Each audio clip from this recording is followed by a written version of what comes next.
its performance in Asin Central. So 2012, it polled 16,157. 2016 improved to 18,368. 2020, it improved to 21,159. And then John Mahama, although an improvement in his 2016 performance, not as good as his 2012 performance, because now he's pulling in 2020 12,650. Wow. Compared to his 2012 performance of 13,105. Now, this is why I'm saying it suggests a whitewash in 2024, because per the results as we have received and announced, Dr. Mahamudu Bawumia, now representing the NPP, is polling 15,139. While John Mahama is polling 16,011. And so John Mahama has not only improved on his previous performance, but has also gapped Dr. Mahamudu Bawumia. I mean, he's taken literally from the NPP. And this is also a decline in the performance of the NPP in the constituency. From the progressive leaps we have seen since 2012. Although the NPP has won the constituency over the period, it has improved on its performance year on year. But in 2024, it's a decline. So from 21,159 to 15,139. That's about 6,000. Exactly. Wow. Sammy, I don't know what you make of this. It's surprising because that constituency, as Nana said, has Could always been blue. the absence, I mean, of Kennedy Japan? It I mean, the fact that he is not there now. It may be a contributing factor. Doesn't mean all these were since 2004. He's been the one holding the constituency down.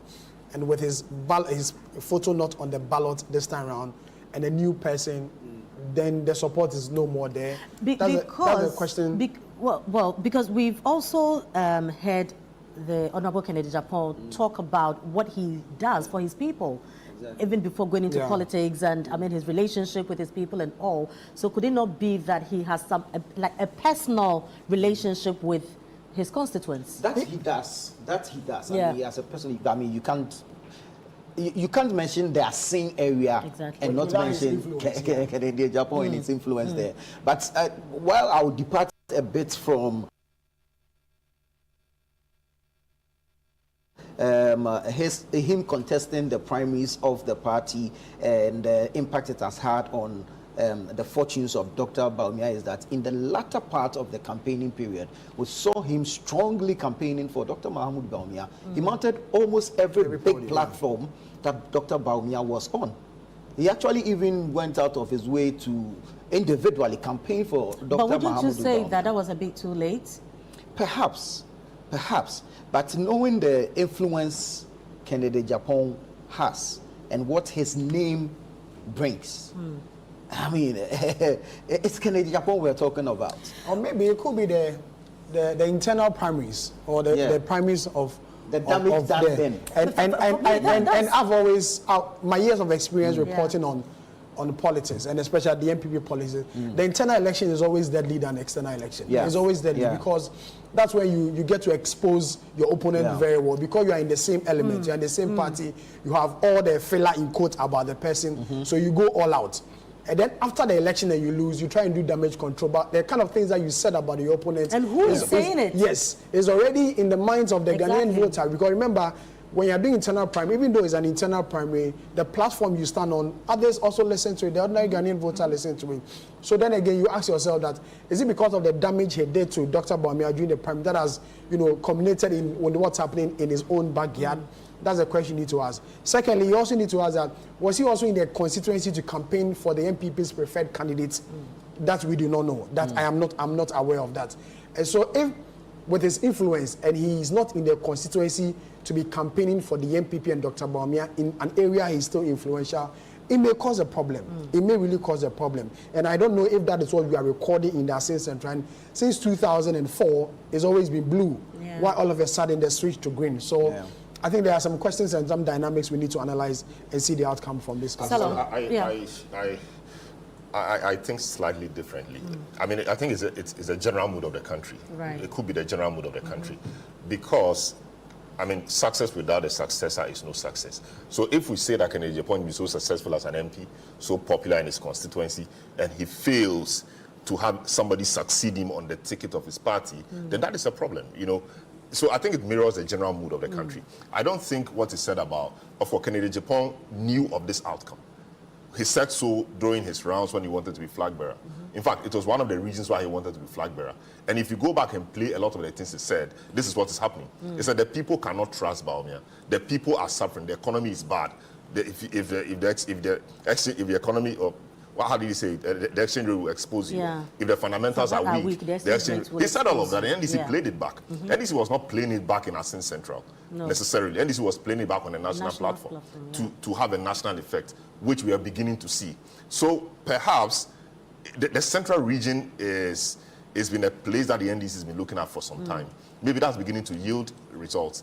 But I'm just disappointed that he, upon all what we say about his success in the constituency, could not cause that to be replicated. And we can't say because he did not campaign in the constituency, that is why he lost. I'm not saying that's what you said. So I think there could be other factors that we don't know about. Right. Because he should be able on his own to hold somebody's hand if what we say about him in the constituency is true. So like endorse somebody. Yes, No, but in the primaries, to hold somebody's hand and say, this is my In the man. primaries, he publicly said that he wasn't supporting anybody. In the primaries, he publicly said that he doesn't have a favorite. There were 3 candidates. But with what Salom is saying, beyond the considering beyond the primaries, exactly, with he whoever didn't want won. to succeed. He didn't want anybody. He didn't want to support anybody because perhaps all the guys contesting were his people. So now, if one person wins, that person becomes not just his person again; it becomes the party's candidate. Yeah. And no matter who you are, you hold that person's hand. If he's been able to campaign with Bawumia, who he went toe to toe with, said a lot of things about, campaigned with him. In fact, he is the last ordinary person in quotes who speaks before the creme de la creme, the President Kufuor, the Akufo-Addo. So he's key. He was key in the campaign and he went everywhere. He was particularly with Napo, campaigning for the ticket. So if he was able to do that for Bawumia, why wouldn't he do so for his constituency? So I think there could be more factors that they say all election is local, especially parliamentary elections. We need to now, as the results are coming, now drill down to the constituency level and see what local factors there might have caused this. Maybe the NDC guy there has had longevity. He's been there for a long time with the people. If you recall, there was an incident with that guy that led to some suspension in the Asin Central constituency on the NDC side. He said he went to take somebody's, you know, and all of that. And the NDC, and the NDC,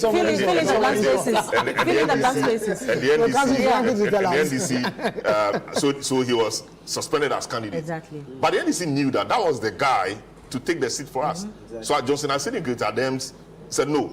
What you guys executives did was wrong. So the executives were rather suspended.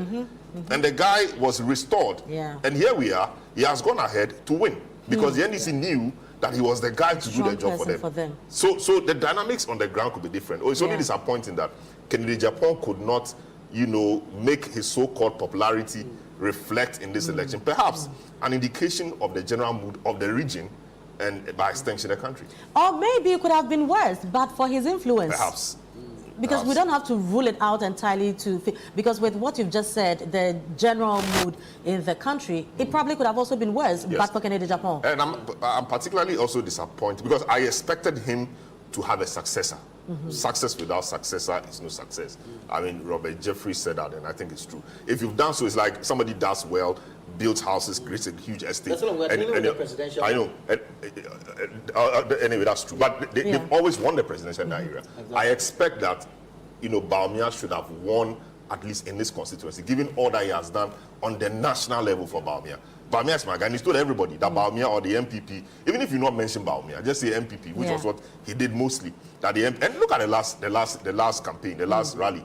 He had a lot of time, close to 30 minutes, you know, tracing the MPP route from Kufuor free, I mean, maternal care, NHIS, all of that, and then got into free SHS and all of that now, free dialysis, and telling us how the future with Bawumia will look like. If he's been able to do so on the national level, I expected him to have replicated something like that at the local level, especially given the fact that a lot of the help he gave the people in the constituency, we are told, was because he was an MP on the ticket of what party? The MPP. So the MPP was the party that assisted him to assist the people. So I expected the MPP to win. But again, maybe it's an indication of the general mood of the region. The central region is funny. Or once perhaps they move. Could it be his absence on the ballot? And I'm not referring to presidential this time. You know, he's not contesting for the parliamentary seats again. And so perhaps the endearment towards the MPP has been because of him as an individual. That was the point I was trying to raise earlier. His personal engagement with the people. No longer engaged in the politics itself. He's no longer contesting as an MP. He didn't make it to the flag bearership position. Then the people can now say, okay, well, truly or originally, we have been leaning towards here, but we only told your line because of what we were getting from you. Which is also very possible. I mean, it's very, very possible because, so, you know, sometimes people are voting according to the party generally. Others go beyond the party to look at my relationship with you. So I Όταν έχεις να σκεφτείς τα πάντα εκτός από τις τιμές. Από 5 στα Lidl. Φρέσκια ελληνική τσιπούρα καθαρισμένη 6 ευρώ και 49 λεπτά. Λευκό τυρί άλμης 4 και 96 και με Lidl Plus 4 και 65. Και τυροπιτάκια κουρού 1 ευρώ φθηνότερα 2 ευρώ και 35 λεπτά. Lidl. Long since 2004. By all means, if he is not there, he's going to take something away, plus all the things that he said in their primaries. But let's look at, and I don't know if you have the numbers for Ofase Ayobi. NPP took it with 18,124 and NDC 12,977. I don't know how it has been, you know, over the years. Is it an improvement? Have they declined a little bit? I can look it up real quick. I was actually looking at the figures from Impoho. In the Western region, which also toes a similar line as that of the Asin Central one. Very well. So let's look at Impoho before yes, because you can track or you can trace an increased performance by the MPP over the years, and then the sudden decline this year. So let's take you to Impoho in the Western region. In 2012, NPP represented by Nana Addo Dankwa Akufo-Addo polled 8,437 votes, while John Dramani Mahama of the NDC polled 7,955. And just as happened in Asin Central, same happened in Impoho in 2016. NPP improving on its performance, NDC performing poorly. So in 2016, Nana Akufo-Addo of the NPP polled 9,474, and then you would have John Mahama of the NDC falling from 7,955 to 6,470. Now, if you go to 2020, an even better performance for the NPP, this time polling 11,739, and John Mahama doing well, but not enough to beat Nana Akufo-Addo in Impoho. And I mean, the similarities are just there. You notice that just as in Asin Central, same is in Impoho, where in 2012, the performance, the gap not so big. Then in 2016, a wider gap. Then you go to 2020, a closer gap, and then a big fall in 2024. And so in 2020, you would find Nana Akufo-Addo polling 11,739. John Mahama performing better than his previous, where he had 6,470, jumping to 9,254. And then you come to 2024. Mahamudu Bawumia now represents the MPP, and he is falling from Nana Akufo-Addo's 11,739 to 8,293, while John Mahama is rising from 9,254 to 11,062. And so same trend as in what happened in Asin Central from 2012 till now, the same thing happening here. You can see an improvement in the MPP's performance over the years, a decline in the NDC's performance in 2016, a better performance in 2020, and an even better performance in 2024. Quite interesting happenings there. Now, Sami, I don't know what you make of this. Could it be that Ghanaians in general, you know, are not prepared to break any two terms? To break eight, yes. To break the eight, because you can tell from what Nana has said how the numbers keep declining as and when you move on. It looks like once you've done your 2 terms, regardless of what you do, you must move for somebody to come in. And it's reflective in the figures that we are seeing and how they decline. I don't know what you think. I'm getting those indications from the results that we have seen here and other places that I've seen, the results. That's the general impression that I'm getting, that Ghanaians have come to understand the 8-year system. And after 8 years, leave, let another person also come and continue where he left off or bring their own policies and programs. So it has come to stay, and it will be difficult for any political party to try and move on. So if you remember in 2008, the MPP nearly broke the 8 then. If you remember, the NDC led by the late John Evans Atamils only won the election by just 40,000. When they thought they were going to the Jubilee House for the first time. Imported elephants all over. They said that elephant ate like 80 tubers of yam a day.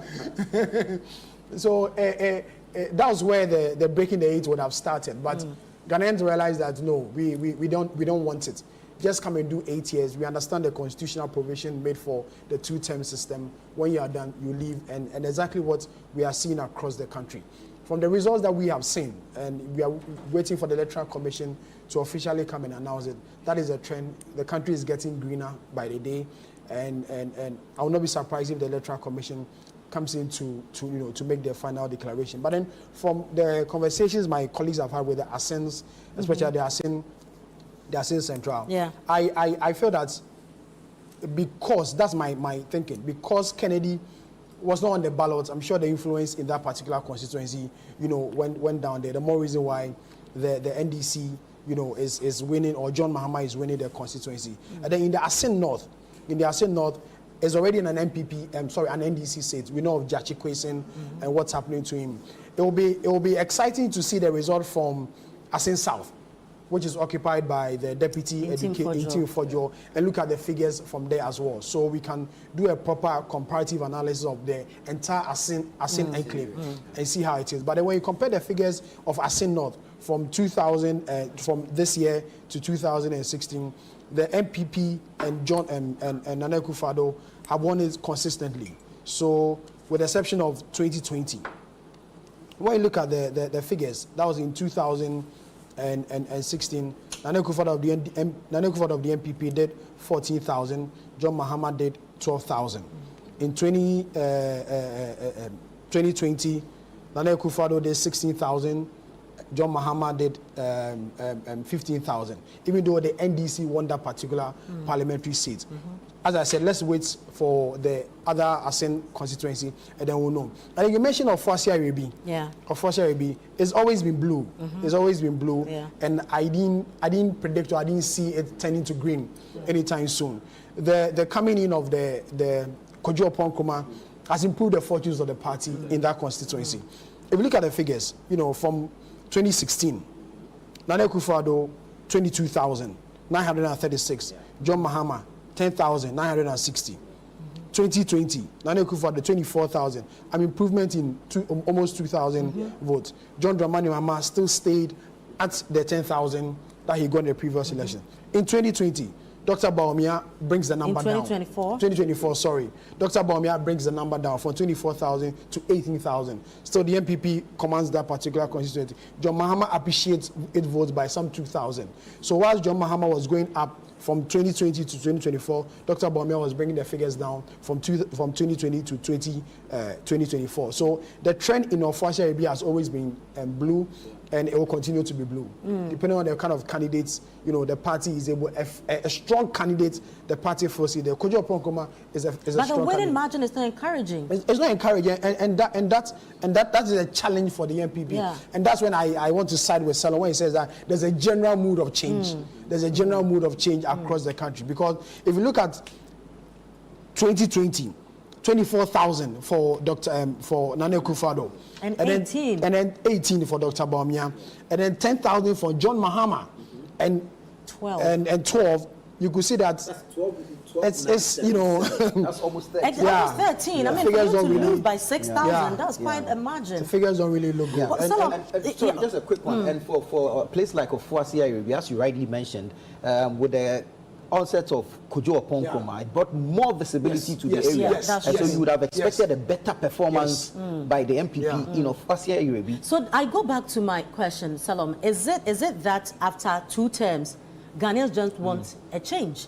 Because if we are talking about Ofasia Irebi and Okonkoma coming in, I mean, you can tell from 2016, 2020, but with how they performed in 2024, is it that after the 8 years, generally, regardless of what you do, we want a change? Or your good works must speak for you, regardless of how many times you go? I don't know what you think, Salom. Well, I think it's a bit of both. There's a general wave of change. The economy is king. No matter how you position it, the economy is king. That's why in 2000, the very powerful message of Kufuor, Shaw sitting in Netu Abapa, reverberated, along the length and breadth of this country. The economy is king. You can say a lot of things, really, but if the people cannot feel the economy or cannot feel comfort in their pockets, no matter what you say you are doing for them, interchanges, roads, building universities, etc., you will lose because their economies are... If I live somewhere in the village and you tell me you've constructed flower pot interchange or you've constructed a railway line, it doesn't affect me immediately. I have to eat first before I get out. If I have no money to do anything, that's it. Free SHS, very powerful. Very, very powerful. But I'm sitting here, I don't have a child in SS. I don't have a child in senior high school. So even though the free SHS is a good program, it doesn't directly affect me. All I care about is that I need money today in my pocket. I need to feed. I need to be able to change my clothes. I need to pay my rent. So the economy is key. All the other things are important. But they all stand on the economy. In fact, if the economy is so good, it will make nonsense of free SHS because I can pay. You get my point? So the economy was the real issue. And it cut across cocoa farmers. A lot of people, they felt the economy. Maybe the COVID and the RU and all of that exacerbated the issues, worsened matters. But the economy, the situation tells us now that the economy was key. But unfortunately, it will be an interesting constituency. I think in 2008 and 2012, NDC won it, though marginally. And then MPP took it up again. It's been an MPP area. MPP took it up again in 2016 when that wave, of change blew. And they actually took it up in 2012. 2020 was that 2012. The MPP won it. The NDC won it in 2012. As a presidential. At the presidential. It's presidential. My thinking is about the parliamentary. We are presidential. The MPP won it. The NDC won it in 2008. Right. And then repeated it in 2012. In 2016, the NPP came back for it big time. That's where they posted those huge figures. They won it. I mean, they won it in 2016. I mean, they just won it. And 2016 with 22,936 votes. Okay, and in 2020 we saw that huge gap. But interestingly, the gap, narrowed a bit this time. It's been a good constituency for the MPP, and they have a very good candidate, a good MP, very visible, very articulate. He has everything you need in an MP. When it comes to dealing with the constituency, he's there. When it comes to advocating your difficulties and rights on the floor of Parliament, he does so. When it comes to making you proud by reason of his rise to the top, he's there, and a lot of things, he's there. So he's a good candidate, he's a good MP, etc. But it's interesting that the votes narrowed, which again could tell you that across the country there is a wave of change, and that affected that result. I think it would be important for them to quickly put this behind them, sit, do their, analyze why it got so, and get better. The NDC did so in 2016 when the Kwesi report matters came up. Kwesi and a few others were commissioned. They went around the country. So they've not seen that report. They said that report is just in Ketia and it's locked it somewhere. And they've kept it so well. Whatever it is, they are working with that, and nobody knows that. Nobody's seen that report. You don't know it. They are the only guys who have it, and they've worked on it so hard. And here we are seeing a massive wave of change across the country. Of course. Now you don't tell your competitors your winning recipe. Of course, you don't go to all displaying all your No. You can't do that. You can't do that. But can we also look at the numbers properly for Asin North? How it has been. If the Jachukwesin case that came in has affected the NPP in any way, has it also given any kind of sympathy votes for the NDC? Because that issue was back and forth. People were not too excited about what happened generally, you know, and so we don't know how that would impact, you know, the elections. And with the numbers we see now, we don't know if it's just a general change or specifics, you know, accounted for that. So if you have Assin North, maybe if you go 2020, 2016. Okay, I have traced back to 2012. Right. If you go to Assin North in 2012, John Dramani Mahama of the NDC beats Nana Akufo-Addo of the MPP. John Mahama polled some 14,830 votes in 2012, and Nana Akufo-Addo of the MPP polled 11,884. Okay. So that's for 2012. Let me quickly go to 2016, and then we'll see how the two candidates fared in the Assin North constituency. 2016, Assin North also represented, Nana Akufo-Addo representing the NPP, while John Mahama represents the NDC. Now you notice that this is the year 2016 is the actual year when Nana Akufo-Addo beat John Mahama at the national level to become president of the Republic.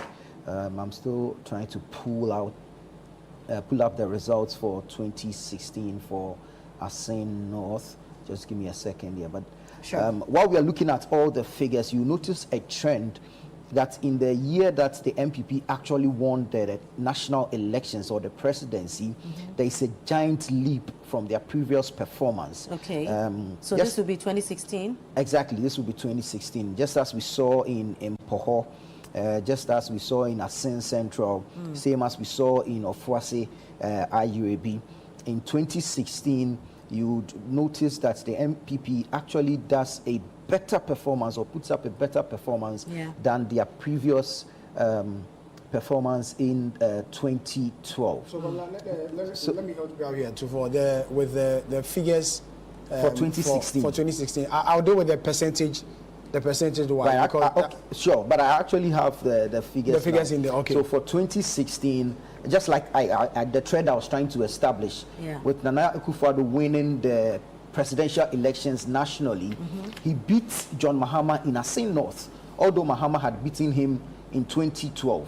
This time, Nana Akufo-Addo is polling 14,143 votes, while John Mahama is polling 12,266. Right. So you notice that in 2016, as I established, where Akufo-Addo actually won the presidential elections, he beats John Mahama by a very good margin. And so from losing in 2012, he's now winning in 2016 by some almost 2,000 votes in Assin North. We can now go to 2020 and see how he performed. Just a second. Trying to pull out the results for 2020 and see how the two candidates, the two leading candidates, John Mahama and Nana Akufo-Addo fared in Assin North. So whilst you get the 2020 results, let's look at 2024.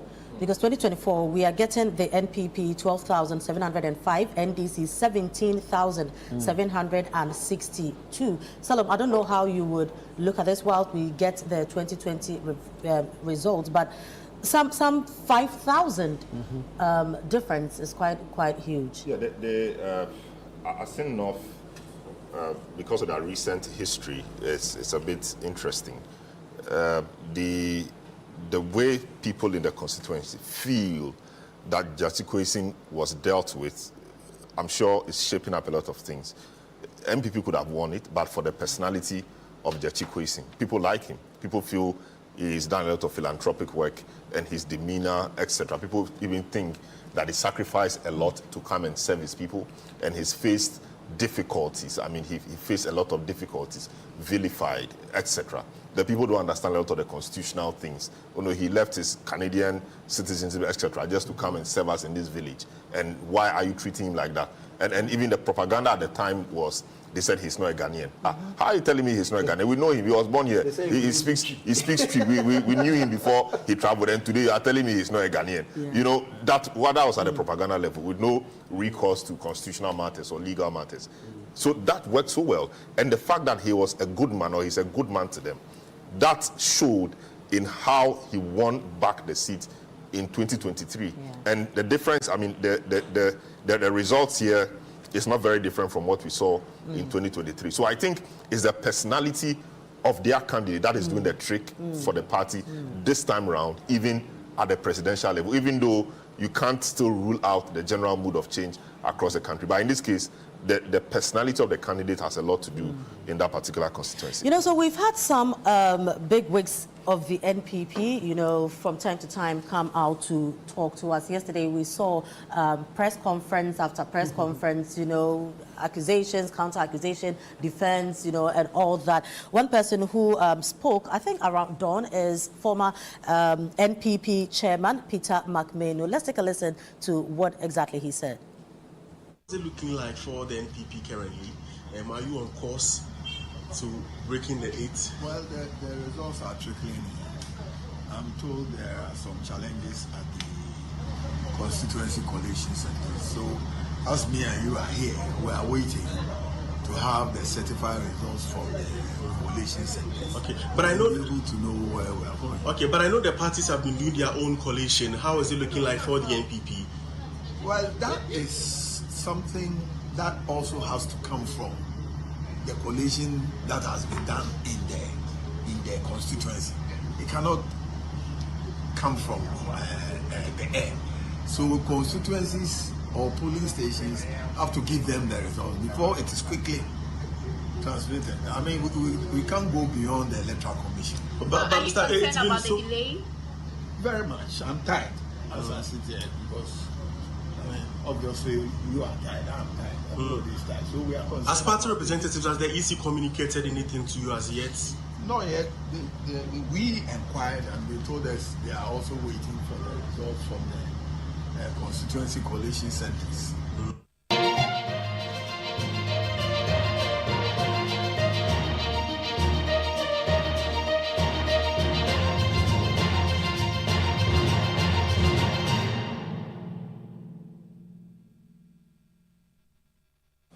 Right, so former NPP chairman Peter McMahon there, and just be prepared because we are going to be having many of such, you know, engagement with the public. But we'll be bringing you some more results. But before we do so, Sami, I don't know what you also want to add to the Asin North issue as well. I'll look at the historical trend. Sure. You know, in the constituency since '96 to 2024, it's been blue throughout, with the exception of 2012.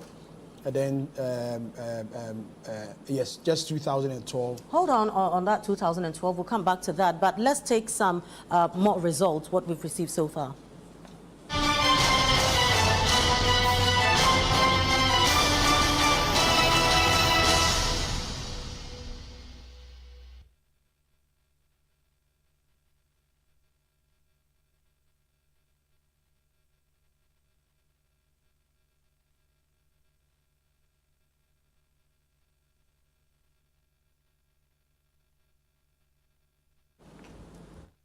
Right, so some results that we have received. We go over to North Dai, and the presidential NPP had 2,269.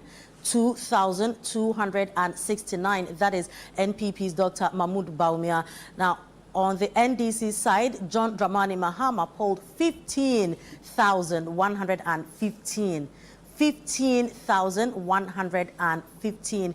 NPP 2,000, just a little over 2,000 over there. So we go to Bia East now. Bia East. NPP's Dr. Mahmoud Bawumia had 5,737. 5,737, and John Dramani Mahama of the NDC 14,680. 14,680. So this is for Bia East. Now we move on and get us some more. So we go over to, right, Right, so whilst we wait for the rest of the results to come in, right, so we have Etiwa East, so let's just quickly add that as well. In Etiwa East, we have the NPP 17,208, 17,208, and NDC 8,236, 8,236. So this is for Etiwa East, clearly going to the NPP. Right, so we get it more. We have Pru West, NPP to 12,265, 12,265, and NDC 16,295, 16,295, and this is Pru West. Ζήσε το αμερικάνικο όνειρο με epic hits from east to west μόνο στα TGI Fridays. 19,738, 19,738, NDC 17,952, 17,952. This is Tano North. Now, let me come to you, gentlemen. When you look at the figures that we are receiving, you can tell that in areas where the NDC won, the margin was quite huge. But the areas that the NPP won, not too much of a margin, you know, in that regard. Looking at Bia, looking at Dai, looking at all these areas. For Dai and Bia, it's understandable, yeah. But I would want us to even look at the numbers, you know. I mean, you can win with 2,000, you can win with 10,000. It will make a lot of difference, you know. So some of these areas, although we know that, for instance, Etiwa areas will go to the NPP, but what are the figures like? You know, because we've seen in areas where the NPP won, depreciating in numbers. Right, so I don't know if you guys are ready. Sammy, you want to look at these numbers? Okay, all right, Selo. So let me just deal with Tano. Sure. North, for example, the MPP won Tano North, right? The MPP won Tano North with 19,738, and DC came in with 17,952. Yeah. Yes, the MPP won, but if you look at the numbers from 2020, you realize that the MPP won with about 10,000 margin. But now we're just seeing about 2,000 margin, which means that the NDC worked hard to close the gap and reduce the vote margin of the MPP. So in 2020, MPP had 25,414. NPP? Yes, whilst the NDC made 15,403. Almost a 10,000 difference gap, a difference. But just this election, you just see a 2,000 difference gap. MPP 19,000, NDC 17,000, which... No, but even NDC almost 18,000. Almost 18,000. Because 17,952, yes. Almost 18,000. That tells you that they've worked hard to close the gap. Whilst these guys are, the MPP guys, are reducing. When you look at their number, you realize that perhaps a lot of their people did not turn out to vote. Yeah. 25,000, they're making 19,000 out now, reducing by almost 6,000. NDC appreciating by 2,000 from what we saw the last time. And even in this election, I'm sure the total number of voters for that particular constituency would have been higher, as we've seen across the board. So there's a real problem there.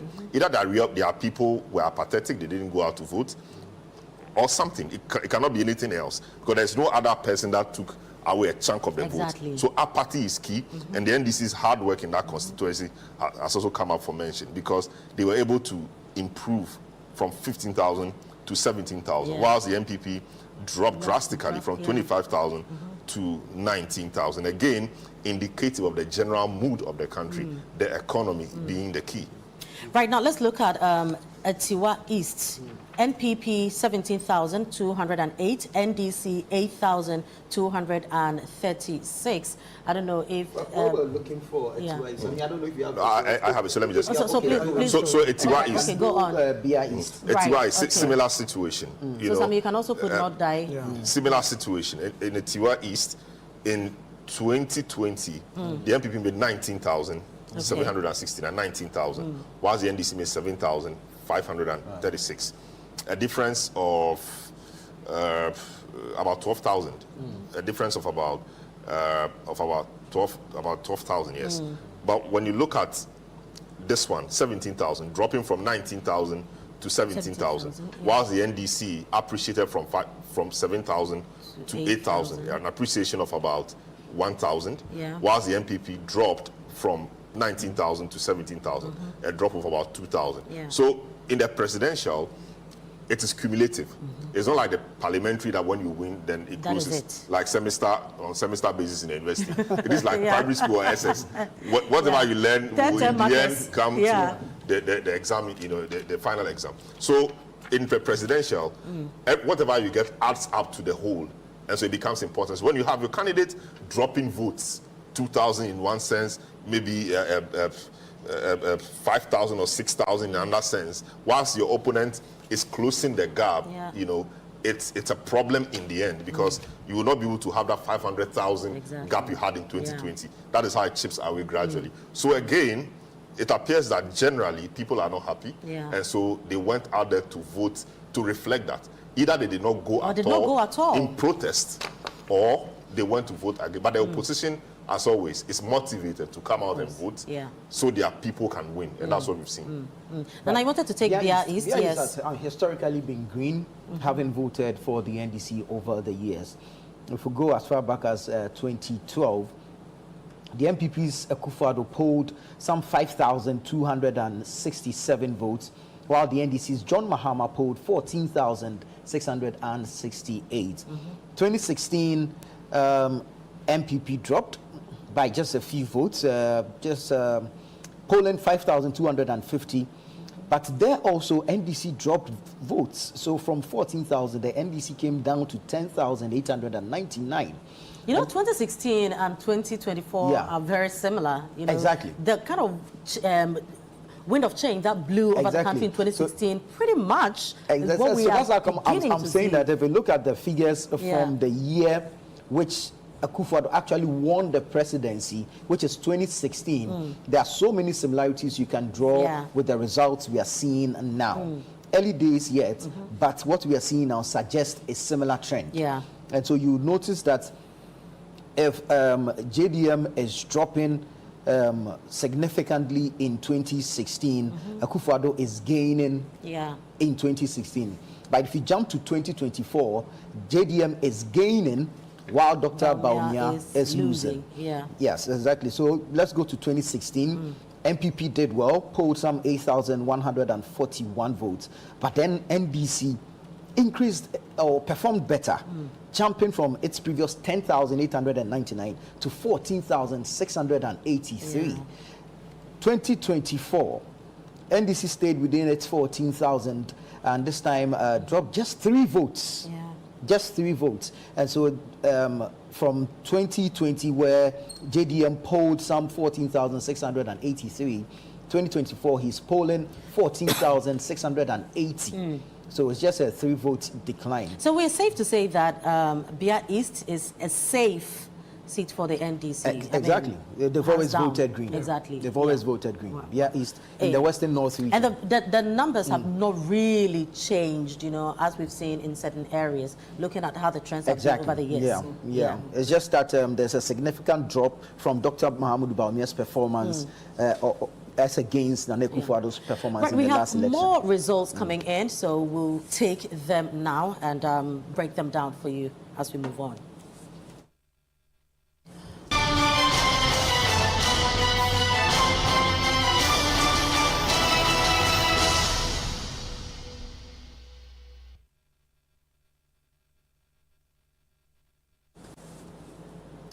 Right, this is the Election Bureau bringing you results from the presidential and parliamentary elections as we have received them, waiting for the EC to put out the figures so that we can wrap it up properly. We go over to Akachi South, NPP 2,195, Akachi South, NPP 2,195, and Akachi South is in the Volta region. Now, NDC 31,564, 31,564, NPP 2,195. This is Akachi South in the Volta region. Now, Ekrapem South, we have NPP 16,516, NDC 13,232, Ekrapem South in the eastern region. NPP 16,516, and NDC 13,232. We go over to Adaklu, NPP 1,375, 1,375, NDC 13,716, 13,716. This is Adaklu.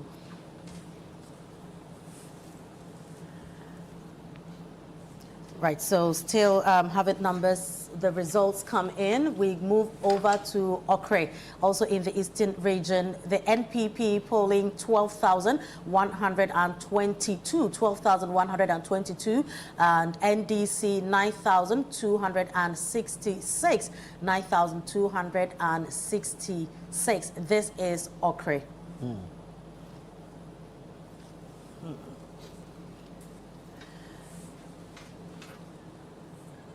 Now moving on to Ayawasu East. Ayawasu East, we have NPP 8,167, 8,167, and NDC 22,864, 22,864. This is Ayawasu East in the Greater Accra region. Right, so gentlemen, this is what we have for now. We'll still bring in more results as we move on. But interesting figures, it looks like in areas where the NPP won, you know, there were a lot of votes. Yeah. People went out to vote. Areas where NPP won, you could tell that yes, they won, but the margins are very slim. I mean, a clear indication that where were the people? Because Selo mentioned earlier that if you have, for instance, your vote dropping, you know, you doing away with some 6,000, you ask yourself, and your opponent appreciating with 2,000, you ask yourself, where are the 4,000 people? Clearly, these are people who were supposed to go out there to vote for you, but we can't seem to find their vote, meaning they were not there. So, Same, is that what you pick? That NPP people did not go out there to vote for NPP, but NDC guys were out there to make their party proud. Exactly, Fema, exactly as it says. I make a comparison of 2008. A similar situation is what we are seeing. I've seen a post from a member of parliament who says that over 6 million people on the voter register did not turn up to vote. A majority of them are in the Ashanti region. A similar situation we saw in 2008 when a party, you know, caused the MPP in the 2008 election, and history is repeating itself as we are seeing in the figures. So, for instance, you mentioned the Tano North constituency, and the MPP parliamentary candidate there happens to be Dr. Gideon Boako, who is Dr. Bawumia's spokesperson. You expect him to get more numbers for his boss, but he's doing just 19,000. And John Mahama, Dr. Bawumia is just doing 19,000, and John Mahama is doing 17,000. You know, in a constituency where Dr. Bawumia's aide is MPP parliamentary his mouthpiece is there. You know, you expect a huge margin, you know, in terms of the vote margin. But if you compare the numbers, it's just, I think, 2,000, at most 3,000 votes between the two candidates. So it tells you, you know, what's happening on the ground. But could it have been worse? It couldn't have been worse.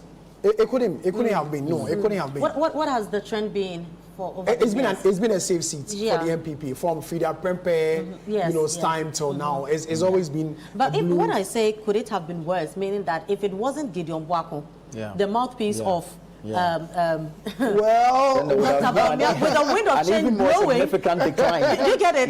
Could it have been worse? I'm not sure, because in the primaries of the MPP in the two in that particular constituency, it was Frida Prempeh against Gideon Boako. Now Frida has held the seat, you know, for a while, increasing the numbers. So the assumption was that even if it wasn't Gideon, Frida would have still pulled the numbers anyway. But I can't really predict, though. I can't really tell, you know. But then I feel it's been blue throughout, and it was not going to change anyway. But before you come in with this, let me ask this question so that you just tie it in. Could it also have been the fact that whatever voters had against the NPP leadership or the Baumia also affected, maybe with his spokesperson. His spokesperson being that, no, if we well, you are the man who communicates. Exactly, we are going with you. If it happens also like that, could it be that your mere presence, we just don't want to see you? It's possible. It's really possible. But like they say, all politics, especially at the parliamentary level, is local. Yeah. I'm thinking that parliamentary race between Frida Prempeh and Gideon Boako was a battle of titans. Yeah, it was a deadly one. It was huge.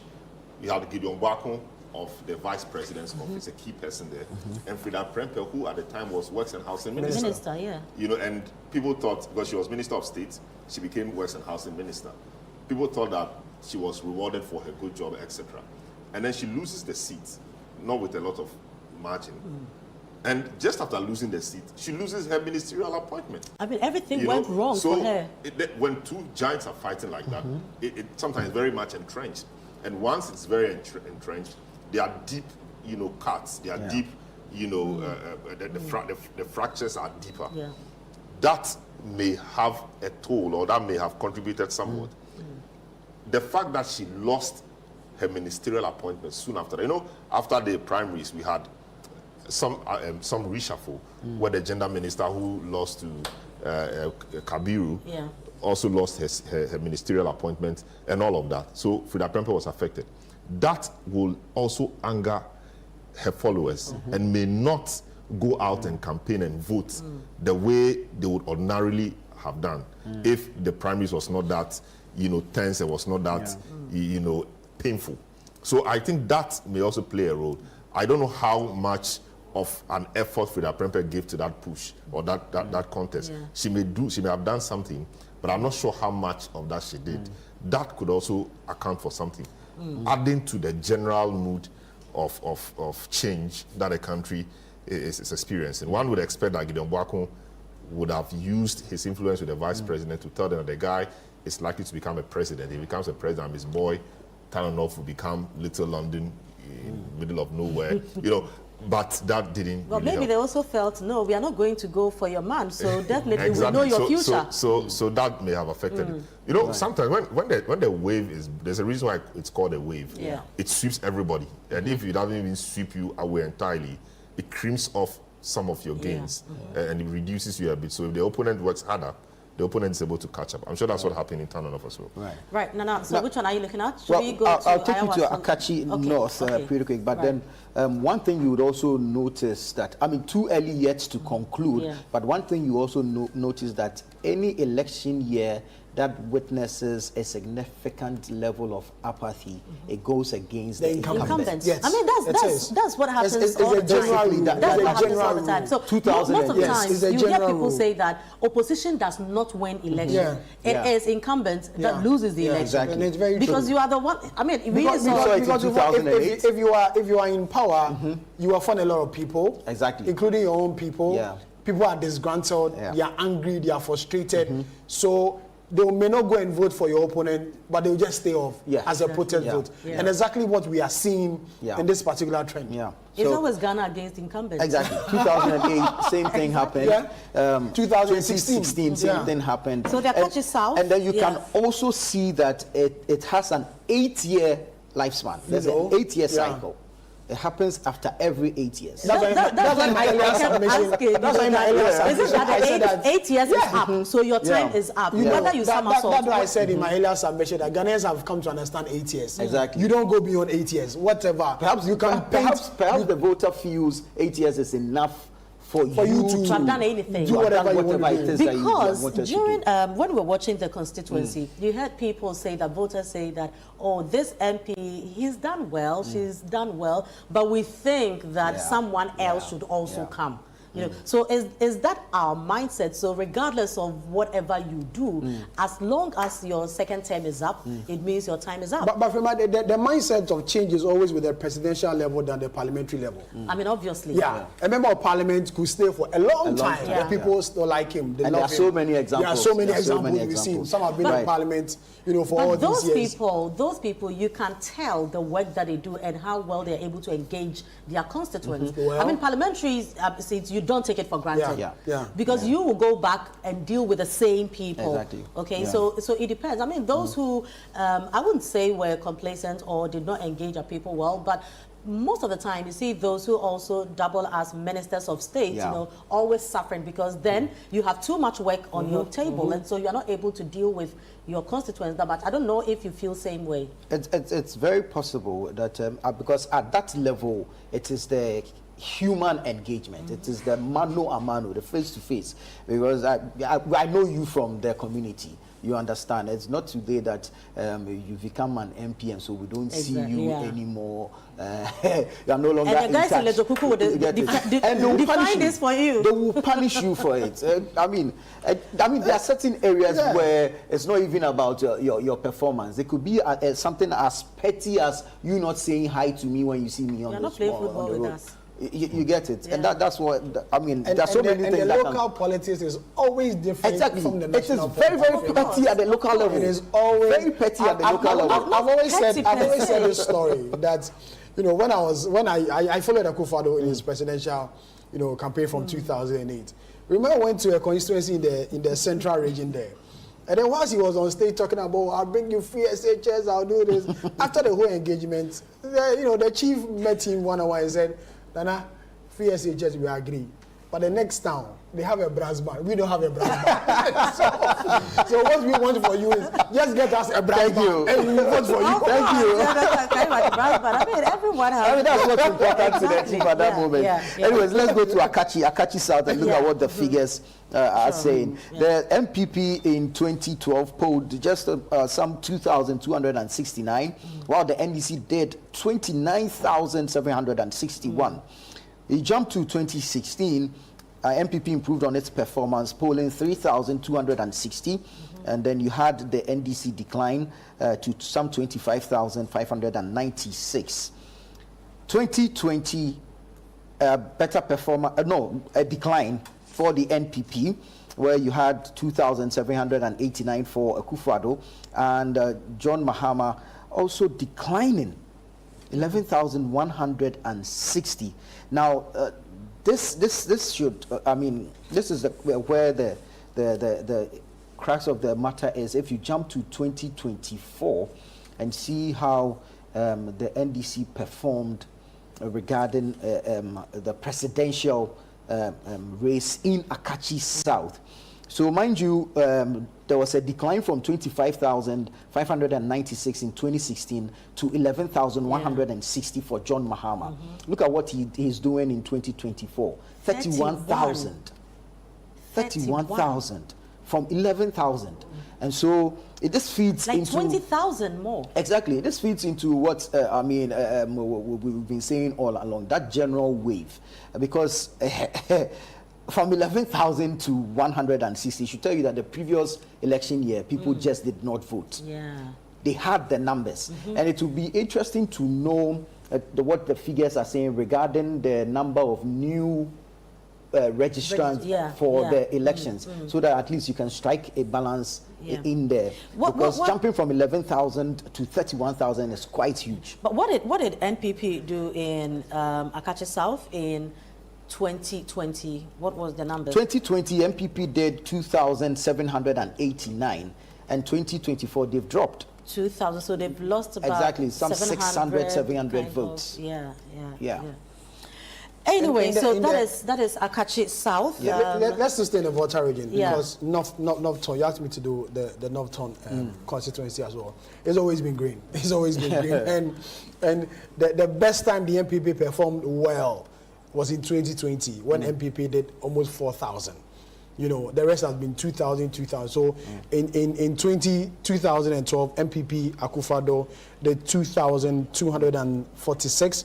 John Mahama of the NDC did 34,000. What a huge gap. In 2016, MPP did 2,843. NDC was doing 31,155. In 2020, Nana Akufo-Addo did 4,149. In 2020, John Mahama did 41,847. In 2024, Dr. Mahmoud Bawumia did 2,269. John Mahama is doing 15,147. 115 votes in the North Tongue constituency. So when you look at the figures, it's always been, you know, green. And the best time the NPP performed well, you know, if I would judge it that way, was in 2020 when Akufo-Addo did 4,000 thereover. Well, so we'll be looking at more results as we move on, but we are still waiting for the EC, you know, to give us what we need, that is figures, and eventually who won what. But is it not interesting that, I mean, earlier we played the clip of former chairman of the NPP, McMahon. Yeah. Of course, the way a lot of them speak show that things are not fine. But he said they were waiting for the EC, and that they're waiting on the collation centers to deliver the results. Yeah. Meanwhile, we were told that by 8 p.m. on election night, they would give us the results from their own sources. And since when, in the last few elections, have they waited for the EC's result? They've always done their collation with their master, you know, system. But since I've seen enough, we've not seen that. No, this time they say they want to wait for the Okay, EC. You know, so with McMahon saying they are waiting for the EC, Sam George too says that he does not understand why they're not getting anything from the EC. You know, so it looks like the EC will always delay. Yeah, exactly. it will always because what comes out, it's the final. We've had issues where there were mistakes, and exactly. Yeah, the EC will always delay. So this is what Sam George has been saying. It's just unfortunate. I mean, it makes no sense. We've had all the pin sheets here before 12 midnight. It's 6 a.m. 6 hours, and we're not done with even just entering 206 polling stations. I just don't get it. I mean, this is clearly lack of efficiency. It's frustrating. It's as though this is intentional punishment because they're not done with presidential. We haven't even started parliamentary. At this rate, we're going to be here till 12 midnight. I haven't slept since Thursday. Did you hope to probably have a word with the EC officials on how for them to proceed in terms of the pace at which they are moving? I understand you say there's one person who's supposed to. The gentleman looks sleepy. If he's supposed to have done this, he's not supposed to have done anything in the course of the day. He's supposed to have been fresh to work through the evening and the night. But he's been sleeping. He took a 3-hour break to sleep. I mean, I was at the collation center. I saw him doing nothing actually until the data started trickling in and he started imputing same. He looks he looks sleepier than me, who hasn't slept in 2 days or 3 days. I just don't get it.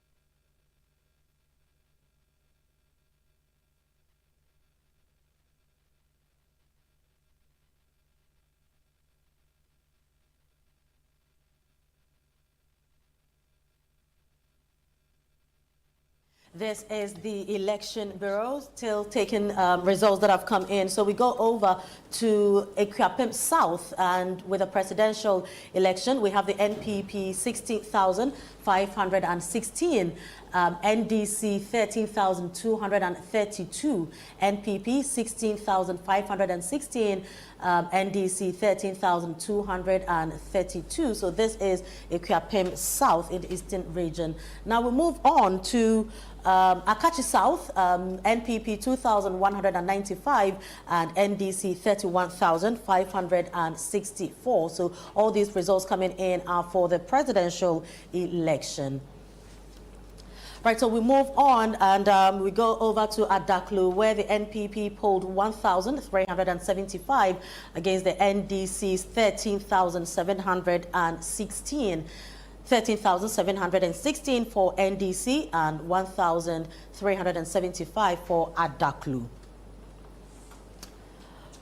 Right, so still expecting more results to come in. Quickly, we take a look at Okre, where the NPP polled 12,122 and NDC 9,266. Right, so in a short while, we'll also be bringing in the parliamentary results. But quickly, we also look at Ayawasu East, NPP 8,167 and NDC 22,864. 22,864 for the NDC. And right, so that is Ayawasu East in the Greater Accra region. Now, we've been joined by Council Richard De La Sky.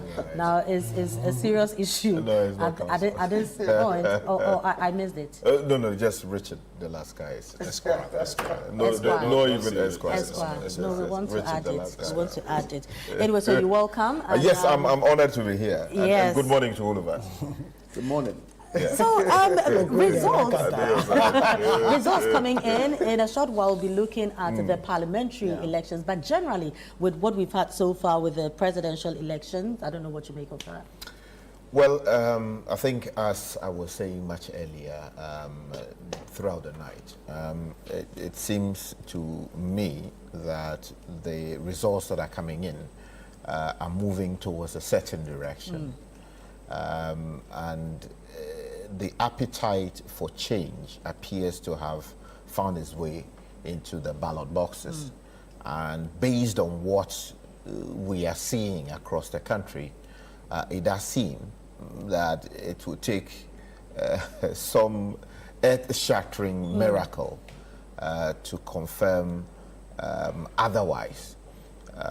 The NPP appears to have performed rather poorly in a number of places that they otherwise would have been expected to have won.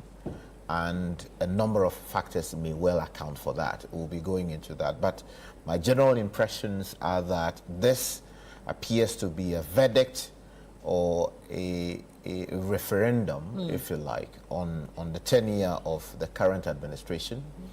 And it would be difficult for the trend as we see it to be overturned in a way. Now, we've also received parliamentary results, okay?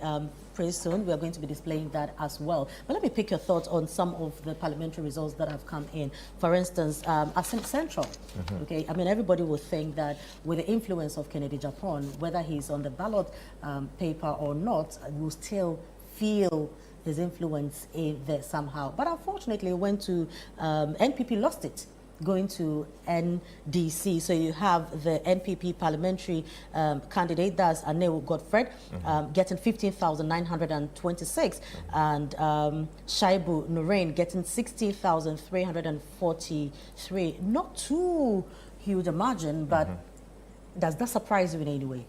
Well, it does not surprise me because of what I know about the general attitude of the party people in the constituency and what many had perceived to be an unfavorable outcome of the 2020 is it 2023, it would seem, yes. The primaries? Yeah, primary election primaries for the NPP. Look, I have heard some of the discussions around the weight of Kennedy Ejapong and the fact that his influence ought to have aided the NPP in retaining the particular seat we're talking about. Unfortunately, I think there are alternative facts. Kennedy Ejapong, with his weight, ideally could have actually moved the candidates of the party to win the elections. But the question is, the people on the ground, did they feel the presence of Kennedy Ejapong? Now, after he decided he was not going to run again, after he decided he was going to run for president, after the elections ended, we saw what appears to have been an attempt to support the party candidate. But was there real support? That's a question that the party people need to ask themselves. And then also, there was so much damage done by Kennedy's own utterances to the ticket that the NPP presented for the 2024 elections. Now, when it came down to it, in the dying embers of the campaign, what the NDC went with to the people of Ghana, these were voices, videos of Kennedy Ejapong saying the most destructive things that anyone could have thought of about the candidate presented by his party. You understand? So, you hear people from within the party suggest that, look, one of the biggest beneficiaries, and I made this point much earlier on radio some time ago, of the NPP administration will no doubt have been Kennedy Ejapong. But beyond that, what did we see? He was also one of the most critical of the administration. You hear, oh, I know this, I would expose this. I know this, I would expose that. They took this from me, they took that from me. And if you dare me. If you dare me. You know, and the people of Ghana were reminded of all these. Of all of these things. So when the resource in its own constituency, a constituency that is deep blue, flips the way we are hearing, then it is not so much an indictment on the MPP per se, but it is the legacy of Kennedy Ejapong himself that appears to be in tatters. Because he easily, if he wanted to, if he really wanted to, he could have rescued that seat for the NPP, but it does seem that he Well, interesting submission there. So we will come back, to the parliamentary elections properly with results that are coming in. But let's move back to the presidential and summit. Let's look at Okre, right? We have the NPP getting 12,122 and the NDC getting 9,266. Before you come in with your submission, let's get more results as they come in.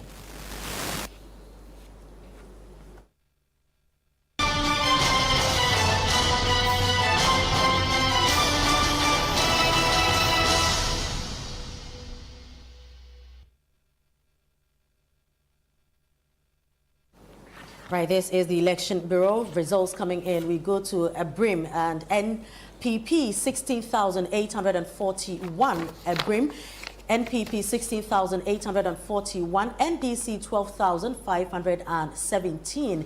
NDC 12,517. These are the results coming in for the presidential in Abrim.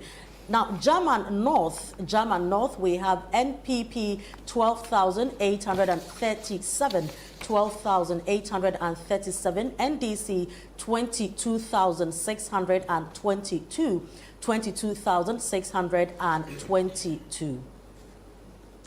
Now, moving on from German North, let's look at Brekum West.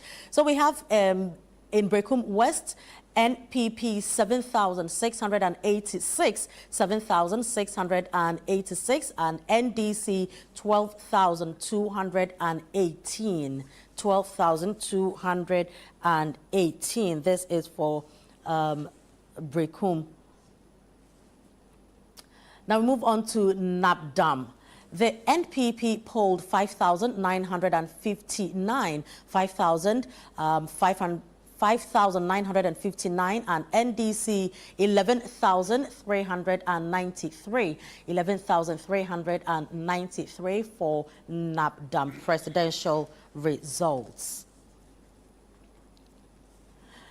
We go to, where the NPP polled 8,346. 8,346. NDC had 12,083. 12,083. So these are the results that we have for you now. We'll be updating you as we move on. So let's move to, I don't know who wants to take what. Can we start from Brekum? Anybody has a Brekum? We're trying to pull the data for Brekum and look at previous, outcomes. I think we've not dealt with Okre. No, we've not done Okre. So let's go to Okre. So Okre, yes, region. MPP 12,122, NDC 9,266. MPP won. But again, if you look at the historical trend, just 2020, you realize that the NDC appreciated by about 2,000 votes, whilst the MPP reduced by some 4,000 votes. So you could see somebody closes the gap by 2,000, somebody drops it. Yeah. So that at the presidential level is not good because for the president it's cumulative in the air. Exactly. So that clearly is not good. So you could see that the 500,000 votes that the MPP had over the NDC in 2020 is closing. Yeah. And so it will close to the point that now you have the NDC rather opening the gap. When you go to Ayawasu East, for example, in 2024, MPP got 8,167, NDC 22,864. All right. But when you go back to 2020, you realize that MPP had 13,904.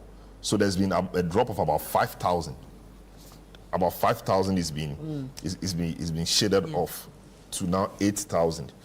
MDC, on the other hand, NDC also dropped a bit, about 2,000. You'll have to pause here for me because the Electoral Commission is having a press conference now, so we'll take it and then get back to the conversation. Mr. Panobio.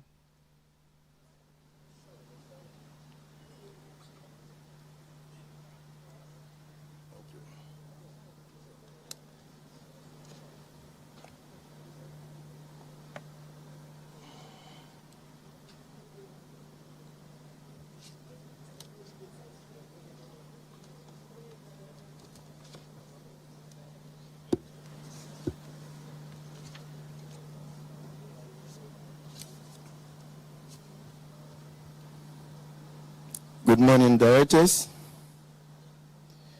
Good morning, our friends from the media. I bring you good morning from the National Coalition Center at the head office of the Electoral Commission. As you may be aware, polls across the country closed 15 hours ago. Per law, at the close of polls, the ballots are counted at the polling station in the full view of party agents, the media, observers, and the general public. And then the results are documented on the pink sheets, the polling station results forms. The pink sheets are then signed by the presiding officer and all the party agents present at the polling stations. Copies are given to each candidate present, and a copy is also posted at the polling station. A copy of the pink sheet is then sent to the Electoral Commission at the Coalition Center.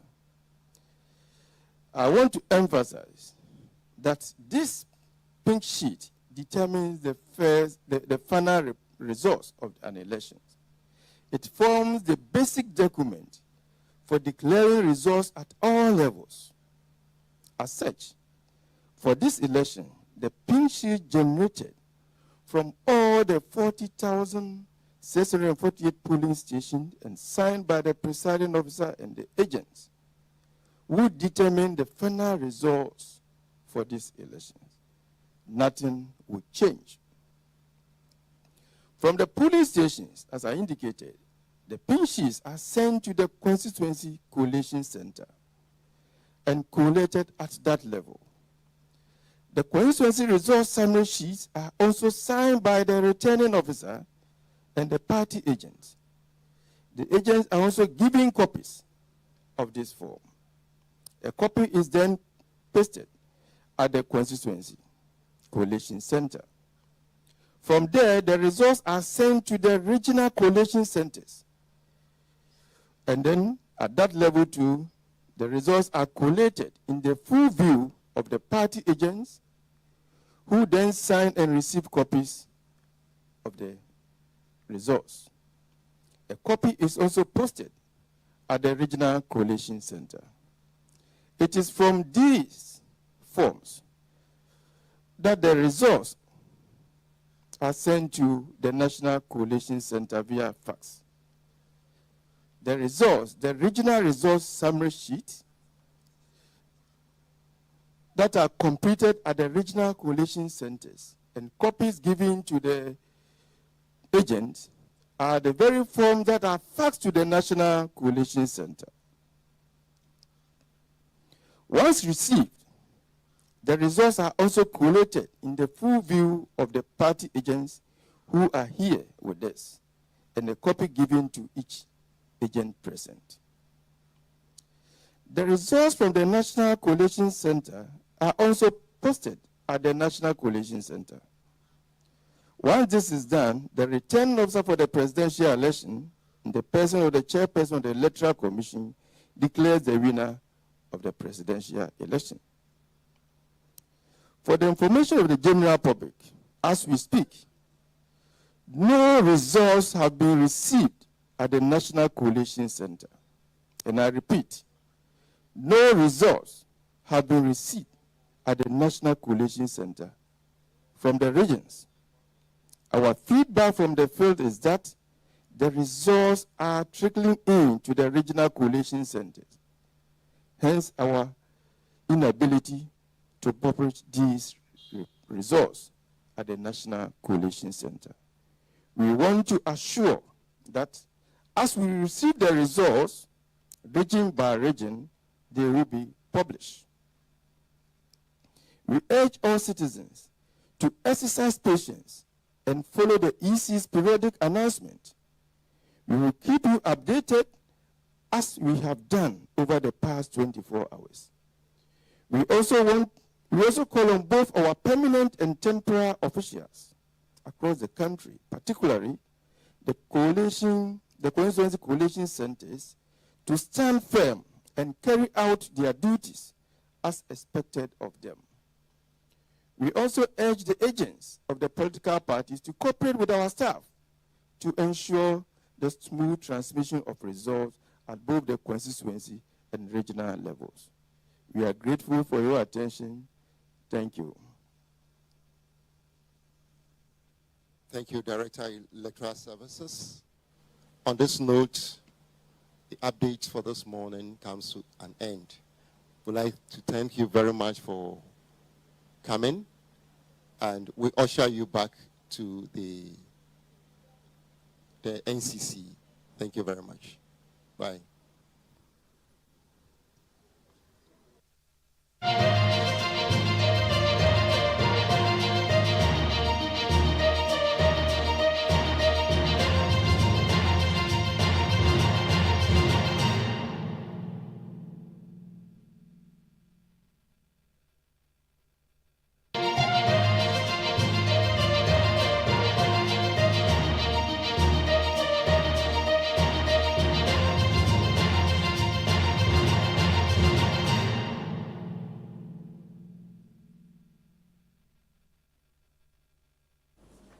You're welcome back to the studio. So you just heard the EC giving an update. This will be the 7th briefing throughout the election from yesterday. Now, the EC has reiterated the process, that the whole election goes through when they receive results from polling stations through to constituency collation to regional and then to national. Now, gentlemen, I'm sure you heard the EC say that so far, currently, as it stands, they have not received any results at the national level. I don't know if people need to slow down or what we have received, considering that we've in the past also learned that elections are won at the polling stations. Once you have your pink sheet, you know where it's going. Should that be? Should we just wait for the EC, Nana? Well, basically what the EC is doing now is managing expectations and, of course, the demand on it to do what it is expected to do. And so the EC would put out such information to help you know that, okay, we did say that within 72 hours we would be able to declare. However, the reality is that the process hasn't gotten to the stage where we are able to come out at this time to say anything. We are not even at 72 if we are hours at 276 constituencies, and as at now, the EC is telling us that not a single result has been transferred or transmitted to the National Collation Center, then of course, please, they are telling us to relax. Go about your normal business. We said 72 hours. We are not even there yet. So relax. Don't put pressure on us. Allow us the room, the time, and the sanity to be able to effectively deal with this, because it's a figures game. Yeah. It's a numbers game. And if you get it wrong, you mess up a lot of things. And so basically that's what it, and you can also understand with over 18 million voters, over 40,000 polling stations, 276 constituencies, clearly, I mean, it would take a while. And it wasn't as smooth a process as we would want to believe.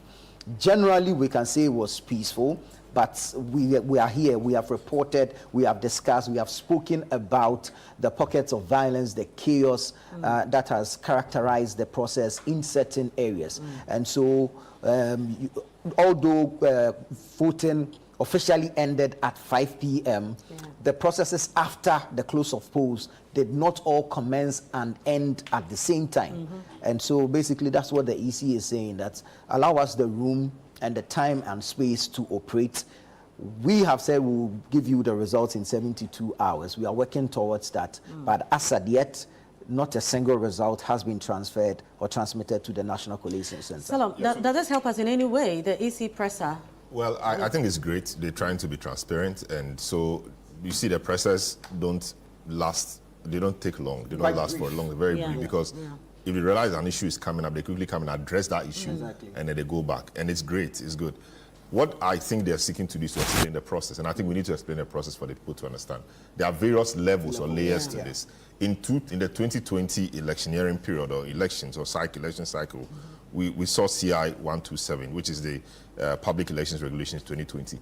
And one of the new additions that CI 127 brought was the regional collation. Before, it didn't exist. So before, it was just a constituency collation. Then they transmit the results to the national. Where, you know, those times, Fifi Kwete, Kobne Japan, and Rojo Metulu were seated. So once it gets there, they wait, so they'll be adding it to what they had and be declaring it every now and then. But now they've introduced the regional. NDC didn't like that because they said it created another layer for potential manipulation. I think Afarijan also said so some time back. But the point is, the region has to finish.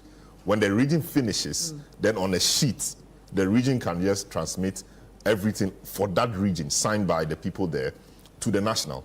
So the national can then say, okay, this is the result we have for the whole of Ashanti region. Then we are done. So as we speak, we don't have result for all the regions yet, or for a particular region, you know, completely yet. If we have that complete, you know, set, then they transmit it to the EC. We don't have that yet. So the EC headquarters, the EC say we don't have that yet. So at this stage, the results are not trickling in to the regional centers. So you have to take your time. Okay, but I think they are also, the pressure is getting to them. Sam George and Co are saying they don't know why the EC hasn't pronounced. But I don't think Sam George and Co are referring to the national EC. They may be referring to the constituency EC, because when the people know that this is what has happened at their level, they know what it is. The MPs, I mean, they know what it is. Whilst we await the national, and by the time we await the national, the constituency, the regionals would have come. People would have done their own coalition and had a sense of what it will be provisionally before the EC itself, national, makes the pronouncement. Usually it doesn't change that much. And so it even helps reduce the pressure and anxiety in the system and takes off the tension from the EC itself, because what you're coming to say will not be totally new. People would have had a sense of what it is before you even say it, just to confirm. So I think it's great. They've tried to explain the process, but that is what it means. There's a new layer of regional coalition. That is where we are getting to now. But some places are still collating at the constituency level. You know, some people have not even reached half of the polling stations. So it's going to take a while. By 12, maybe 2, we may start having the regionals getting to the EC. You know, maybe EC will start talking by 5, 6 p.m. And maybe by tomorrow afternoon, we should have the results declared. It's just 15 hours. They give us 72 hours. It's just 15 hours. So we should take it. But expectations are very high. If the region, if the constituencies start declaring, the tension will come down, because once they declare an MP, they know that the presidential may follow. I mean, it may follow not entirely the same, but they know the trend. It's when they know that their MPs have won or what has happened at the MP level, the anxiety comes down. So the EC can have its time to do all of that. The expectation is as Salam said. And because our colleagues in the media are also churning out their own results, they expect that the EC will also come and confirm whatever is coming from the media houses. And so if I hear on radio that, hey, Challenge people new EC make us, and then we also be arrested. So I'm sure that's why it's building, the tension is building. But I'm happy how the EC is managing it from time to time, come and address Ghanaians and let's know really what's happening. And I feel that they are managing expectation. They are managing expectation by now. I'm sure by, as Salam said, by 2-3 p.m. we should get the national picture and know where the result is tilting towards. But in 72 hours, we shouldn't rush them. We should allow them to do what they are supposed to do. After all, they can't change any result anyway. But I don't know, Sky, if that's the same sentiment that you share. So can we say that those who are ready, especially for parliamentary, who are jubilating, should slow down? Can it happen that things can change? I mean, if I've been at the polling stations, if I've seen my agents are there, we've collated the thing, this is what we got. I mean, 1 + 1 is 2. Whether it is you doing the mathematics or I am doing it, you can't change the fact that 1 + 1 is 2. But would you say that manage your expectations, hold on, wait for the EC, or we are just waiting for confirmation from EC, so at any time that EC decides to talk, we know what is happening?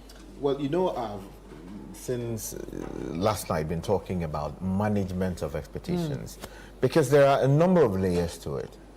First of all, as political parties, the serious ones, not the ones who are in it for their own parochial interests, the serious political parties, the NPP and the NDC, as of now, do have a fair idea where this thing is headed.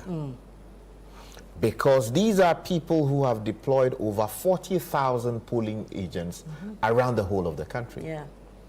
And all of these polling agents, at the end of the elections, received what is known as the pin sheets. And that is in line with Regulation 43 of CI, 127. which talks about declaration and publication of parliamentary election results. Now, what it means is that at that polling station where you are a polling agent, you are giving a document, which document you would have signed, indicating that, look, you are satisfied with the ballot counting process at your polling station. Where you disagree, there is a procedure for voicing that concern. Now, your job as a polling station agent is to transmit that report to either your regional officer or the national headquarters where they are doing the national collation. I'm talking about the party people. At the national collation centers of the various political parties, particularly the NDC and the NPP, they also have a system of receiving the results, and they have a system of computing. So they add. Somebody is in charge of Ketu South constituency. Somebody is in charge of the Ketu North constituency. So his job is to be adding and adding and adding. So if you receive the results from all these 40,000 people, you as a political party leader, you would have a fair idea as to how this thing is shaping up. And then, of course, your party people become aware because you are telling them that, well, this is the picture we're seeing across the country. But of course, these are provisional results.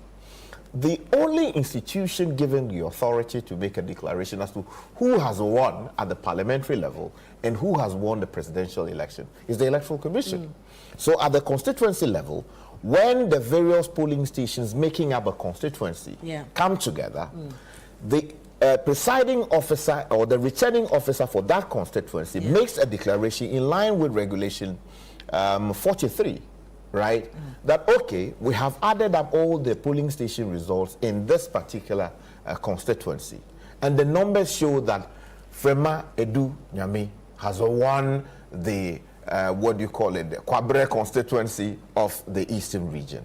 And then your hand is held and that declaration is made, right?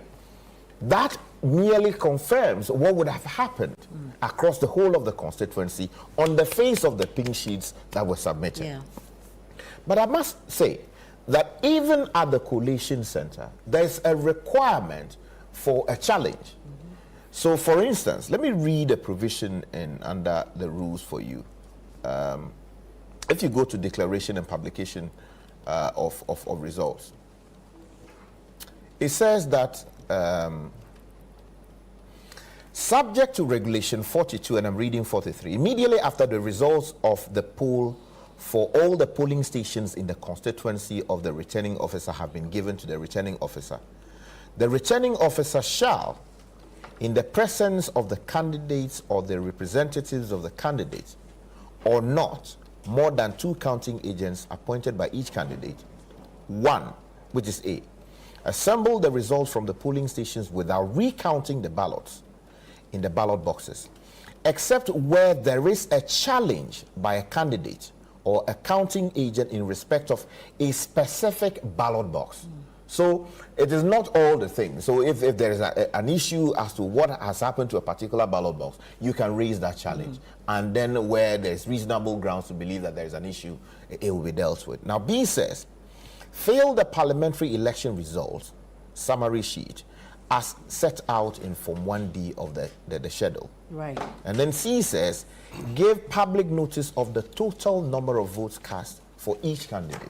Very well. We'll come back to that. But, you know, with managing expectations, we have some parliamentary results coming in. So let's take these and then continue the conversation. So we have parliamentary seats coming in from Second D. Now, with Second D... Second D. I know, right? Yeah. So with Second D, we have the NPP's Andrew Kofi Ejapa Mercer polling 11,084. 11,084, and Blake Nyameke Ama of the NDC getting 14,558. So Ejapa Mercer 11,084, Blake Nyameke Ama 14,554. Right. Okay, so we go over to Ayawaso Central, how the mighty are falling. We have NPP's Henry Korte, who is the Interior Minister, getting 23,345, 23,345, and NDC's Abdul Rauf Tonjim Tubazu getting 29,755, 29,755. This is Ayawaso Central. Now we move over to Umpoho, where we have the NPP's John Kwabna Abam Abuasani getting 8,299, and the NDC's Bentel Godfred Henry getting 11,680. 11,680. This is Umpoho. So these are some parliamentary results that we are getting.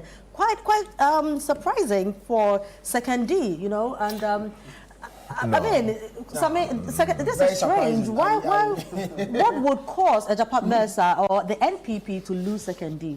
I didn't expect this. There's a seat that has been blue since Papa Uzwa Converse time, since 92 till date. So 92 was NDC. Okay, so from there, so 96, so 96 till date, it's been blue. I'm very surprised, but I got a hint that it may change after our colleague Philip Nilate went to do the community forum in Second D, and the sentiments that were shared by the people on the ground, it caused a bit of panic to the MPP and realized that, you know, if things are not done properly, the party may lose the seat to the NDC, and it looks like the party has lost. And it looks like it has really happened. For me, it's very, very surprising. Ejapon Mensah came out to be, you know, someone who was doing a fantastic job when we go to the constituency, was able to succeed Papa Uzo Ankoma, I think in 2012 or 2016, one of them, and has consistently won the seat for the MPP.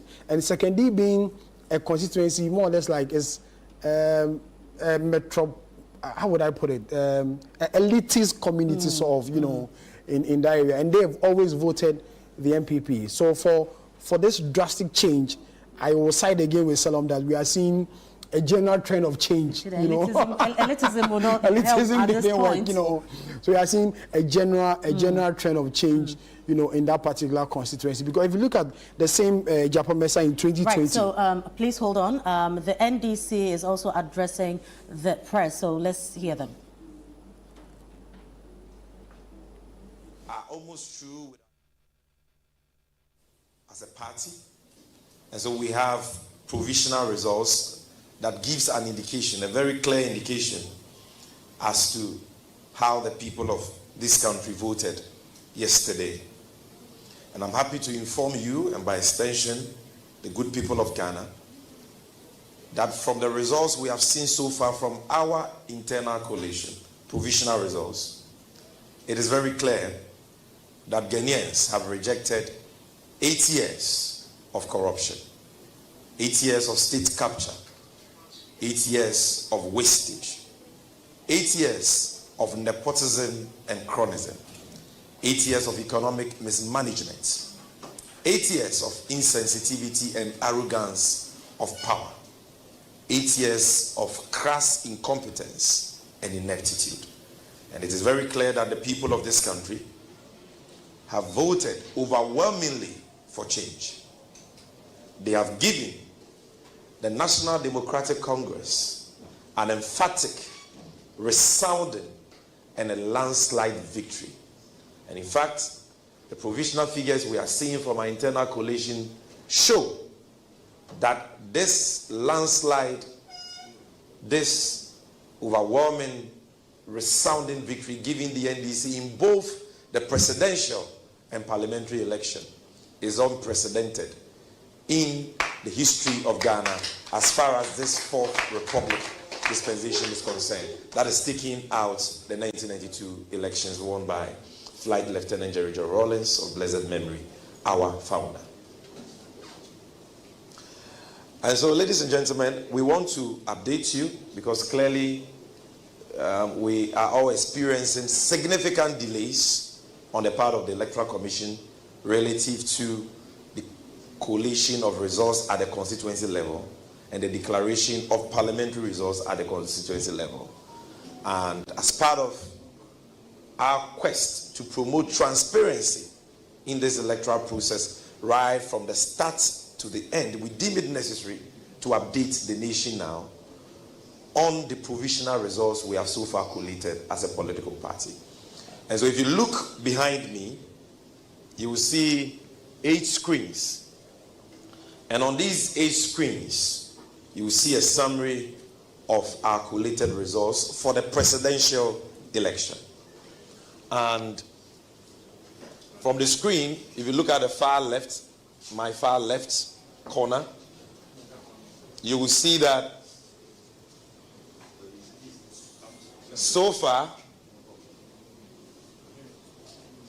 of the results that have been collated, the National Democratic Congress has garnered, even before I get there, you look at the far left corner, the bottom part, and you will see that out of the 40,976 polling stations, 40,976 polling stations, we have received results from our agents covering 38,896 polling stations. And these are results backed by pink sheets. We have pink sheets from our agents in 38,896 polling stations out of 40,976 polling stations in Ghana. The total valid votes involved in these 38,897 polling stations are 11,159,430. The total rejected ballots that we have recorded is 228,443. And if you look at the results summary between the two main contenders, the presidential candidates for the NDC and the presidential candidate for the New Patriotic Party, you can see that John Dramani Mahama has garnered, per our internally collated provisional results, 6,286,600 votes, which is equivalent to 56.33%, whilst the failed presidential aspirant of the NPP, Alhaji Mahamudu Bawumia, has managed to garner a paltry 4,614,606, representing 41.35%. And let me emphasize that we have pink sheets to buttress this. And so it is very clear that the people of this country have voted for change. And this is not just a vote for change. It is an extraordinary vote for change. It is a historic event that has happened in our country. And we are grateful to the people of Ghana. What we want at this stage is for the Electoral Commission to fast-track the coalition process at the constituency coalition level, because we see evidence of deliberate delay on the part of some, not all, some EC officials at the coalition, at the constituency coalition level. And I'm going to give you further and better particulars to that effect.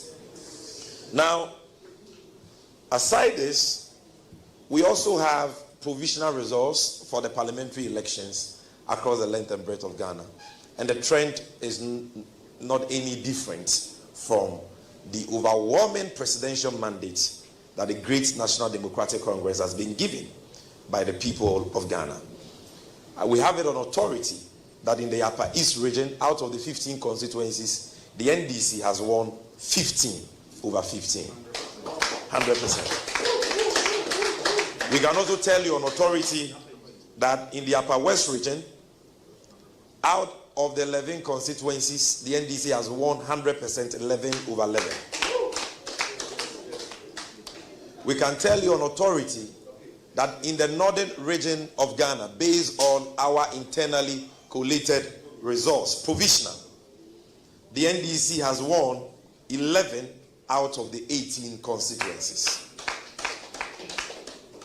We can also tell you on authority that in the Savannah region, the home region of our presidential candidate and the president-elect of the Republic of Ghana, the NDC has won 6 out of the 7 constituencies there. I'll come back and explain to you, some concerns we have with that one constituency, Damango.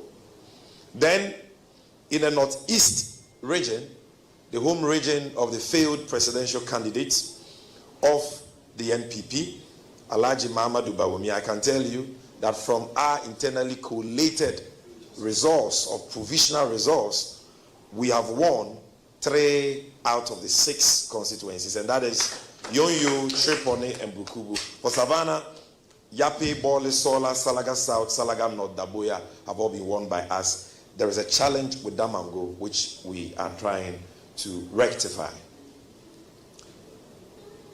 For Upper West is 11 over 11, so I need not mention the constituencies. Upper East is 15 over 15, I need not mention the constituencies. I will share with you the 11 constituencies in the northern region, which we have won convincingly. And in fact, we've won, there is one seat that went to an independent candidate at Willency, and that is an NDC member. If you add that, that will be 12. But officially, what we have won, the number of seats we have won per the provisional results, we have collated internally 11 constituencies. And these 11 constituencies are Tamale North, Sagnerigu, Kumbungu, Tamale South, Mion, Sabuba, Tamale Central, Zabzugu, Tatale, Nanton, and Yendi. Of course, Willency has been won by an NDC person who ran as an independent candidate. Now in the Bunu East region, the home region of the incoming First Lady of Ghana, I can tell you on authority that out of the 11 constituencies, we have won 10 out of the 11.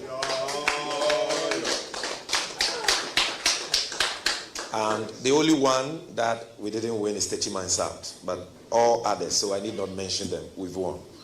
I can also tell you that in the Bono region, the home region of the national chairman of the great NDC, and should I say the national communications officer, out of the 12 constituencies, the NDC has won 11 over 12. And we have won in constituencies that the NDC has never won since the 1992 elections. And it is unimaginable, unbelievable, incredible that even some of us struggle to believe the scale of the victory that God has graced us with and the people of this country, have given us. Then in the Afo region, out of the 6 constituencies, I can tell you on authority that we have won 5 out of the 6.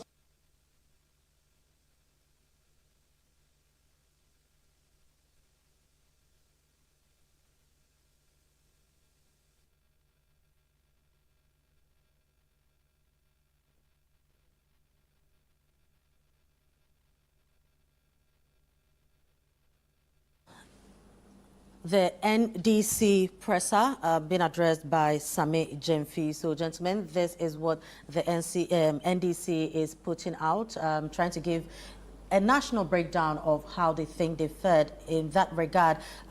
If I can borrow the words of the national chairman of the NDC, putting them in a very smooth and comfortable lead. This is according to Sami Jemfi, per their own collation they've done so far. But with what the EC has said, it's still too early. We should hold on. But as we were discussing before we went to take the presser, if we have our agents at the polling stations, if we have our people at the constituency collation centers, and this is what we are getting. I mean, they've shown their screens and what their processes have been like. It looks like just wait for the EC to come and confirm these figures that we have. Sky? Well, I mean, traditionally, what you normally have is parties claiming that this is what their national coalition center or internal coalition is telling them. Then you have the opposition or the opposing ticket also make all kinds of claims. Normally what happens is that there has to be a relationship between what is claimed and what is available in pin sheets for the various political parties, as I was saying much earlier. So the NDC's assertion, according to Sami Jemfi, is based on the receipts they have in their hands. If indeed these are the receipts they have, and all of them or majority of them have been signed by their party agents and the opposing agents, they are entitled to collate them and come to a certain conclusion one way or the other as to what they are getting. You would have heard him say that these are their provisional results. They remain provisional results until they are confirmed by the Electoral Commission. We remember in 2008, I mean, claims were made, counter-claims were made, that they have won the elections. Then the Electoral Commission comes to tell us that, look, nobody has won this election and that we are heading for a runoff. Even after the runoff, there were claims and counter-claims. Ultimately, the Electoral Commission said, look, the numbers that we have, there is time that would have to help us determine who is the ultimate winner because of how close the results were, because that election was won with in excess of 40,000 votes or thereabout.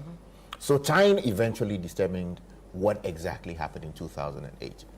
But it is important to say that what the NDC is claiming is not substantially different from the picture that, you know, as journalists we are picking up, right? But those claims can only be validated if at the end of the day declarations are made at the various polling collation centers and people's hands are raised as the MPs elect in the respective constituencies. Of course, the NDC may well be entitled to make their claims. The MPP, as I understand it, would also be organizing their press conference in a short while. But let us be clear that as we speak, the EC says it has not received results from the various constituencies as to what the picture is around the country. Of course, it is only the presidential elections that the returning officer in Accra will declare. At the various constituencies, it is the returning officers in the various constituencies who would declare the various MPs elect. But the NDC are entitled to say what they are saying. If indeed they have received all these numbers they say they have received from their agents. Because as I said, at every polling station you would have received a pink sheet giving you a certificate as to how the polls went for you. Salom, thank you very much, Sky. Now, Salom, if the numbers that Sami Jemfi mentioned is anything to go by, then it looks Parliament to be quite an interesting sight to behold. Yes, that will be a sweep, a shellacking. That will be a humiliating defeat, really. But we're still trying. I think Sky is punching the numbers to see what it will come 15 in Upper East, 11-11 in Upper West, 11-18 in the Northern region, 6-7 in the Savannah region, 3/6 in the Northeast region, 11/10 in Bono East region. They lost, according to them, Techiman South, and 12/11. What do you call it? 11/12. 11/12 in the Bono region. So that is the picture they painted for us. And then in the Hafo region, according to them, they had 5/6. So that's huge. Of course, Ashanti hasn't come. Ashanti is 47. Maybe that'll be around 43, 47. Because we're also hearing, though not confirmed, that the NDC's won it for normally 3 but 4 seats there, and Greater Accra, quite a few seats have gone to them as well. And Central too. Well. So I'm thinking that the Parliament may come to similar numbers as we saw in 2017 from the 2016 election, where Osechi Mensah Bonsu ran the House. You know, what the majority said was what got done. I mean, opposition typically will have its say, but the majority will have its way, a proper majority. That's what we are seeing. And if the numbers that the NDC is projecting are anything to go by, then that is an absolute majority. That is, you know, a resounding, you know, defeat for the MPP, and that is a colossal goodwill that the NDC has had. And when you have such levels of goodwill, that also comes with its own expectation. And so the least thing you do, you see trouble. We saw that in the MPP, and that goodwill chipped away to about half by 2020. And we've seen a total reversal of that to maybe factory setting, you know, pre-2016. So it's interesting. I mean, the NDC should be happy with themselves for the kind of campaign they have run.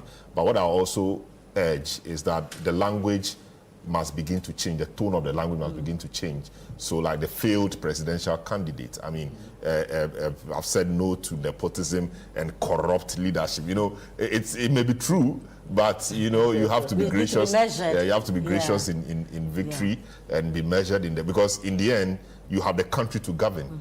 And so you do not want a situation where people will be angry beyond the normal anger levels that the result will bring upon them. So that is why it's important that the victor extends an olive branch. And I think that should happen. At the very top, I have no doubt John Mahama will do that. But on the ground. On the ground. But so that must translate, or that must percolate down to the people. If they see that the top guys want to see peace, want to move on, I think they will follow. But if the top guys are using incendiary language, the guys down there will also do it. And very well. Let's take more parliamentary results. So we have from Ofuasi Arebi, from Asin North and North Dai. So we take... Before you do that, if I may, if you put the numbers together, they have collated from what he's giving. during the press conference, 85 seats. And out of that lot, they are claiming victory in 73 constituencies. So that will be 73 over 85. So leaving 12 for the NPP. Yeah. Right. So let's just quickly look at these three coming in. So we have Ofuase, Irebi, Ascent North, and North Dai coming in. So in Ofuase, Irebi, we have the NPP's Kojo Ponkroma getting 18,601, 18,601. NDC Alfredo Seipoku getting 13,415, 13,415. So this is for Ofuase Irebi. So we move on, and we have Ascent North. So Ascent North, we have Charles Opoku getting, for the NPP, getting 13,599, 13,599, and one man who has grown to become very popular, James Jachi Kwesen of the NDC, getting 18,023, 18,023. So this is for Ascent North. Now we move on to North Dai, and we have NPP's Edmond Atta Kujo getting 4,723, 4,723 against Joycelyn Tete of the NDC, who got 12,778, 12,778. So new ones coming in of Ofuase Irebi, Ascent North, North Dai. So we have the NPP's Kojo Ponkroma getting 18,601 against NDC's Alfred Oseipoku getting 13,415. So this is what we have. Ofuase Irebi, not too surprising. I don't know if you find anything. Well, I would have been really surprised if Kojo had lost that seat, especially given the personal commitment he subsequently made in the constituency, having won it. Of course, you would notice that during his tenure at the Ministry of Information, at a point he slowed down, wasn't as vocal on the communicating government position as he was previously. In fact, during the COVID period, he was sort of the main spokesperson of the government. And he was supported by the Lojukuku candidate and Minister for Health. They articulated the position of the government repeatedly. But after that, we saw that he had slowed down, sort of had withdrawn from the frontline communication of government position. Of course, you would know that he took a lot of flack during the COVID period when it emerged that some claims that had been made that, oh, these things are free. He sort of went to say that, oh, you know, at some point, somebody has to take care of the bill. And that took him, Ghanaians took him to the clinics. So I noticed that he had sort of withdrawn from the front line. But while that was going on, he was committed to his constituency. When you meet him and you ask Charlie, say, bro, what is happening? So, Charlie, I had a constituency, I'm now farming and blah, blah, blah. All of that consolidating whatever gains that he has in the constituency.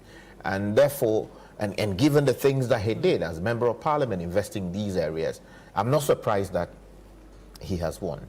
Now, if you speak to the members of the NPP, they tell you that, look, this election would have to be won for them by their parliamentary candidates.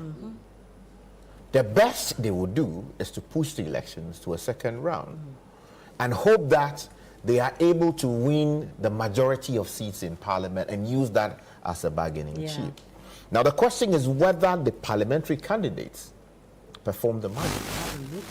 It doesn't look like it. Because even in Ofuase Irebi, the NDC's Alfredo Seipoku put up an impressive show. Because getting 13,415, you know, that is no mean feat at all. I mean, the discontent, the anger, the rage against the government, it's nationwide, right? And of course, when the party was hemorrhaging a lot of goodwill, the expectations were that they were going to do something about it at the very top. if they were not doing it, then on the ground, something needed to have been done. So take, for instance, when 90-odd members of the NPP in Parliament broke ranks with the party line and insisted that the Minister for Finance ought to leave, everybody expected that a government, a president who was listening to his own people would have taken the cue to say, look, these issues you raised, they are contentious. This is the first time in the history of the country, in the history of the party, that 90 or so odd members of parliament are telling you that, look, your Minister of Finance will send us to the ditch. These were the people who work on the ground to get you elected president. They raised the matter. Now, what did we hear from the president? Well, I've listened to your concerns, and I will think about it, and I will take a decision. And once he's done with some of these things, give me some time, I'll think about it. The man went on to do what? 1 or about 2 more years before he was eventually relieved of his duties. Now, and even at that, he was still around. Exactly. So the question you ask yourself is, what would the 90 have seen as to cause them to say that our own finance minister should go? And if the president was really listening, was the proper response to say that, look, I'll think about it. There are a few things I'm doing with the IMF. You wait, let the man deliver his budget, and then, I'll do something about it. And then go on to stay on with him for some time before eventually leaving. Now, so that is something that the NPP as a party has to think about. Because it would seem that many of these MPs were reflecting the feelings on the ground. But for some reason, at the very top, you did not see the same level of energy to ensure that a different course of action was taken. Right. Right. Let's look at North Dai, where we have NPP getting 4,723 against NDC's Joycelyn Tete getting 12,778. 12,778 against NPP's Edmond Atakujo getting 4,723. Nana, you want to say something about this? No surprises. North Dai typically will vote green. And so if you see some of these figures, I mean, there's no surprise there. And you can gauge the increase in performance based on the previous performance of the NDC. And as we have established throughout, anytime there's a change in government, then of course you can draw a pattern of apathy. Right. So let's quickly go to the NDC headquarters because they are addressing the public now. Central and Tema Central, there are serious security issues because of these deliberate, this deliberate delay of coalition in certain critical constituencies that the NPP believes the NDC has won. And in most of the constituencies, the NPP agents are nowhere to be found. For example, in some of the Bono constituencies we have won, they are nowhere to be found to sign the results as collated. And EC officials are saying we are waiting for them. We want to tell the Electoral Commission that if the NPP will not come and sign, declare the results. It is not by force that polling agents sign. If they are not there to sign at the end of collation, declare the results and spare the nation the tension you have plunged us into. And Alhaji Bawumia, for God's sake, you are an Alhaji. You call yourself Dr. Digital. So I'm sure that by now, through your many digital applications, you have collated your results. You know you have lost. Please, call your senior brother, His Excellency John Dramani Mahama, concede defeat and congratulate him. And save this nation the unnecessary tension that you and your goons have plunged us into. Enough of the killings. Enough of the violence. Ours is a democracy governed by the rule of law. The will of the people expressed at the polls is supreme and must stand. Be a Democrat and respect the will of the people. Leading figures of your party have already considered defeat. Richard Anyagba has considered defeat. Even the defectees from the NDC who came to support your cause have considered defeat, like Alote Jacobs. All of them. What are you waiting for? Ghana is the only country we have. So please, do the needful, concede defeat, and call your supporters to order. And IGP Dampare, we will continue to commend you and the Election Security Task Force for the yeoman's job you have done. But your job is not done because we are nowhere near the conclusion of the electoral process. Your work is being undermined by certain elements in the New Patriotic Party and their collaborators in the military. What we are seeing at constituency collation centers is not what the IGP promised us, and it is not what the CDS promised us. And we know that they are not a party to what is happening. But only they can stop the nonsense going on. And they have to put their foot down. They have a choice to make. You choose between the MPP and the Constitution of Ghana. Choose between the outgoing government and the supreme sovereign people of Ghana. Your fidelity is to the Constitution of Ghana and not the MPP. They have lost. Nothing can save them. They can't kill all the people in Ghana. There is no way you can overturn this results through violence. There is no way. So, if they will not do the needful by conceding defeat, we want you to put your foot down and stop the nefarious activities of these MPP thugs who have been clothed in military uniforms. And in some cases, real military men who have been given directives to go to constituency collation centers, scatter the place, shoot at people and all that. Human lives matter. Nobody is supposed to lose their life because of an election. We are appalled and disgusted by what is going on. The NDC has lost elections before, even when we were in power in 2016. We handed over power peacefully. Nobody died. Nobody was murdered. Even under Flight Lieutenant Jerry John Rawlings, who was a soldier in 2000 when we lost power, not a single Ghanaian lost his life. In 2008, under J.A. Kufuor, an MPP president, the MPP lost power. There was a peaceful transition of power. Nobody died. In 2016, nobody died under John Mahama. Why is it that only you, in 2020, you killed 8 people? That blood is not enough for you. And you are still killing people. As we speak, you've killed over 4 people in this election. How many more do you want to kill? How many innocent civilians do you want to injure and hurt? You have lost. It's as simple as that. Your Sisifia campaign, attention. It's as simple as that. And it is time to pack your things and leave the Jubilee House. Yes. And we want to tell the Electoral Commission, Madam G. Mensah, the peace and stability of Ghana now depends on you. You are the returning officer for the ongoing presidential election. Your officers are deliberately delaying the coalition process in some constituencies and in some regions. Please, Madam, do the needful. Direct them to fast-track the process. Where they have the full complement of pink sheets, there is no legitimate reason why they should delay the process. There is no legitimate reasons. In some regions, like Greater Accra, the declared results are not even more than 5. Meanwhile, the results are ready. What are you waiting for? And the situation is not any different in most of the regions. And so please, we call on the media, the Peace Council, the chiefs, the pastors, to call the EC to order. This is the time for them to intervene.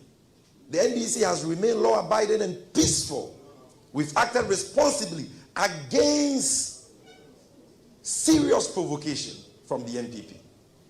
Our people have been murdered, beaten to pulp, attacked, yet we have exercised restraint. But we will not sit aloof for EC officials to deliberately delay the electoral process in cahoots with the NPP for the sole purpose of giving room to thugs of the NPP to manipulate the results, at least at the parliamentary level. We will not allow that. So they must fast-track the process. In constituencies where there are no disputes over polling stations, they must fast-track the process. Ladies and gentlemen, we thank you very much for your attention. And let me quickly do a brief, and I'll be very brief.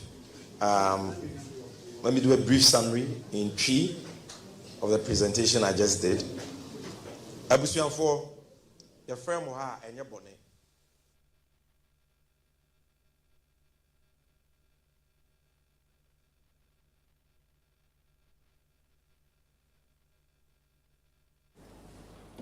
Right. This is the Election Bureau. So we heard once again the concluding part of what Sammy Gyamfi had to say. I mean, he's still calling on the Electoral Commission. And in fact, the NPP's presidential candidate to do the needful by calling former President Mahama to congratulate him. But the AC has also said that we don't have the numbers yet, at the national level. So we want to hold on. But this is what the NDC is saying. We all went to the polls with our pink sheet. Our agents were there, so we know what it's looking like. Let's go ahead with it. Nana, what do you make of this? Well, with all due respect to Sammy Gyamfi and the party he represents, I don't think it is for him to bring pressure to bear on any presidential candidate to call and to concede an election. The body mandated to declare a winner in any election here in Ghana is the Electoral Commission. The Electoral Commission has come out to say that per its processes and the various levels and layers involved, it is yet to receive results at its National Collation Center. And so, as a major stakeholder in this election that believes that it has won the elections with all the figures it has put out, perhaps it should be channeling this energy towards the Electoral Commission and not its contender, who is also by now putting his own figures together to challenge what figures you are putting out. And so... Or to confirm. Or to confirm same. You get it? So, I mean, I don't think it's for Sammy Gyamfi to be calling on a presidential candidate to concede to another. You get it? So probably he's advising. Exactly. Not demanding, suggesting. I don't have a problem with him calling on the candidate of the governing party to concede. I don't have that problem. What I have problem with is the choice of words. Right. Look, at the end of the day, if the results get confirmed by the Electoral Commission and you are declared winner, right, you have the mandate of bringing the rest of Ghanaians together. Yeah. You understand? To provide a certain path for rebuilding this country. Yeah. If indeed the verdict is that this country has suffered some level of destruction over the last 8 years, if that is generally what people believe. So that's why I kept talking about it is important for people who are willing to be magnanimous. You understand? If indeed the people of Ghana have voted to oust the government because of corruption, that is what it is. Yeah. But this is not the time to sound as though you are on the political or campaign platform. You understand? If you believe that the numbers you have received show that you have won, I mean, you can still, project confidence without sounding bombastic and, if you like, acerbic. Yeah. We do know Sami, his choice of words and language, but I still believe that if indeed what is in the bag for the NDC is what is in the bag, then I think this is the time to actually pull back.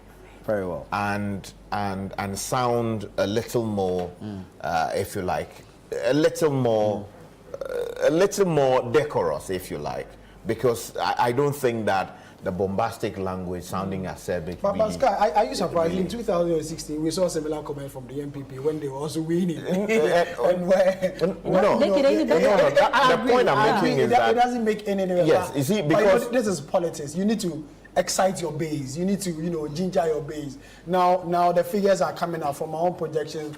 We are on a certain course, to victory. Yeah. So let me just empower my base. Get them excited. You see, you can still excite your base by sounding magnanimous in victory, if indeed it is your victory. Do you understand? Because like I said, it is not only NDC people who would have turned out to vote for NDC candidates in a particular constituency. True. Of course, there are people who would have been disgruntled with their own party, who would have gone there to say that, look, these guys have wasted my time, let me throw them out. Or who would have sat home and said that, look, we are not taking part in the process. And there may have been even non-partisan people who would have gone there to say that, look, I want these guys out because of A, B, and C. So it is important that someone within the party with some semblance of authority will bring his influence to bear to say that, look, the numbers we have show a certain trend, but in communicating that, let's sound a lot more refined. Let's sound statesman-like. Let's not raise the temperature. Let us take it easy. Because at the end of the day, you need all the people. You need every Ghanaian, or as much as possible, the majority of all of us, to get this country working. Spot on. We have presidential results coming in. So Nana, please take us through that. I must say that I thought I wanted to take on this one as well. I mean, okay, quickly. Yes, let's go on. I think we followed this process for some time, and I mean, judging from how things were in 2016, 2016 is just repeating itself. In 2016 till date, we don't have a sense of the NDC's own coalition. And there was this joke that their coalition system broke down or got hacked. Till date, we don't have results. Well, it leads to a loss you wouldn't see. Yes, till date, I mean, the MPP told us that. You don't need it. Told us that by 8 p.m. yesterday, we were going to have at least parliamentary results. And we trust them to have a very robust system. And they've said a lot of nice things about on the basis of their history.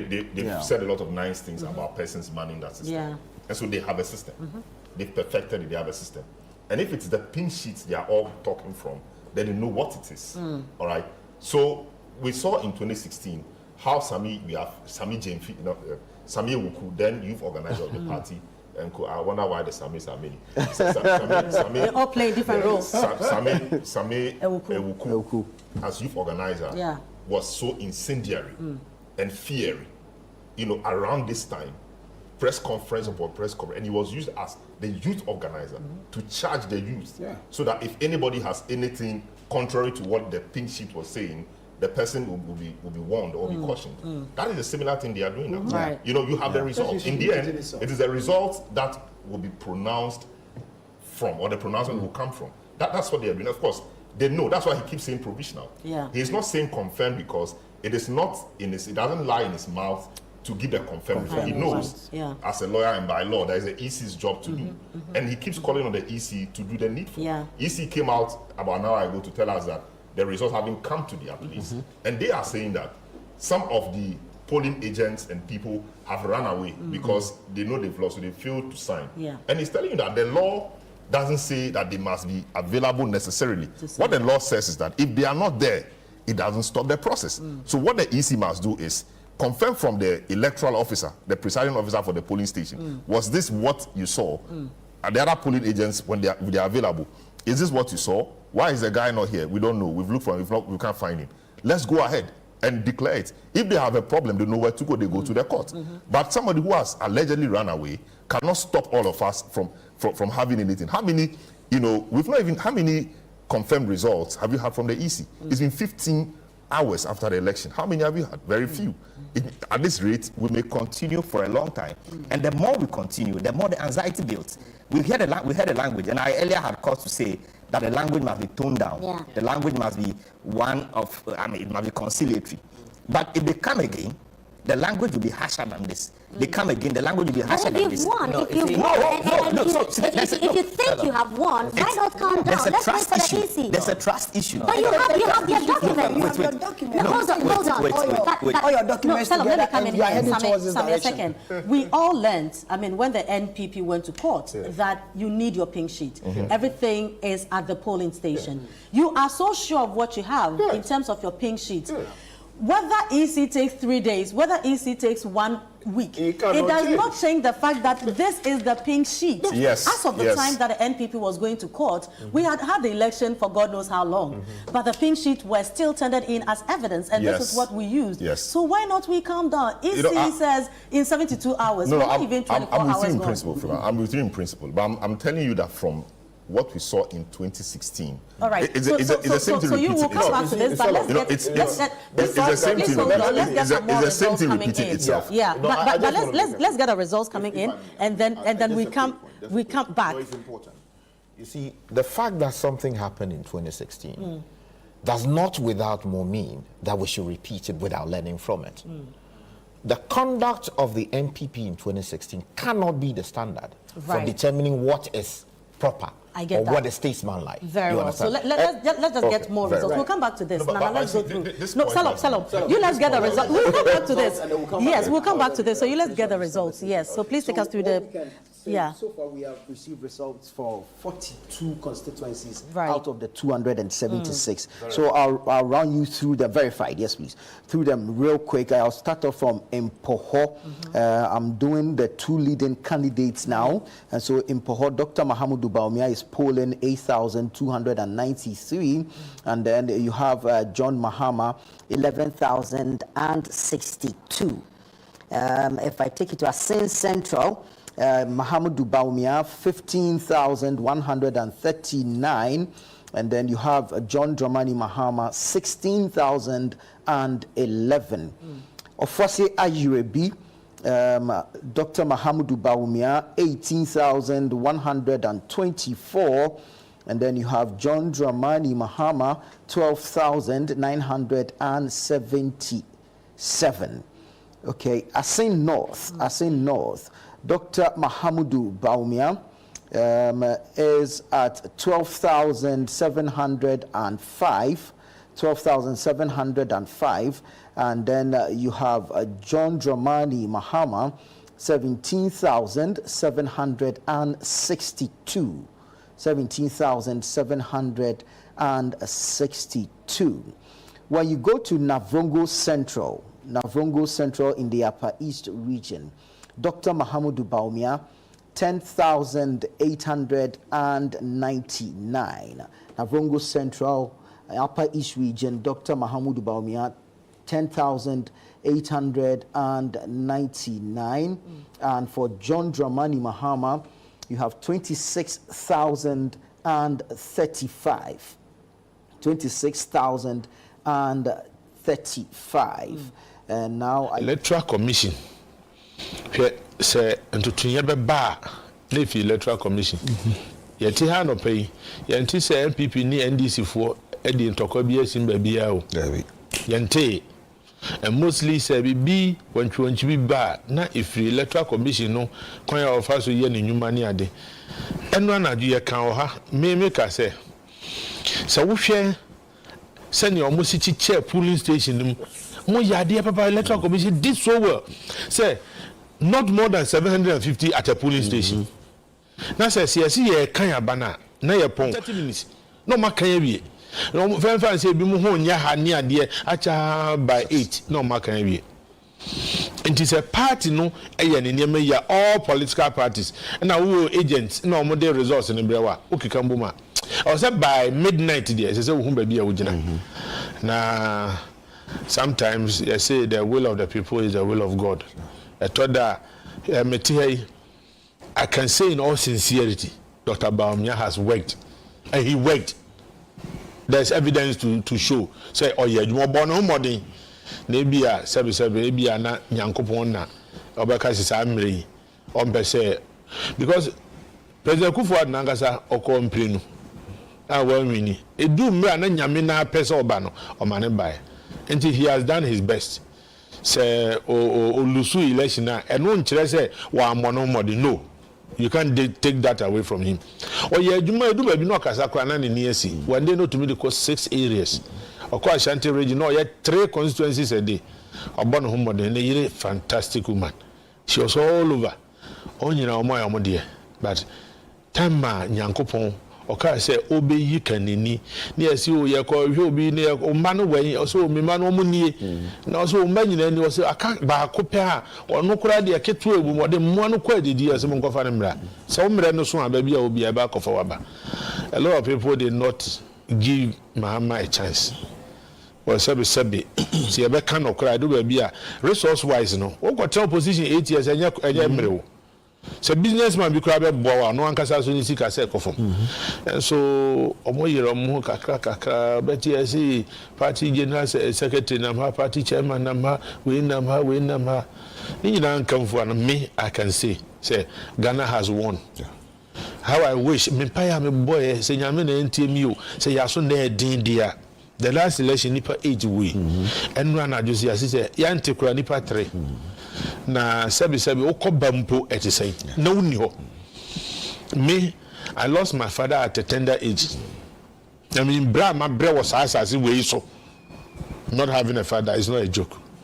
Enti me I got opportunity to say udu baby ni e kan he wo baby etu wo bia wo de gina nchen na wo ko pia wo ye ba ma pia ye ko jaw na ukohwere wo nkwa oti anye yiye na wo ma wo yire na wo gya wo hokọ ebi so a brofoka se so na ye bread wi na wo na ukoba na e kina wo ni hoyi wo ma nkwa na be bread se na ye mu bi ye bread ye no a na se wankasa so only you have not been fair to your family and to nature. Inti atora yenya botre kakra. Me hu ne enti aya e ma e showbo wura ye mu ma obi a na dwen se ene ne besi. Hwe ne esi wo boase no. Me hwe video no me a me metenkran no me yam hihim. Me ni hobi o. Me tenkran keke. Na se so jani kurotuo. Na one ne preso. Ah, na se ne nsa koka krokro na. Den pa na bebo wadwunim. Electoral Commission can say yam mo ntra polling station na mu asem hwen na omo hia omo de be mo makọ patrols nti omo kọ patrols wa mo amma so mo begina ho yesi yempene ma hakra na no ye ni sojani no so na kuma ko suru kakra no koto nsa but me see se tuo no to ya ni wo wo no kwa na wodanse nti ye besre Electoral Commission onye na djuma yie enye first time ayeto abani na no the overall boss no the chairperson of the Electoral Commission no on to me is ahwe on to me so fa hwe nka bibia ho na mo bi so nkohye ne se chinchina be bobo aba no abra ba bi asise firi ba ne maye on to me nya adwuma ne sa ye de mra na ye adwuma enti ye nya abotre nia obewi no obewini ye de tumi ahye nipa ba ko pensem no so mra kwan so no asese oya du ba bi hu se e bi out of 276 no menya 250 na newa nyandodo a we nya nia ka no amampa ana ebaso a enkosesa hwe that's the only time the chairperson can declare enti mesre yenya acha dida enche ebia na ye kan se o afi sese na ye to aba enche ebia na se o 6 months time na ye to aba enche ebia o akabo so me pe na ye to aba enche ebia se na wotwe enche ebia aba na ye ntoe ya to awie enti ebe cha dida ye nya motre den ya acha hwiebe opanya je kumna kan end of today ye be hu the commission and its heads so munya full complement of what legally permits them to declare on mayor mojuma mayor inshomo na ya antu e boso a especially with this EC has got a record of making errors. Now, mom, they should not be pushed because okoye no can be wie okotro bibi na so yasan hunfun so be say onokwa mo de say nti they are also learning say onkoye bibi mpre no ho na obi abeka say o ajakwam na na no asema mka ma no fum ye nti yensisa ne dabi mum ye nya botre pa very very important a stage ye do say yenko pepere ho yenko hye no say Electoral Commission chinchire atwan Ghana be declare results. That one we cannot do that yenya because nothing will change. What I say, me say, baby, I to abano. Yeah, and 9 e wo ha no be.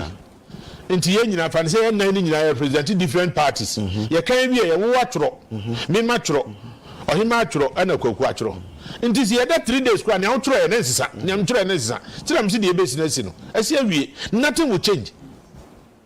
Nothing will change. The results are there, and the party be also candidate album. Let's not kid ourselves. They know. The two big parties know. So far, independent na minyante dodoa aba. Apart from A+. Minim say one in Fota region and because independent Oti region Oti Oka 1 and Asante Achim there be Oka okay Asante Achim and Asami crowd dey no can say NDC winning so can 2 independent candidates him say man kranso afa no Oka ba ku bi o che say still nipa no ye NDC ni na okọ independent. Kwabena obetumi check ya ma me specific results. Baby a na was sitting MPs am ko independent. I'm very very interested in those areas. Okay. Yen se betumi aye hu bibi esi ya. Baby to say Aguna West. Mamre more. Is it Suhum or so? Suhum but ye ko ha no pe. Na Weja. Omunwe na Weja. Suhum Weja Daddy. Na Aguna West. Weja na Tina Mensa. Tina Okoye. Tina Oko Anko independent. Anko independent. Tina Luzuba. Ana Mamre Morrison. Okoye. Ono Okoye but Suhum Aguna West. Na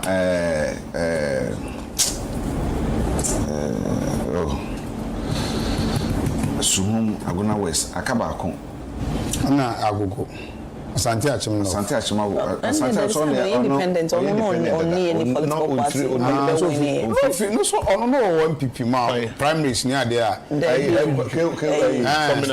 Frimpong Debbie yeah sure yeah Debbie about street say independent one businessman okay but the independent no because 800 no I me can say from a me chance on it no the whole Ghana candidate were 800 na independent be 110 the whole Ghana okay e bi wo but na your notable ones bia any one say Suhum Mamre Morrison hone other areas ana ehɔ no eyeki ba na independent ni bi wonya Nkranza no generalizing chaso no ko independent ko chasa msa chasa enya minye so se chasa nya me ba me network network na yanka chaso su kra de se betuma fro no phone su po na bisa no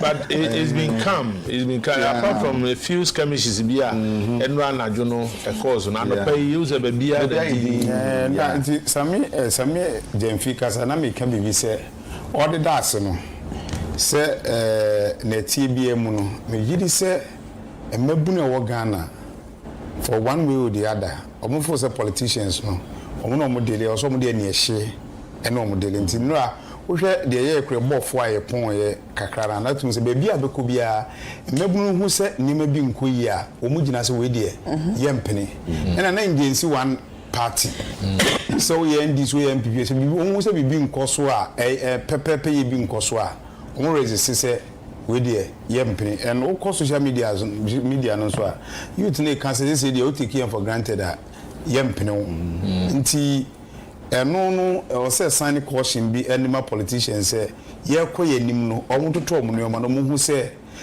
share ke ba nka biase 92 no ye ba ye nim no kwala omo wo omo no omo nyin omo hu de ekoso omo abrabo mu ensem na na meti bi Nigeria na wo bisa akwala bi say nisika wonyina ye odi bi kwa akoma na wofo no so ma wofo na hwe me but omo responsibility so omo hwe me enti se mi ndidi mi ya bintu mfa bi nko hwe omo na omo cry equity South Africa for a problem ne se wesi so wanya adwuma na wontem osuro na minyi nti tambia na bedu bra ba hwe oba na wa yemre na omo ka nti wo se politicians ne hu se emabunu pa adwuma ye de so omo toto omo ne oma yie na aboa mabunu adwuma kwan so a wo se fie ne ko omo bia because these two parties omo na omo change NDC ko MPP ba nti wo hihye wo ne oma na yenye se ne ato wenti ochina oba we for so na me nsem am kind every election is a special unique one yeah when you say 2028 as I sit here to reflect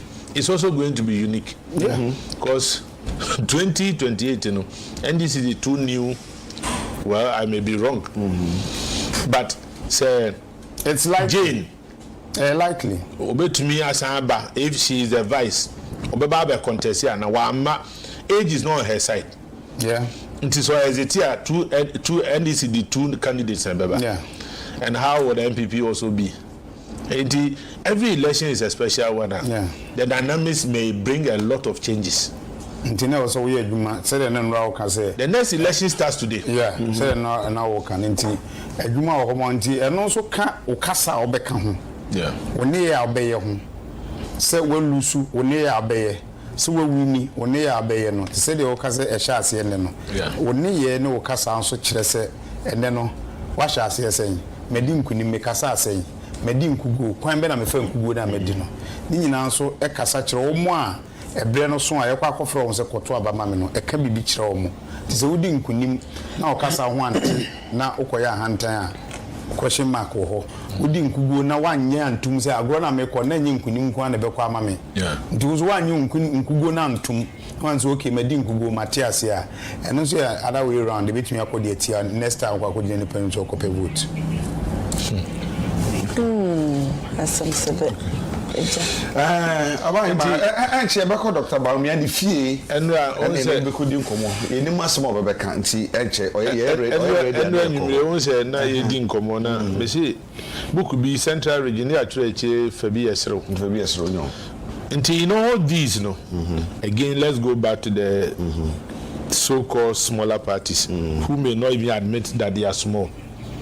The results in na by what's that discussion the comedy also omudimam so performance no so nti omonso should begin now say yeah reorganization na ye nyina say adwene ye say ni ankroma ye ne ye neje ho na say ye be say ankroma ideas no na ye propagate dia ye nkan ye homom oman hyase ye ne na omokotia da omo bi o ha only 6 months to election and at time I filing na be say some political party bi o if indeed as a country they say a third force there they should work well and work together.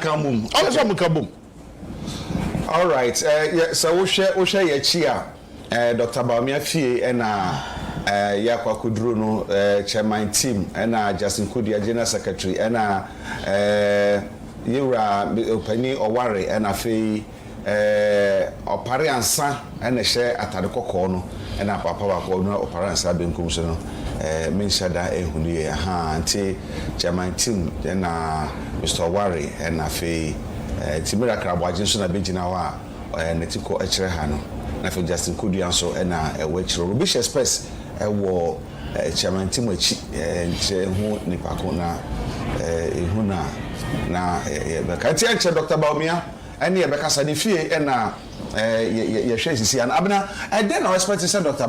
Baumia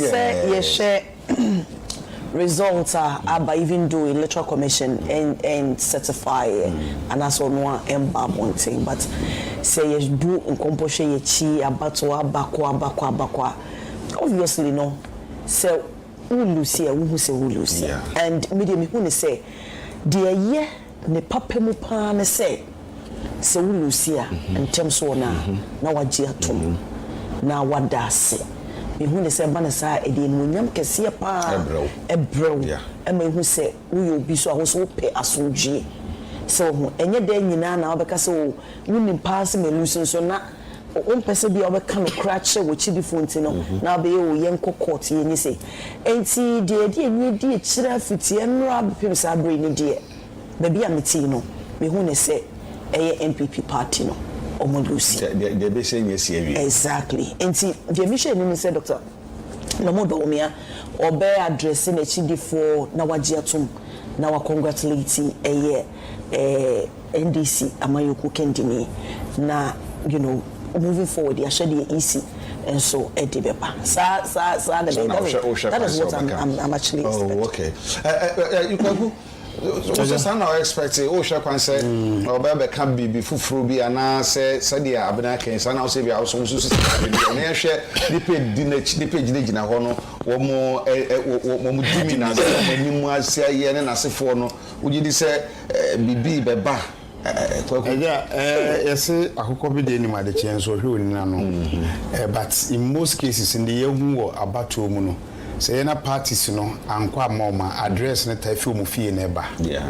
In 2016, Kanima Mampeni, John Dramani Mahama, Uncle Yeno, Nifino, or Casa Free, and no so you press conferences by back and forth ni or more pre and no so as compared to 2020 now press conference no course one adwunu na no and no omo ye ba ku mienu bi na ekoda no anase ende yankoda mpo ye to aso no ye hu press conference bi abiem eno eka bibi na mu baby am si ni baby am sha ase na ko be ni ma de chi enso tiri ni na no enti ye ntie de Dr. Baumia Eddie Eba. The baby so akokwa no o mame ebia onum say say ye fe na mame hu say say me be yini say mangaza akokwa ba o me say akokwa bedie ni ma de chi bedie na so ba e so ye kro I said of friend me bi say no na wo ye no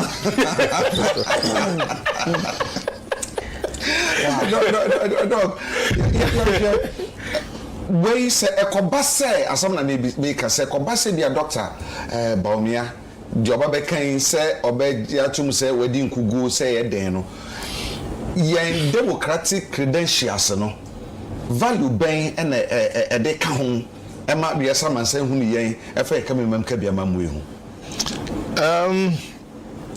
ayi kura ya to aba there's been a lot of improvement.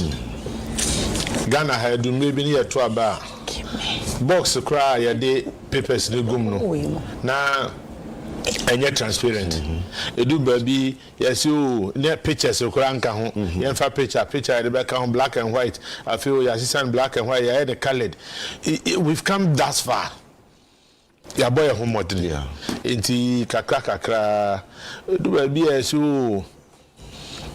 Utie a man who does what ya to aba obi o ha wa nwini nso obetumi akoso chaos but at least yan kan kwa chire nhwe adubu ahe ene President Rollins ko ye olusu ye wan kontokwa obochiro book President Kufuado ene Atamos ekoye ekosi sen aifa Kufuo ne Atamos o mi dem pasumje wan kontokwa o ya dabi kikan was dabi Atamnos near Kufuado. So it's been like that, I say. So be echo not Odin Kugua or Jitum.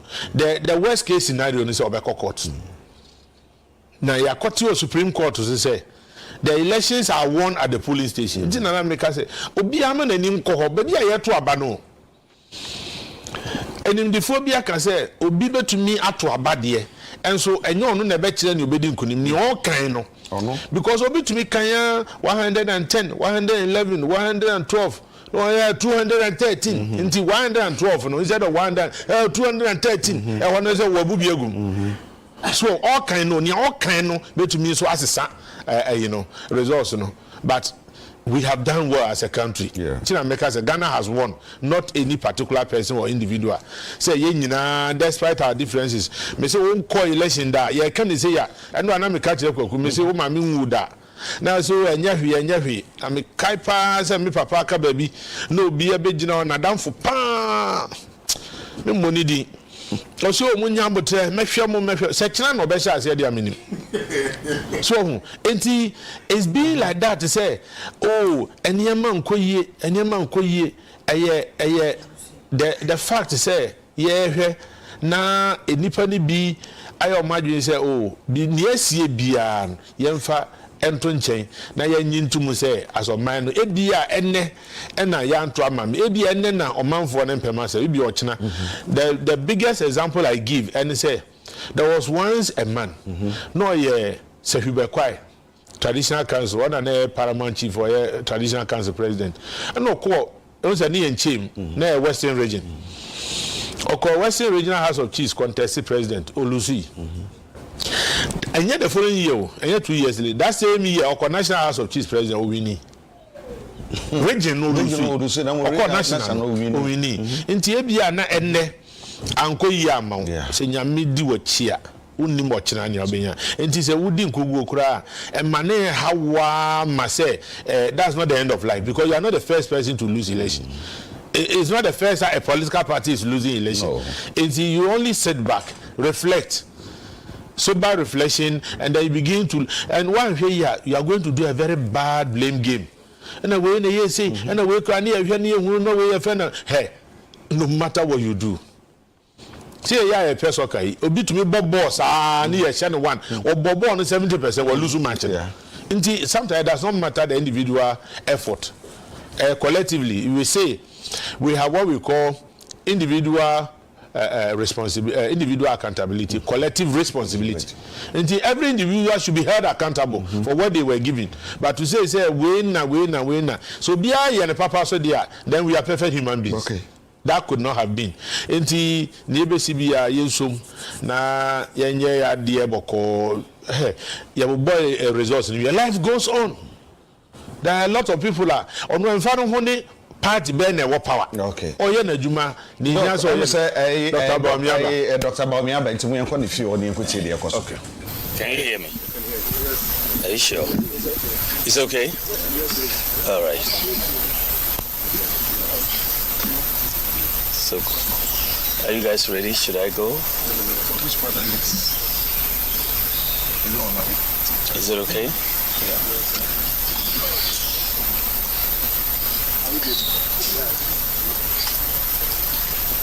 Ladies and gentlemen of the media, following yesterday's presidential and parliamentary elections, Ghanaians at home and abroad have been sitting on tenterhooks awaiting the outcome of the election.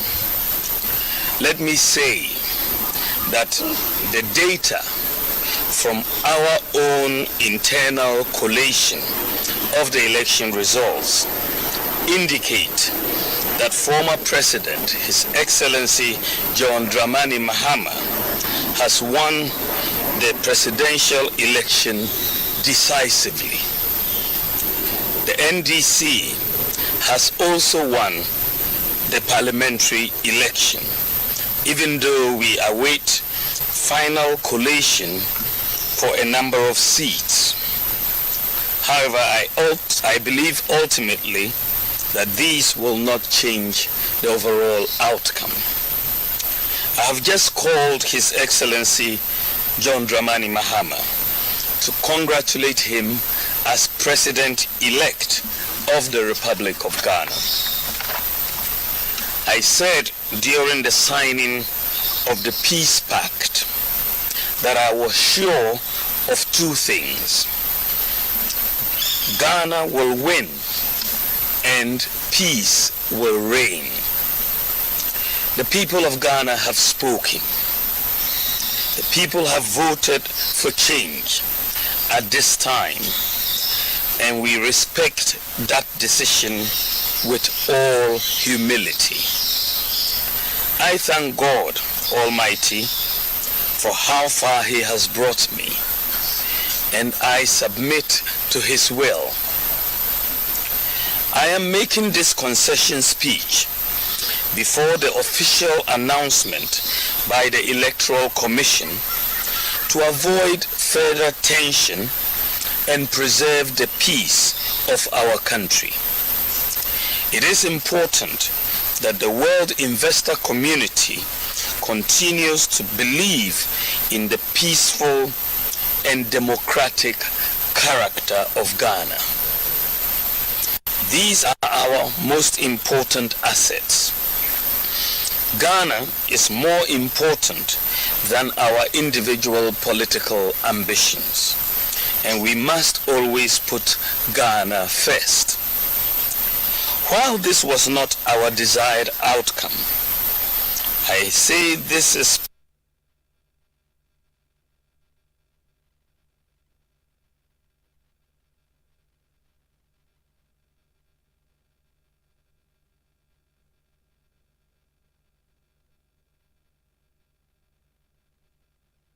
part of the democratic process.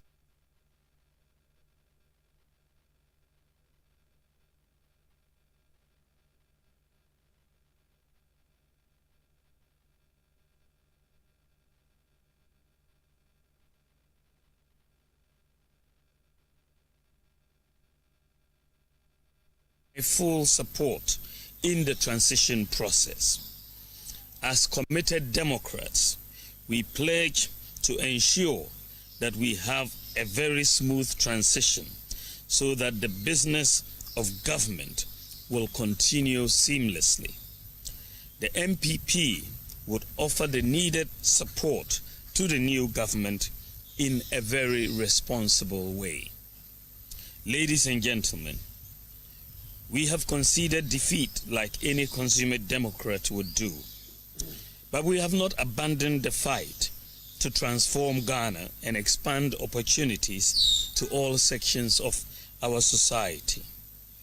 We will not be a disruptive opposition, even though we would subject government actions and policies to strict scrutiny in the interest of our beloved nation. Our MPs, I am convinced, will do a thorough job to advance our democracy and ensure that the citizenry gets the best out of the democratic dispensation.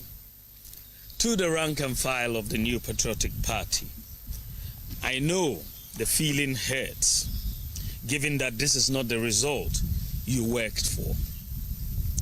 I know you would feel there is darkness ahead. That is natural, especially when in all sincerity you gave the assignment your all. But I assure you that we will regroup and come back even stronger.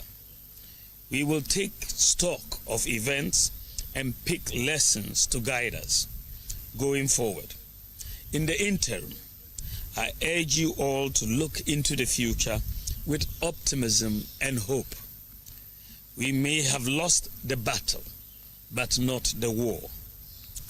Let me also use this occasion to congratulate all MPs elect, with special emphasis on those from the MPP side. I would like to use this opportunity to thank His Excellency Nana Addo Dankwa Akufo-Addo, President of the Republic of Ghana and Commander-in-Chief of the Ghana Armed Forces, for his support and guidance over the years.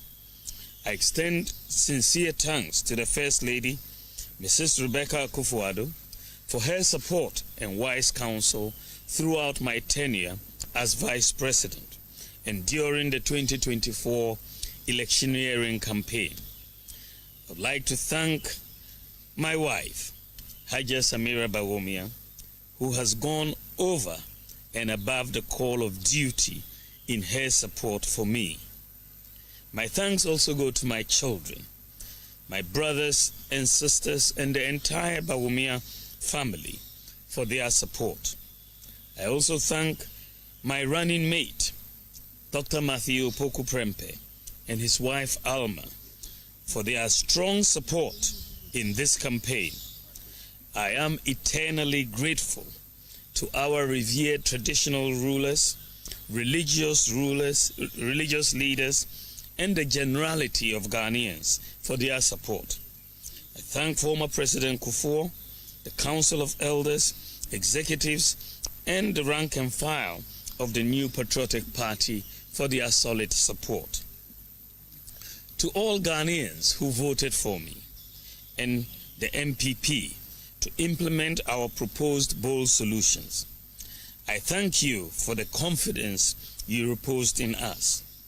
To all Ghanaians who didn't vote for me and the MPP in this particular election, I thank you for considering my proposals, even though you exercised your right to choose by settling on the eventual winner.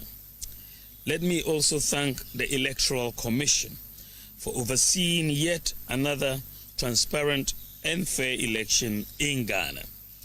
I also thank the security services for their role in maintaining the peace. My thanks also goes to the media for their excellent reportage. Ghana has won. Thank you very much, and may God bless you, and God bless our homeland, Ghana. Thank you.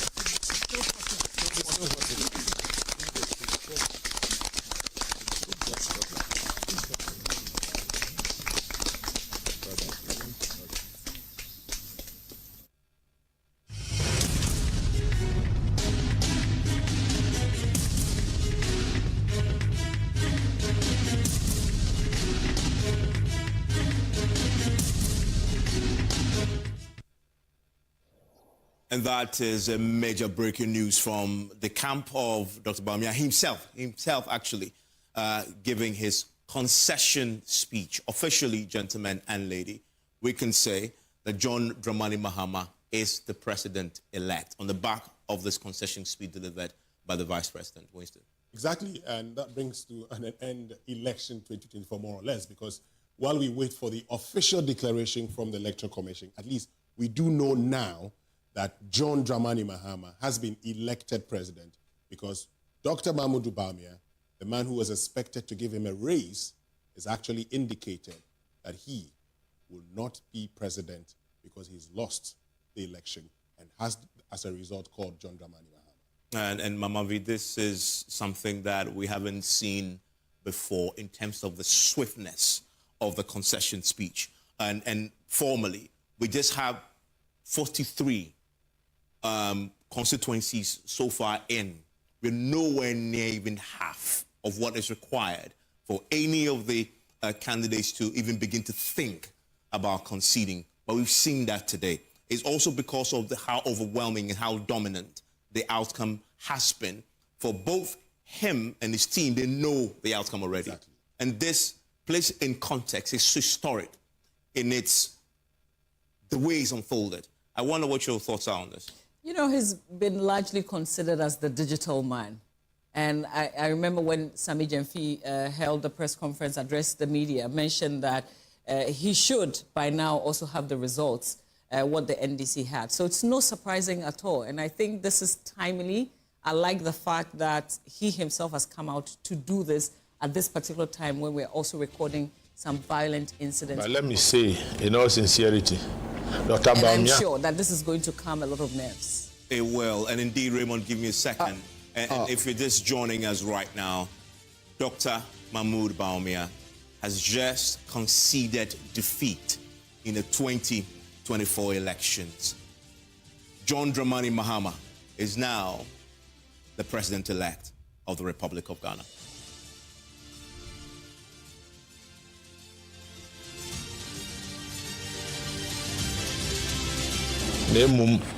adeɛ no yɛhwɛ ne ayɛ na wɔnyɛ sɛ wɔdi nkonim kɛkɛ decisive decision a nkɔfoɔ ɛsɛ sɛ ade no ɛso wɔdi nkonim ama na aboro so wɔdi nkonim kɛseɛ nti nya afei na to also prevent anxiety, to also keep the nation calm. Now, no, as a leader, me also say, on person tension, but no, ya wini was ye wini, ajobre, mina midimonim. Nia abana ye ankasa ye because Sami Jemfi or say near ye, Dr. Bawumia said near ye. There's something happening. Me kawa. Yeah. So parties in me, obia ye, you may ye no nim ye wonya. And yes, I'll bet you electoral commission.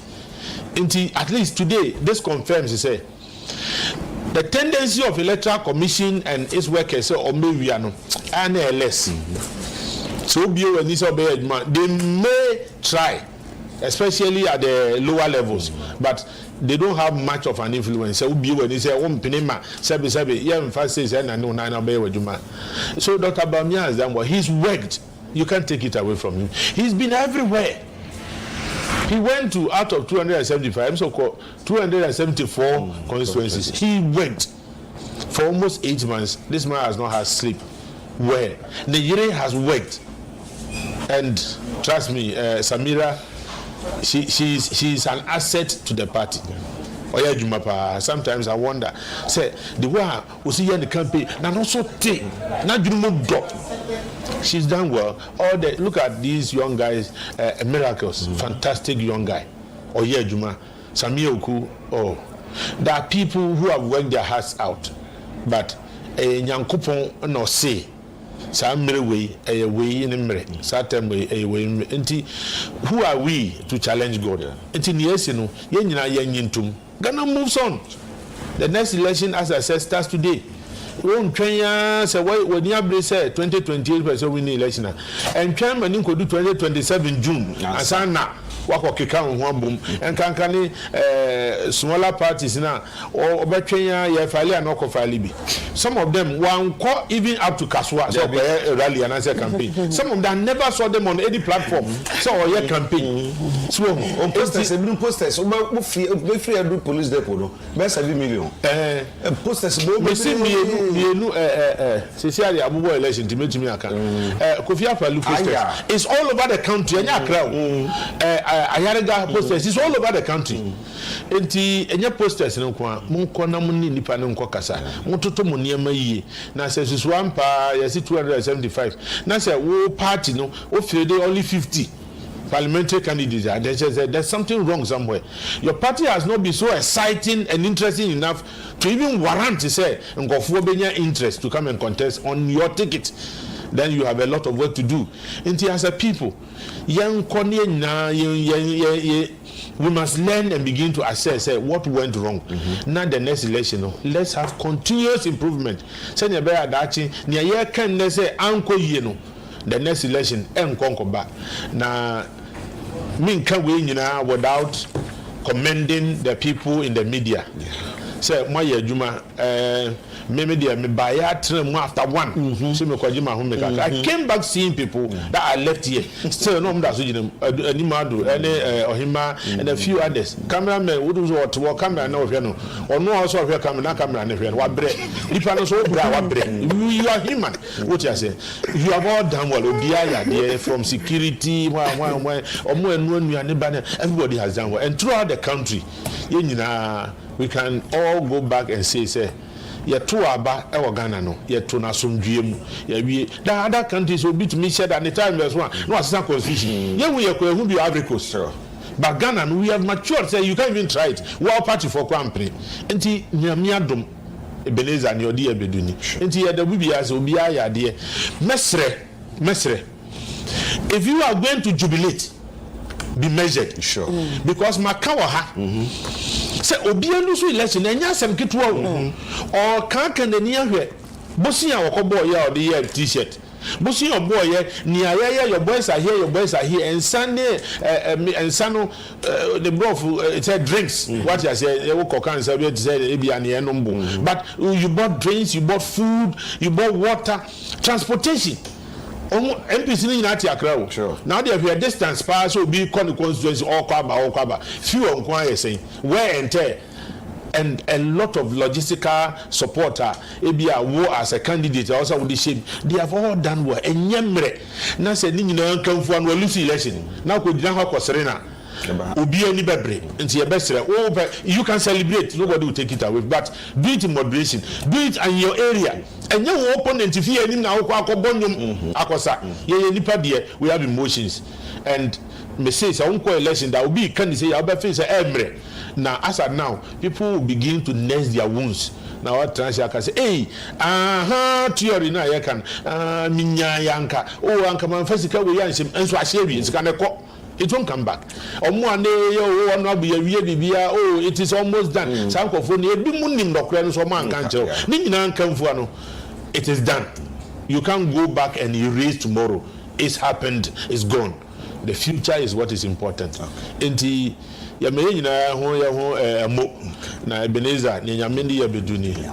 come thus far and we've done well as a people. Eja send this and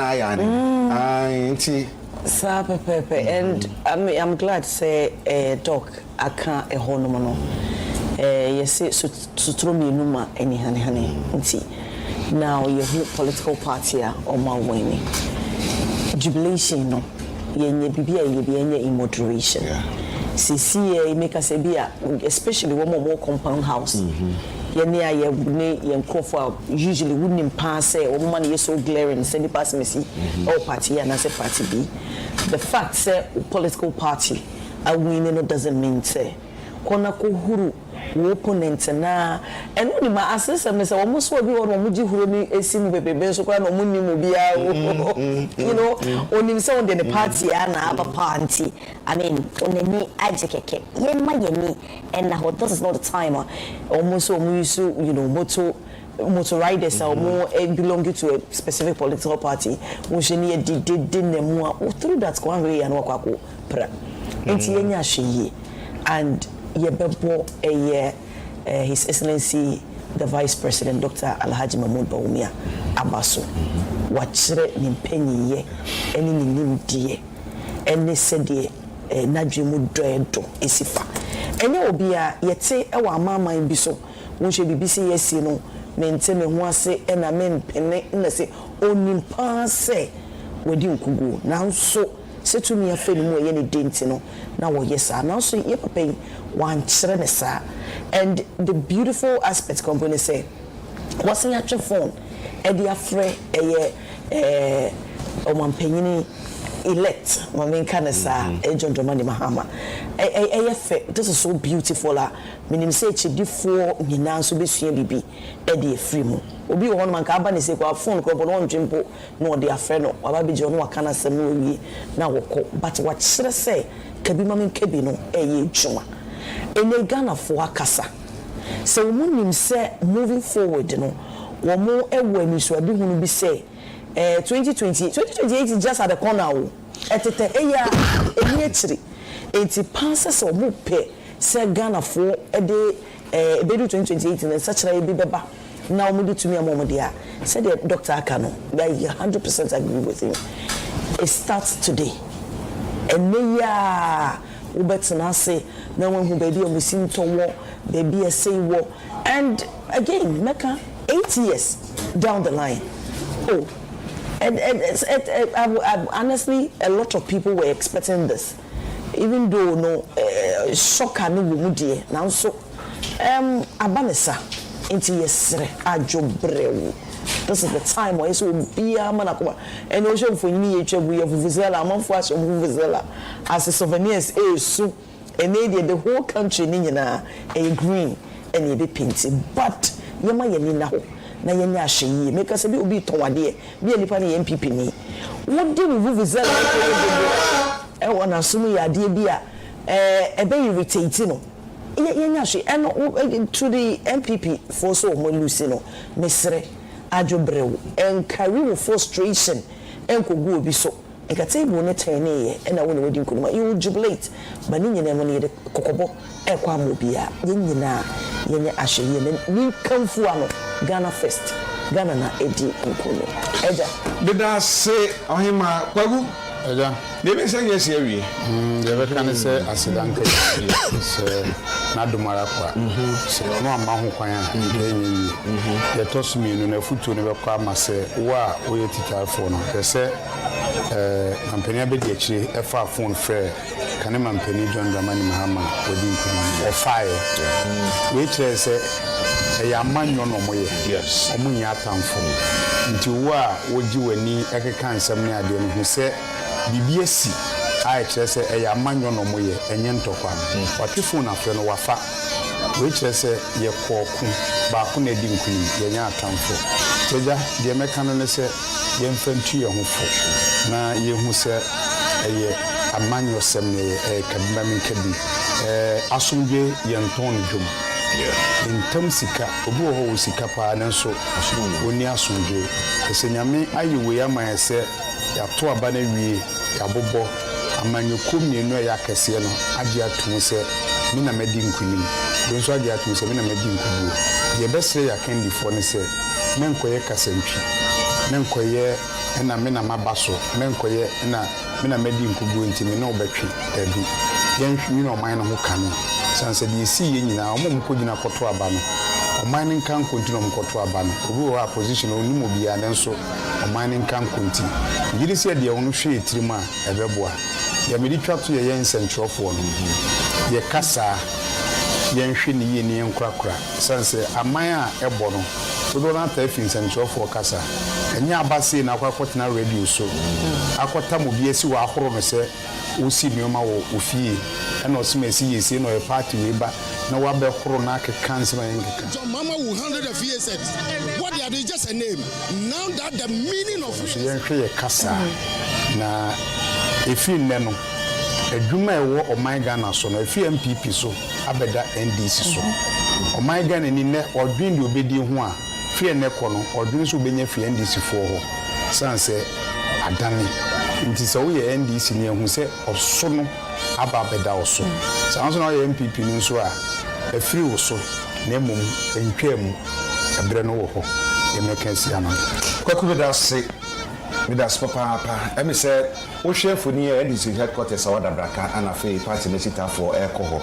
Now, one so the one to me.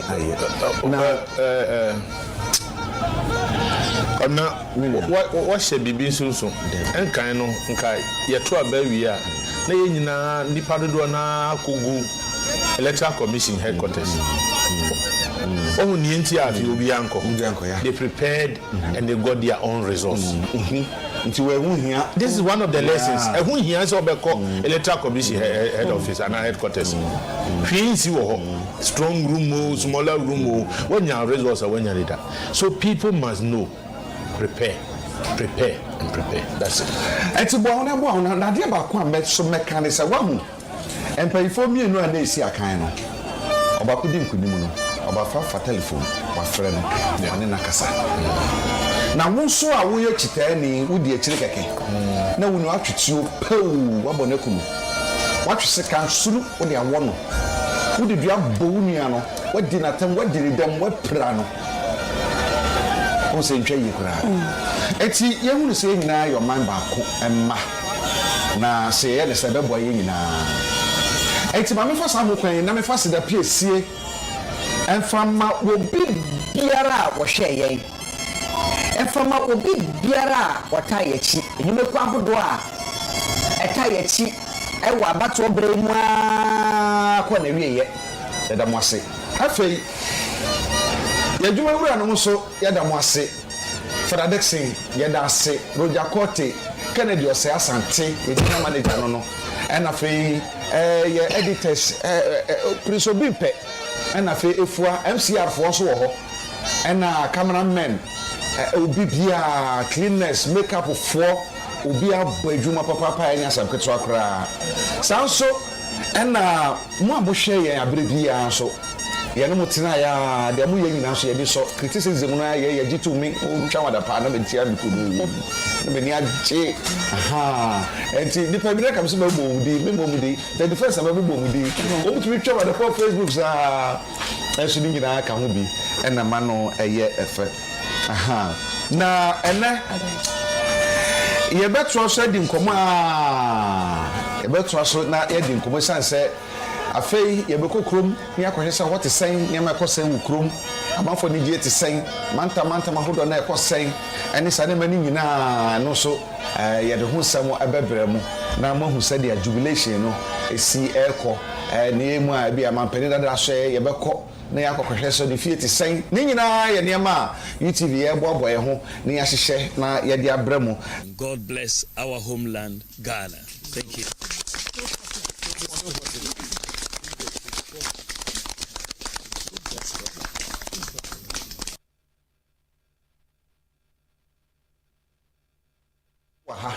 Na mo hwe ye titiri da mo ase me nua ba ko van bebi obi van be also wa hwe ye pa ne nananu ahemfa mo hwe ye nyina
Review.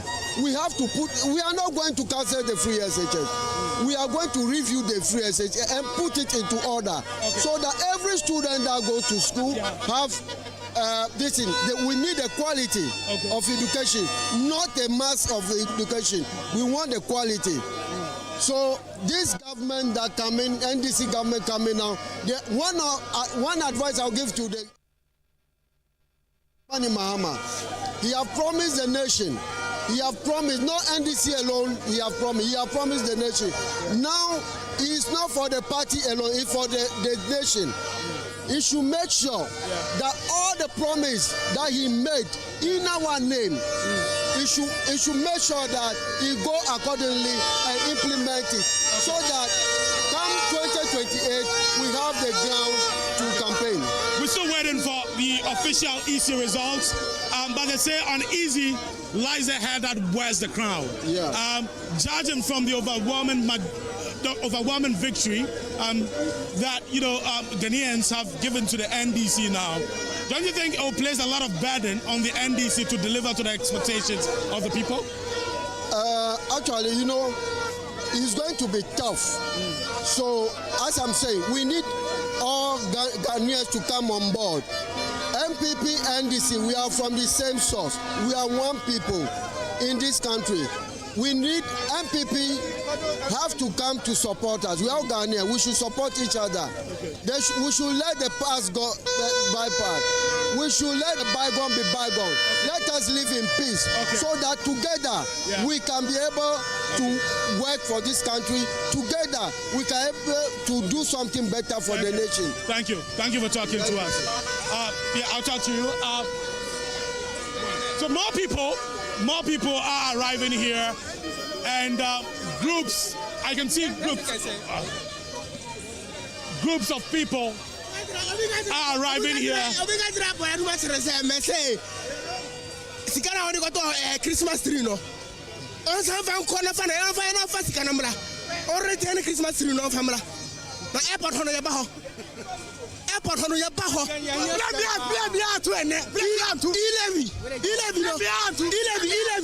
Elevi patent tax. That is better than more than 1 billion. What's the patent tax? Bet more than 1 billion. Me pesa zigano. And the best no one quote. Me pesa zigano. Medi. Investment now young boys here. When you see around out there too, mati. Montu magaja say oh sikana muti ya no dia yese. O padre ezere.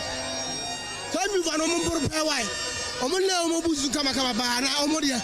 Nyamfa ncho mo ene nyamfa mo mo ehina.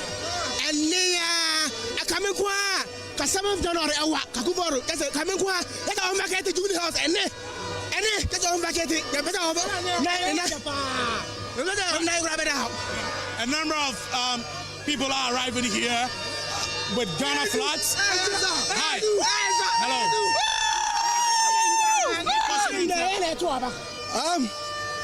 I lose the word. What's your name? Your name. But I thank Almighty God for this victory, and we hope for the best. And we believe in Mahama. He has done it before, and we know he can do it. But he should be able to prosecute these people for us. That is all we want. He should be able to, especially the cathedral. $58 million cannot go scot-free like that. He should do something about it. So we thank everybody. We thank Ghanaians. This is what we want. We want change, and we have gotten it. Thank you very much. So judging from what you're saying, judging from what you're saying, so for you, the Operation Recover All Loots, as promised by John Mahama, convinced you to. That is all we want. That's all we want. And then the MPP who lost the tax and then what do you call it? The fake police and the soldiers. He has to deal with them. He has to deal with them. I see a number of people here wearing NDC t-shirts with NDC flags. Why Ghana flag and not the NDC? It's Ghana that one. It's not Ghana that one. That's what we need. Ghana won. It's Ghana against MPP. This election. The election was not between NDC and an MPP? No, it's Ghana against MPP. Ghana against MPP. Even the NETA is against them. Even the NETA is against, everything is against them. What is against them? NETA is against them. Everything is against them. Oh yeah. So we thank God. We thank everybody for this victory. God bless you. Wait. Okay, yeah. you're showing me your finger. You're showing me. Wait. You're showing me your finger with an indelible ink marking on your finger. You look like a first-time voter. Yeah. Okay. Yeah, I've gone to school. How we are suffered in the pre-elections. It's very bad. If go there, we can go for school like 2 months and we come home and sit like for 3 months. How? How you expect us to pass our watch when it get to the distance and they will be saying that apport, and the apport too is not helping. That one is very bad. It's making our studies come down. Now when we go back to school, we don't even get good food to eat. It's very bad. Like we can just eat cake and beans for like 1 week. You get food and eat. Cake and pepper. How do you expect me to study with this kind of food?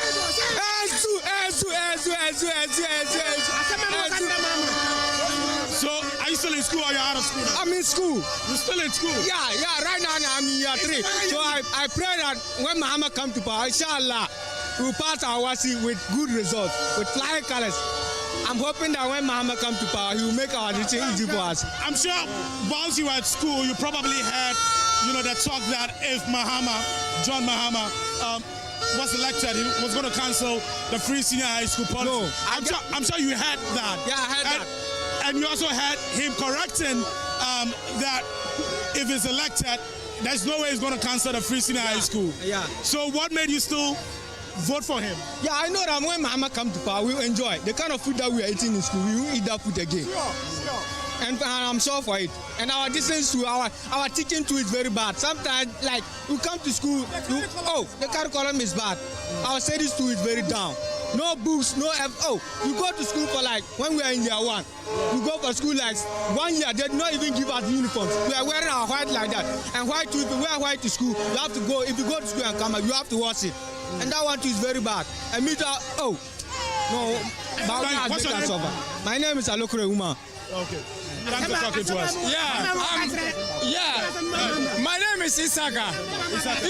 And this is the victory I'm waiting for. Because, I couldn't pay my hospital bills. Yes, because I was sick for some years. And I couldn't pay because when I go, so I know that there will be a change. I know there will be a change. And the change has come. So I'm happy with that. I'm happy for everybody, every Ghanaian.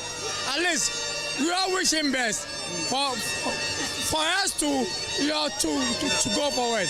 Yeah. You were in a hospital, you couldn't pay your bills, you said? Come again? You said you were in a hospital, you couldn't pay your bills?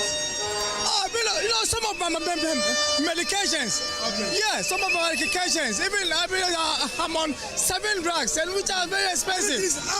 Yeah, I'm on 7 drugs, which are very expensive. And it takes me like 1,000 cedis plus. Not lasting for a month. Yes.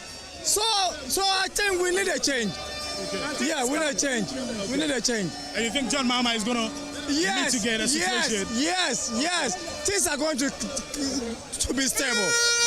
What really do you think affected the cost of your medication? Do you think it was the depreciation of the cedi against the dollar? Yeah, also because I started from the COVID time. And then the COVID time, the drugs, the way I'm buying it, it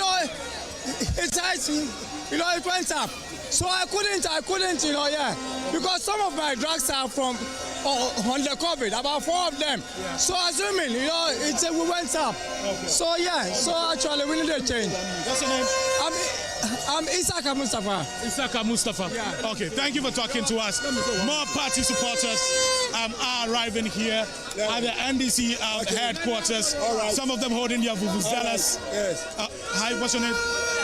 Yeah, my name is Said. Okay, yeah. Yeah. And only one. Yeah. I have only one message for John Dramani Mahama. Yes. And we thank God. We thank Almighty Allah that he has won. But the only thing I want to tell John Mahama that he should fulfill his promises. But anything, he should fulfill his promises. You see how the Ashantis vote against MPP. It's the same thing. If he didn't fulfill the promises, we the Muslim communities, the Ashantis, the voter regions, we vote against him. 4 years, it's not 20 years. 4 years, it's just around the corner. If he didn't fulfill his promises, we are going to vote against him. Yes, what I promised we the Muslims, Yeah, he would do it heart fair. He would make the economy better. He should do it for us. And second, where I'm working, second, you don't want any about it there. You don't want any about it there. So what I'm just telling Mr. President, that he should fulfill his promises. Otherwise, we will vote against him. That's it. Oh, the celebration will continue here at the NDC headquarters. More people are trooping here.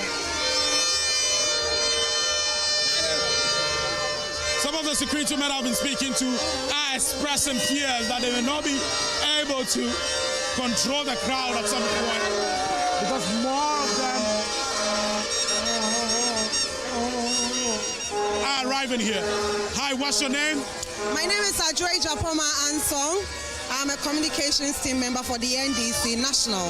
Okay. Yes, I have come here today to celebrate with my comrades. It's an exciting day. It's an exciting day for us.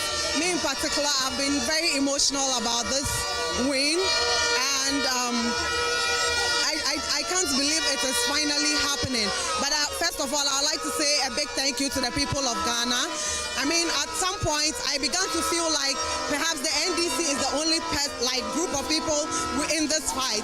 We have seen the corruption, the level of corruption that has happened in this country, and it seemed as if it was only the NDC that was concerned about it. Even with our electoral processes, you can attest to the fact that the NDC raised many concerns with it, and nobody seemed to come to our aid. Today, Ghanaians have proven to us that they were with us along the way all this while. They fought with us, they fought by our side.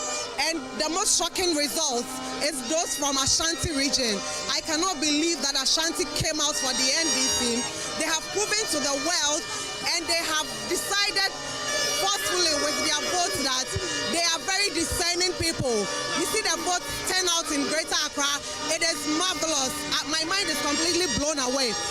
And with this, I believe that His Excellency John Dramani Mahama is going to reward the Ghanaian people by keeping to his promise. Once again, now, not long ago, the flag bearer for the New Patriotic Party, Mahmoud Bawumia, conceded defeat to the NDC flag bearer, former President John Dramani Mahama, and this information that just came in has resulted in a lot of jubilation within the Asawase constituency. Presently, we are.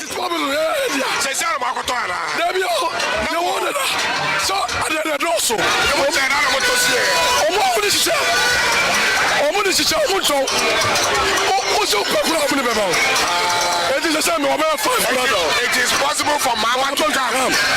And Mama has come. Mama has come. I see. She's leading Ghana. Oh. Mama will lead Ghana. It is possible. There are a number of people who are now here within the EC office, excited, and you can see the excitement all over. The vuvuzelas in here have doubled. Everybody bringing in vuvuzela to the Asawase constituency. As you can see, the police is having a very difficult time to control the crowd here. A lot of them are making attempts to jump the fence into the collation center.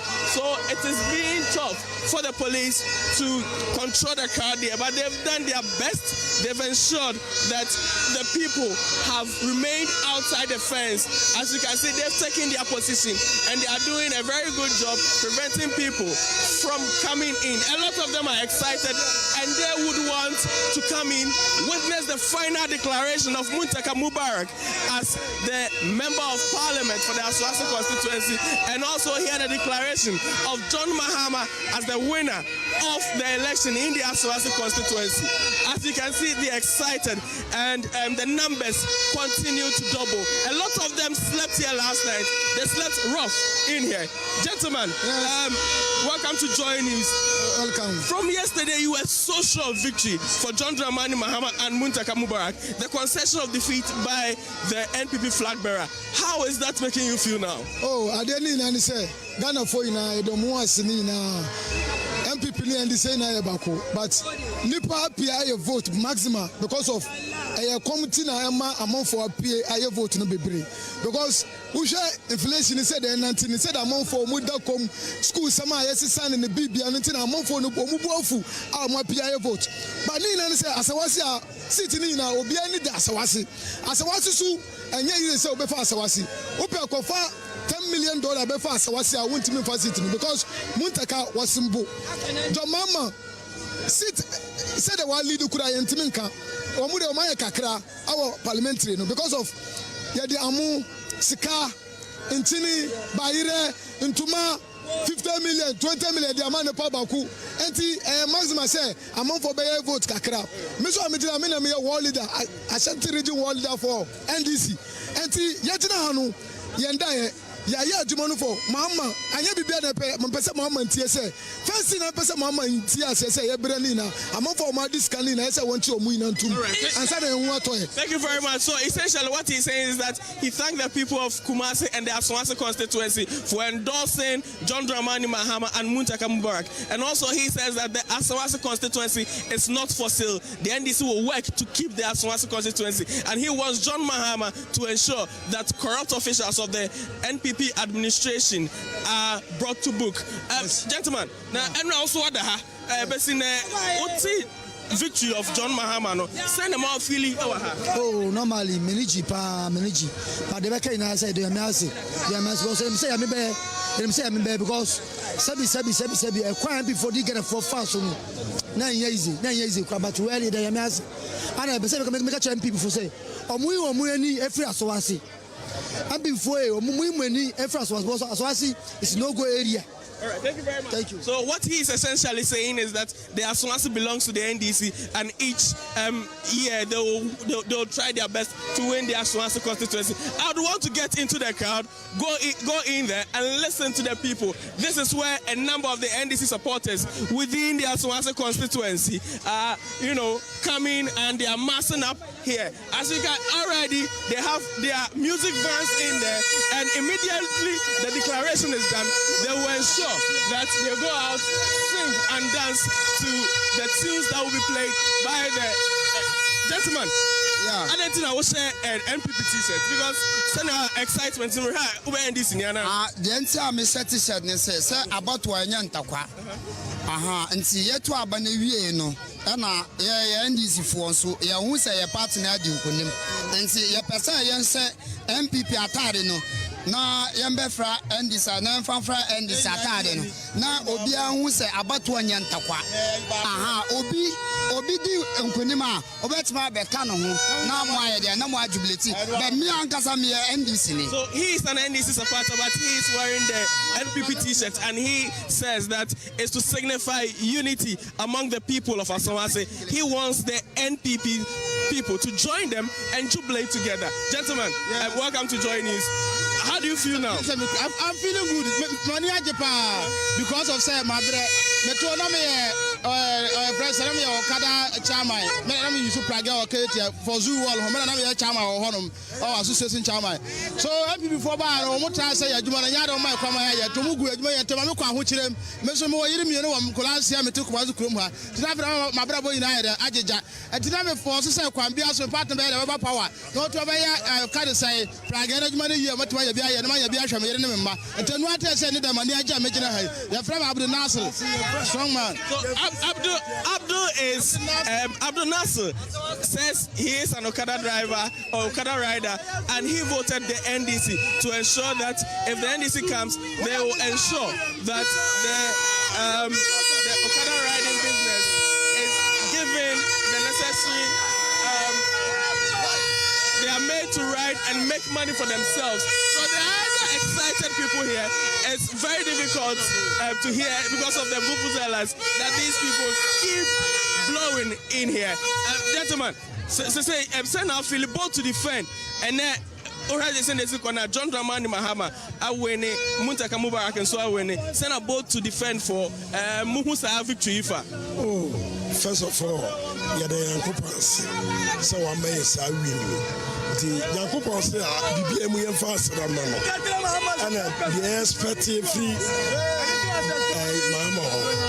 nkeye nku ya ho se ye expect from all yes adia MPP be ya o ma se o ma no ono oba no no mbefa sa trend no so ye no so aye bi da obetumi aye but make us election o pompisi ka bebre gu election so be wi ni a ye first ka wi ni election nti ye nyina ye mfa akomapa enter go Mohammed no onye Ghana. All right. Thank you very much. So the NDC supporters, as I said, are very excited.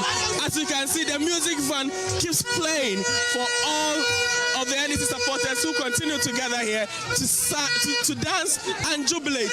I think Martin Abugu in the northern region takes over from me.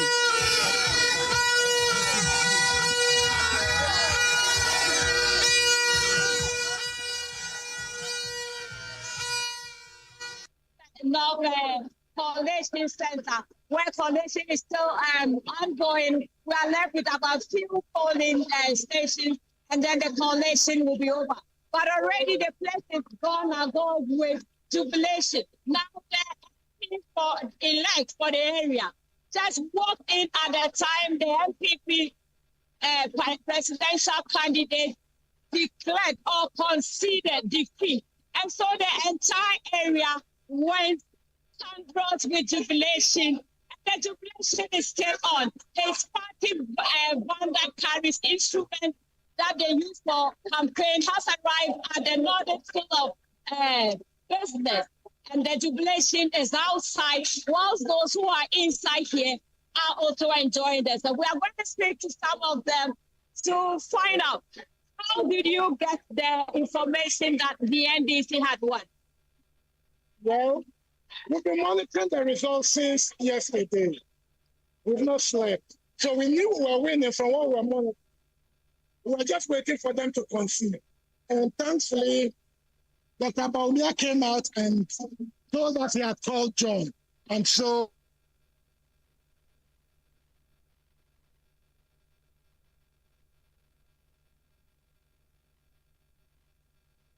we were the winners. And so there's I just can't express it. I can't express how it feels, but it's great. It's great. Yes. What will you be doing tonight or throughout the day with this victory? Well, sober reflection. We made a lot of promises. We need to think about how to deliver on what we promised. And we must transform Ghana. That is what is key. Winning is just the beginning, but working is what matters. Winning is just the beginning, but working is what matters. We are still going to speak to some of the supporters here. Says that winning is one thing, but getting on the ground to deliver is what is important. How does it feel? In fact, we feel so great. We have really worked, and this victory is not any surprise to us in the Tamale North constituency. Honorable Speaker has been delivering, and this particular win is a win for Mother Ghana, and it's a win for the good people of Tamale North constituency. We are poised for action. The resetting of the Ghana has just kick-started, and we are marching straight to the Flaster House, and we will do a lot in bringing development to the good people of Tamale North constituency. Were you part of the MP's campaign team, and what are the promises you gave to the people? Actually, I'm the constituency secretary for Tamale North constituency. Basically, the promises he gave to the good people of the Tamale North constituency was one, education, health, agriculture, women and youth empowerment. And again, you are aware of the manifesto of the great NDC. He will do all what he can to bring it to the good people of Tamale North constituency for the betterment of the nation. Thank you. Thank you very much. And they are about to declare the results. Thank you.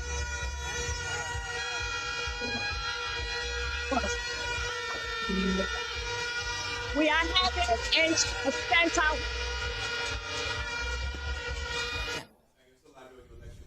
As we are taking reactions from across the country, if you're just waking up, Dr. Mahmoud Bawumia has conceded defeat. John Dramani Mahama is the president-elect. I want to go to Rafiq right now, who has some reactions from the Upper West region for us.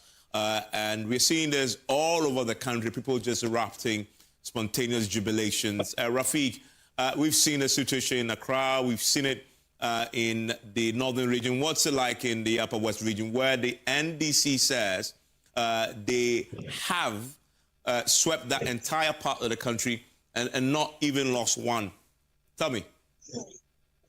Yeah, in the Upper West region, the NDC started the 11-11. They want to win all parliamentary seats in the Upper West region and also win the majority votes in the Upper West region. So clearly means that it did happen in the region. The whole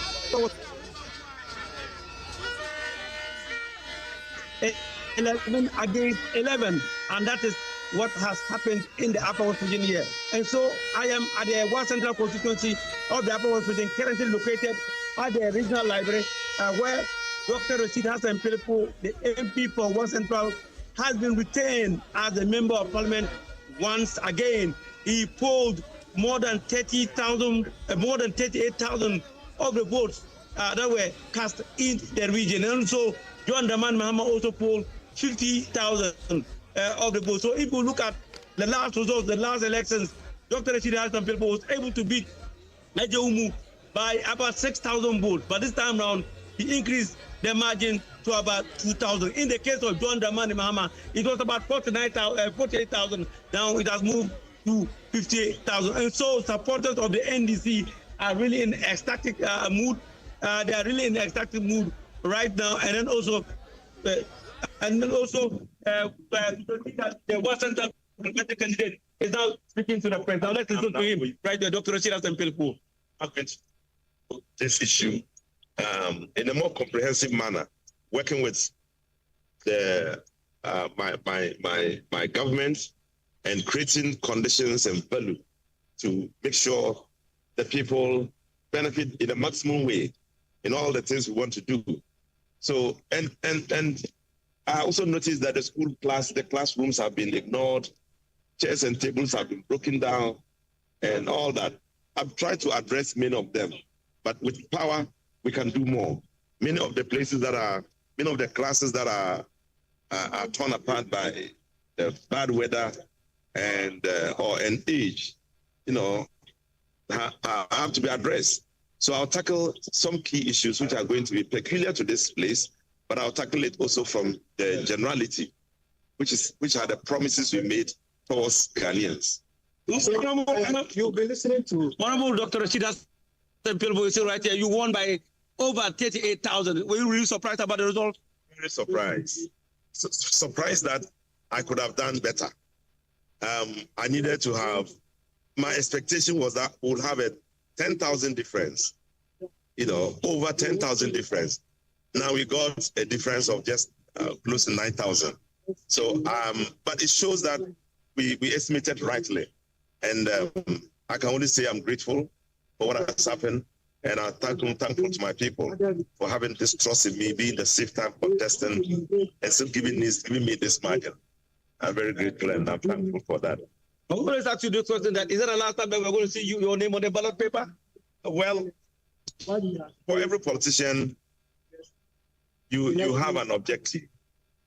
My objective may not be to continue to contest parliamentary elections, but you always are drifted towards where Allah has given you, where God has given you. So I'll depend on the divine wishes of Allah.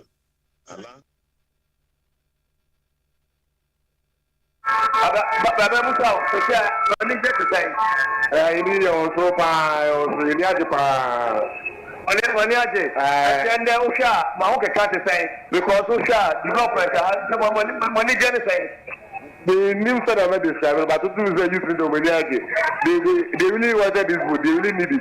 In the area, to know somebody I was the green, then I was there. Yeah, it's a I green.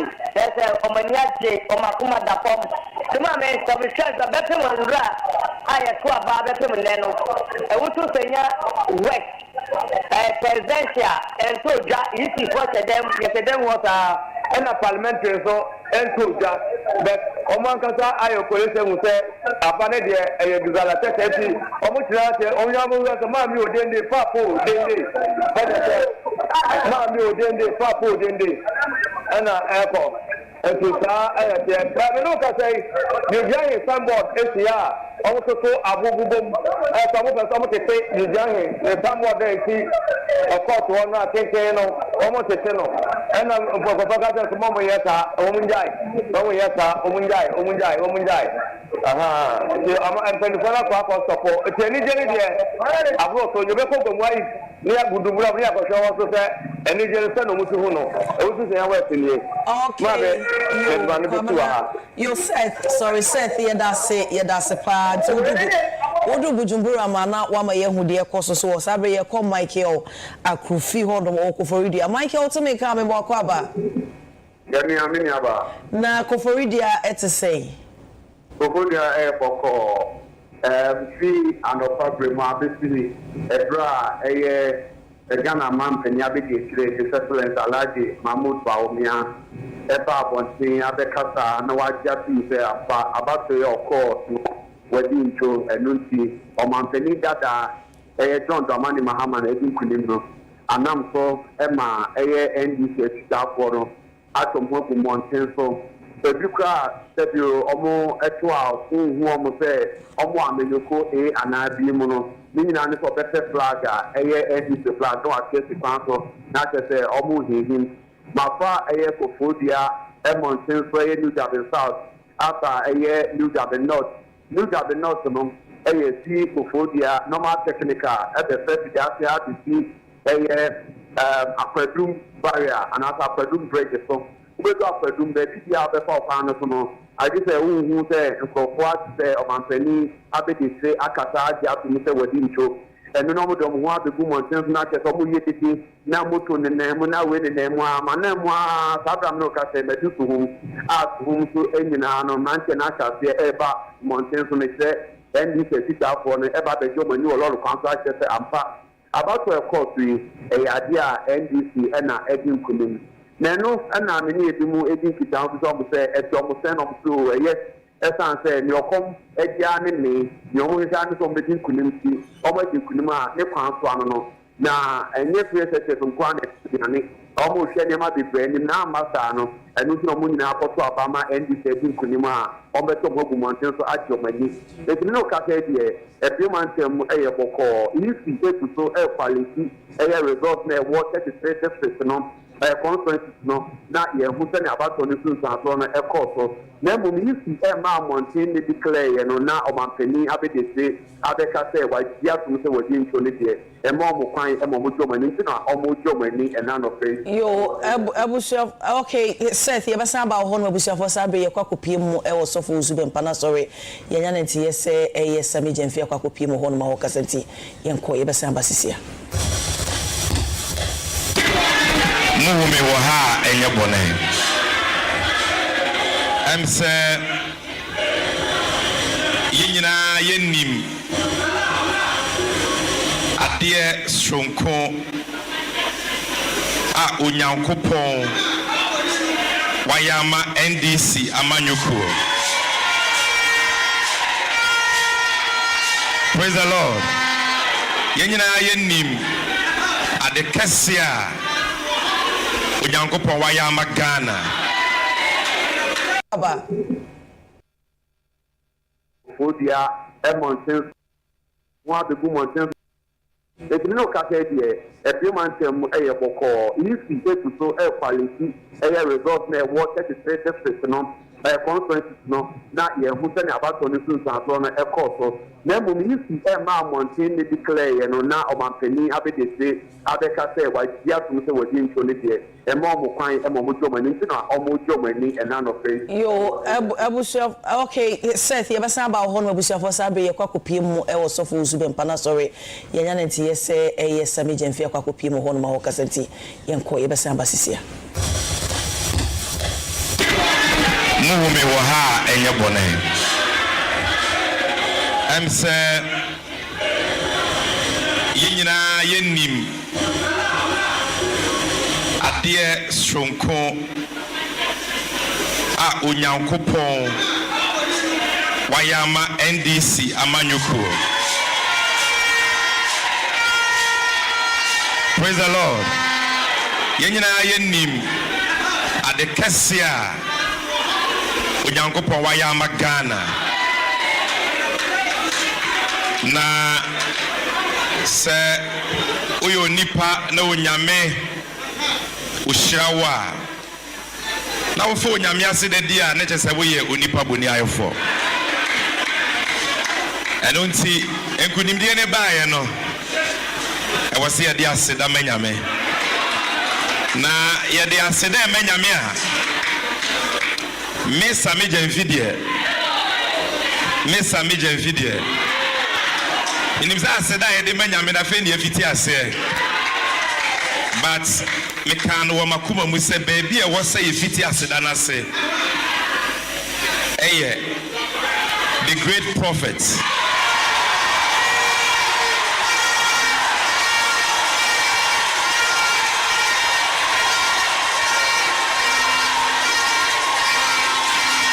praise the Lord.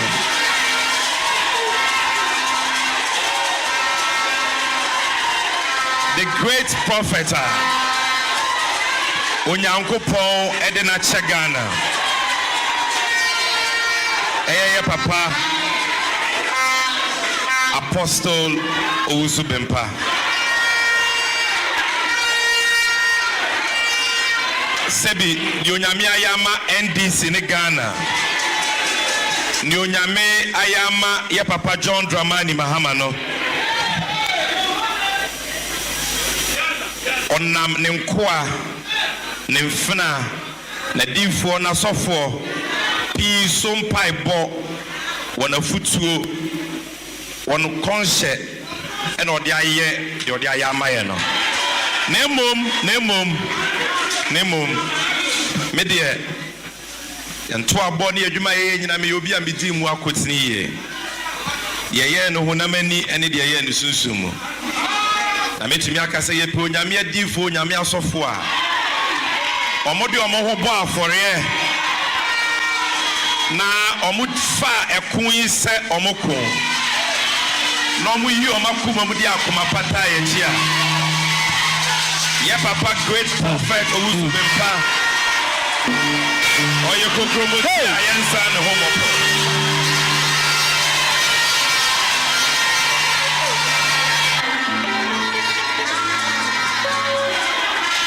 Nafo minya akwanya ehia ye papa enyenne bi badwen se nanse ai na mi hia ye papa isase ko ye papa na se ko je mpaibo akwankyere ne afutuo no papa betumi aka se bia ebura emfie mienu kra ye sate ya che na ade ameka akere mo ne se onyame asafu yi onyame wo hia mo pa because onyame wo nasomfo bebre but the ordinary asafu yi no odamufu a na de ntia meka sani ehia onyame asofo bebre o maboa yen abompa ya mayen but ya papa ade ba kwa e wo no ho a me free say wo tan no cry wo say wo ka ipa bebre nim but ade ba kwa e wo no ho me nka nche no ba me ka ne ha a me dwen wo a me ntia se ne say onyame ama no ahobrase a ebro adwen ne ntia se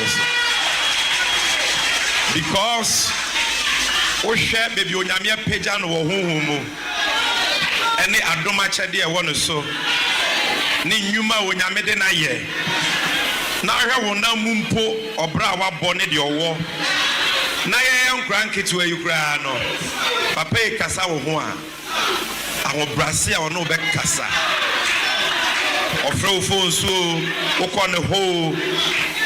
A lot of people don't know that side of him. And sadly, no idea me attach makoma pa. And until I me see unyame wo shiramo.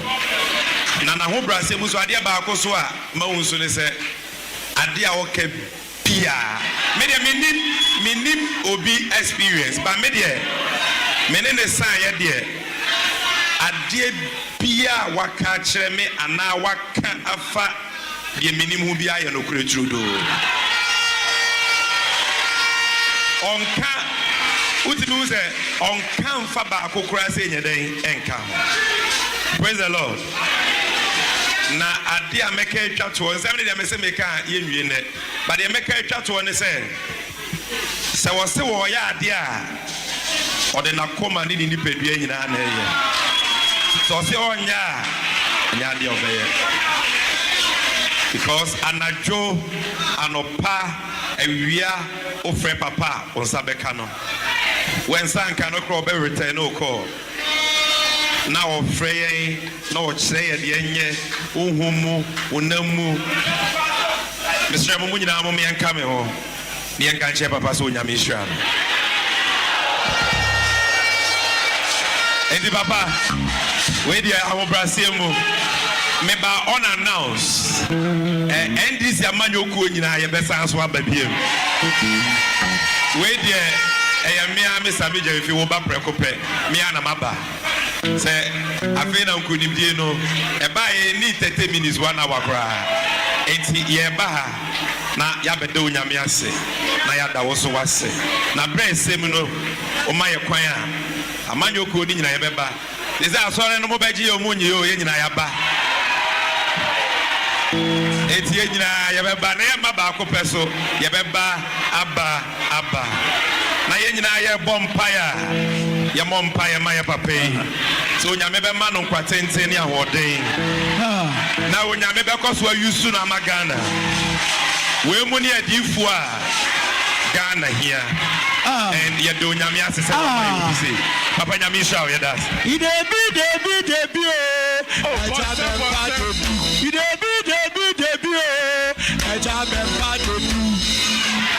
Hallelujah. Oh, Bonsama Sami Jefi. Bonsama Sami Jefi. Wow.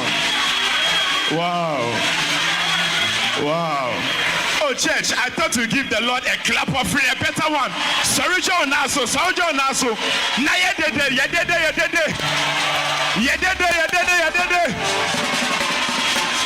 Yes. Wow. And now,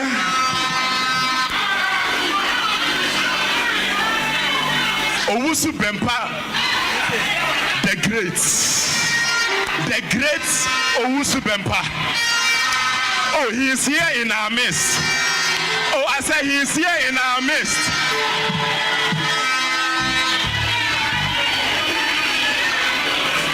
Oh, hallelujah. My God, my Father. Wow. Me pesa o show nwane na ka chane say wow.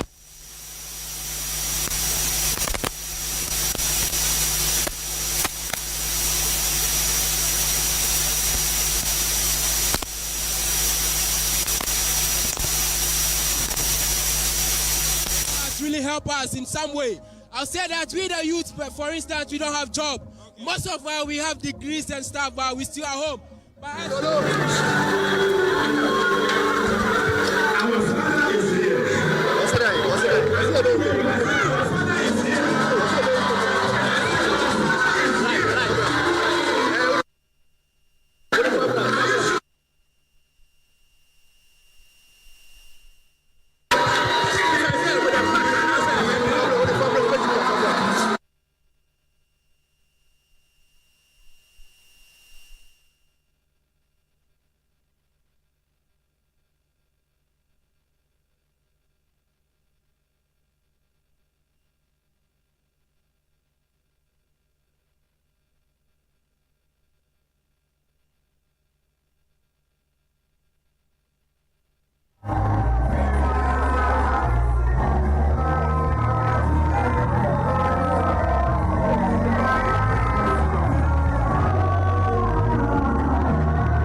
Of the promises he has made to the people of the best one is 24 hours economy. That's the one you remember. Best one, 24 hours economy. You are looking forward to it. Sure. And you will deliver it.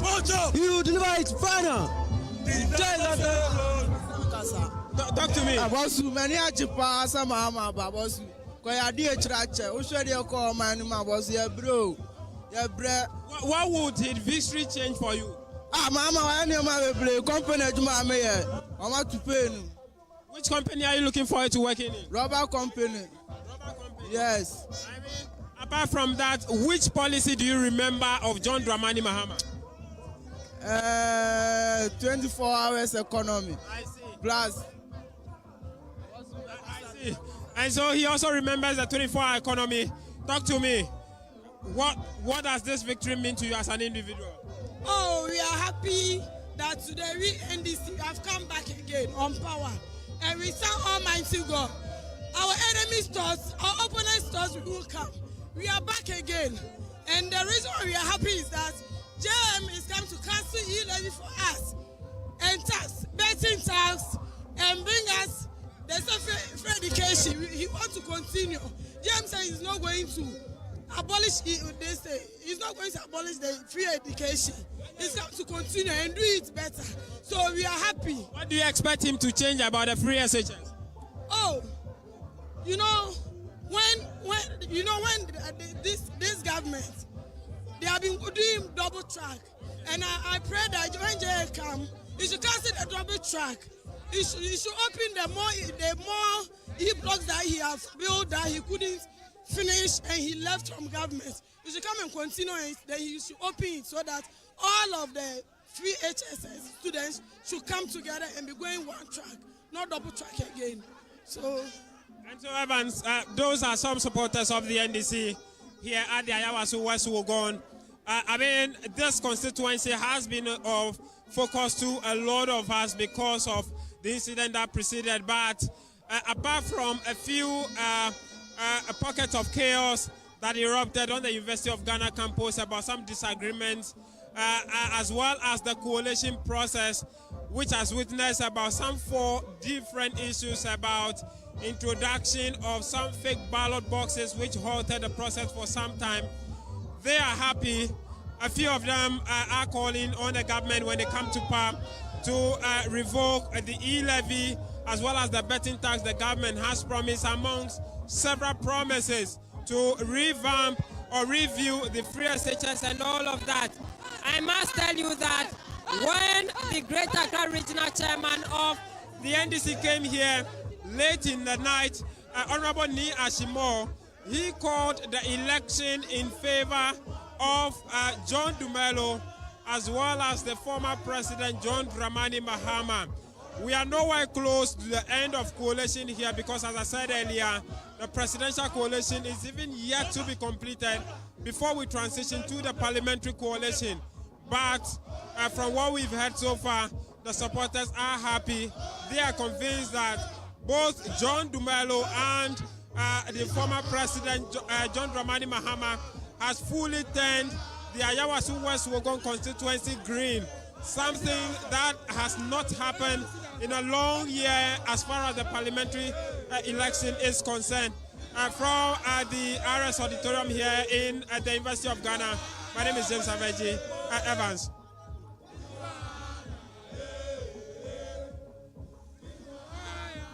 And Winston, you were beginning to appreciate what has happened. Take it all in.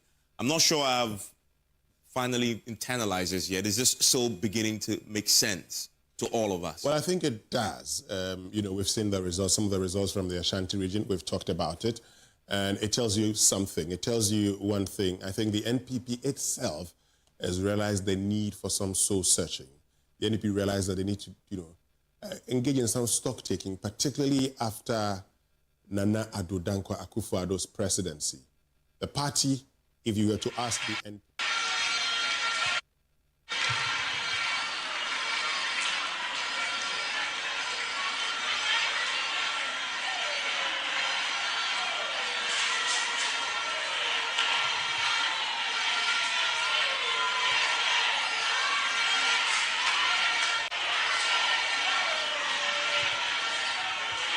Yanfan Sambusia Clinton, now Omedi and Emilian Todum. Yanfan Sambusia Clinton.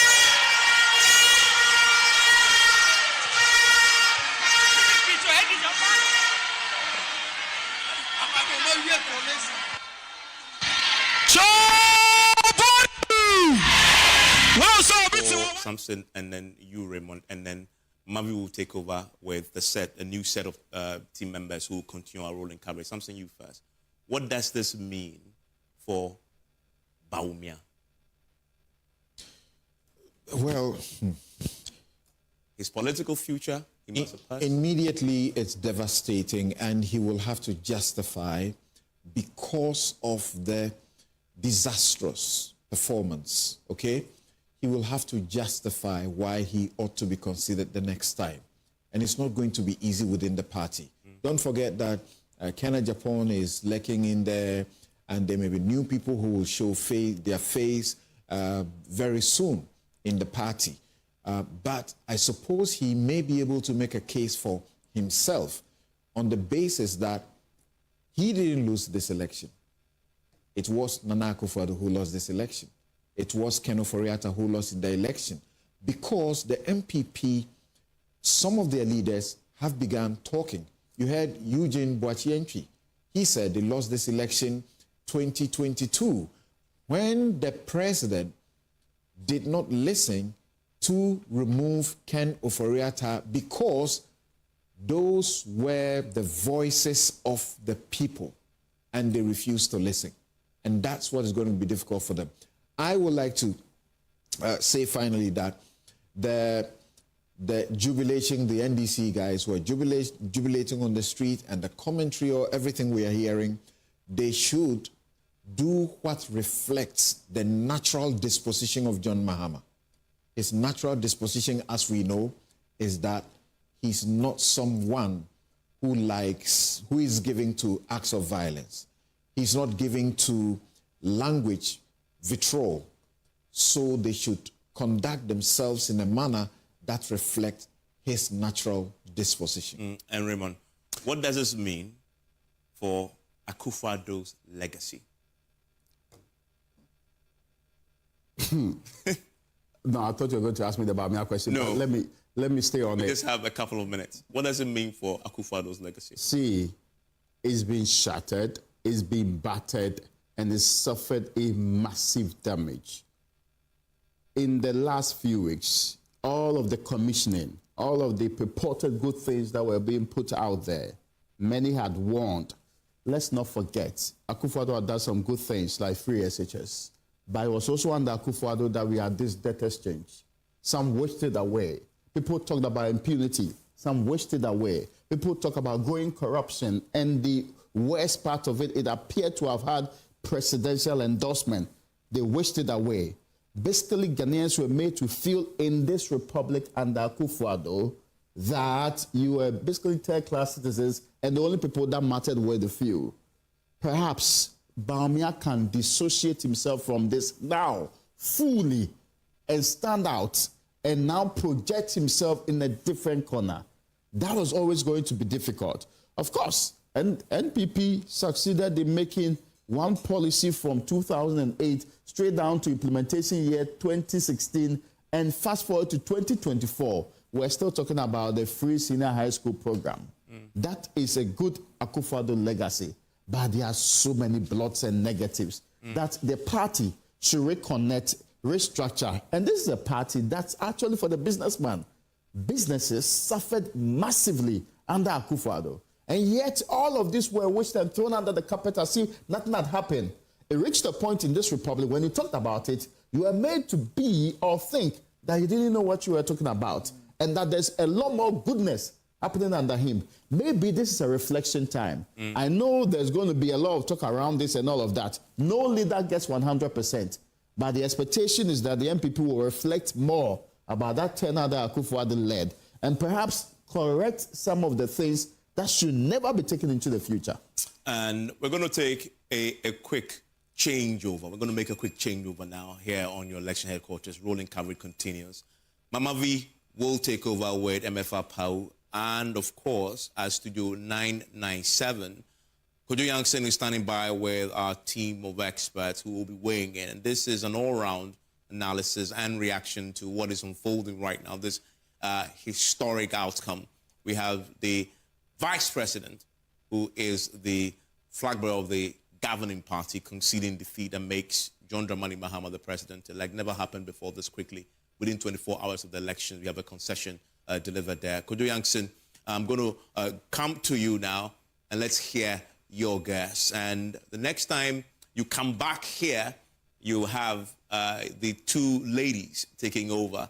And we'll be joined by a whole host of other analysts who will be helping us pore over what has happened, making sense of it. This smart wall will still be filling up. And my colleague will join us, Kofi Eje will join the ladies with MFR Power to go through for you, because there are some very interesting parliamentary stories still to come. And some of them we need to make sense of. We'll do that for you here on your Smart Rock. Kojo, I know yourself and your team dying to have a bite at what is unfolding, and we possibly will take the next decade still trying to understand and write about what has happened tonight. This is your opportunity to start telling that story.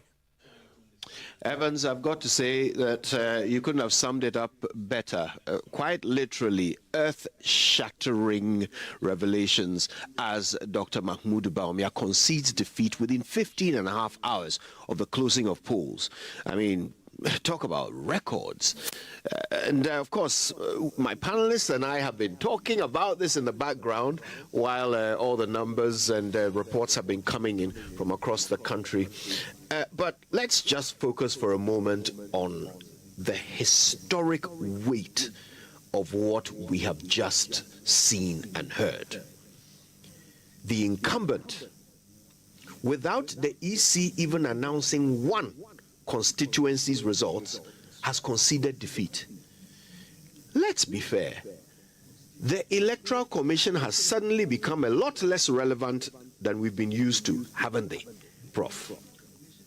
You've said it right. In fact, this event, this 2024 election, has made so many histories, so to speak. Many of them. Okay. And like you said, the concession, that speech that Dr.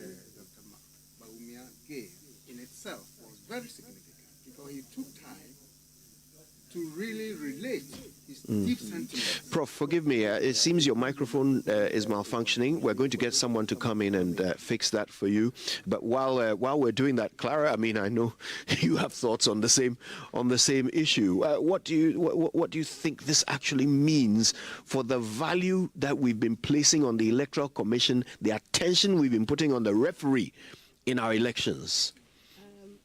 Let me start by saying, like Prof was saying, this is historic, not just that he conceded defeat within 24 hours, but the fact that there's not a single certified, nothing from the Electoral Commission, yet he came out to concede defeat.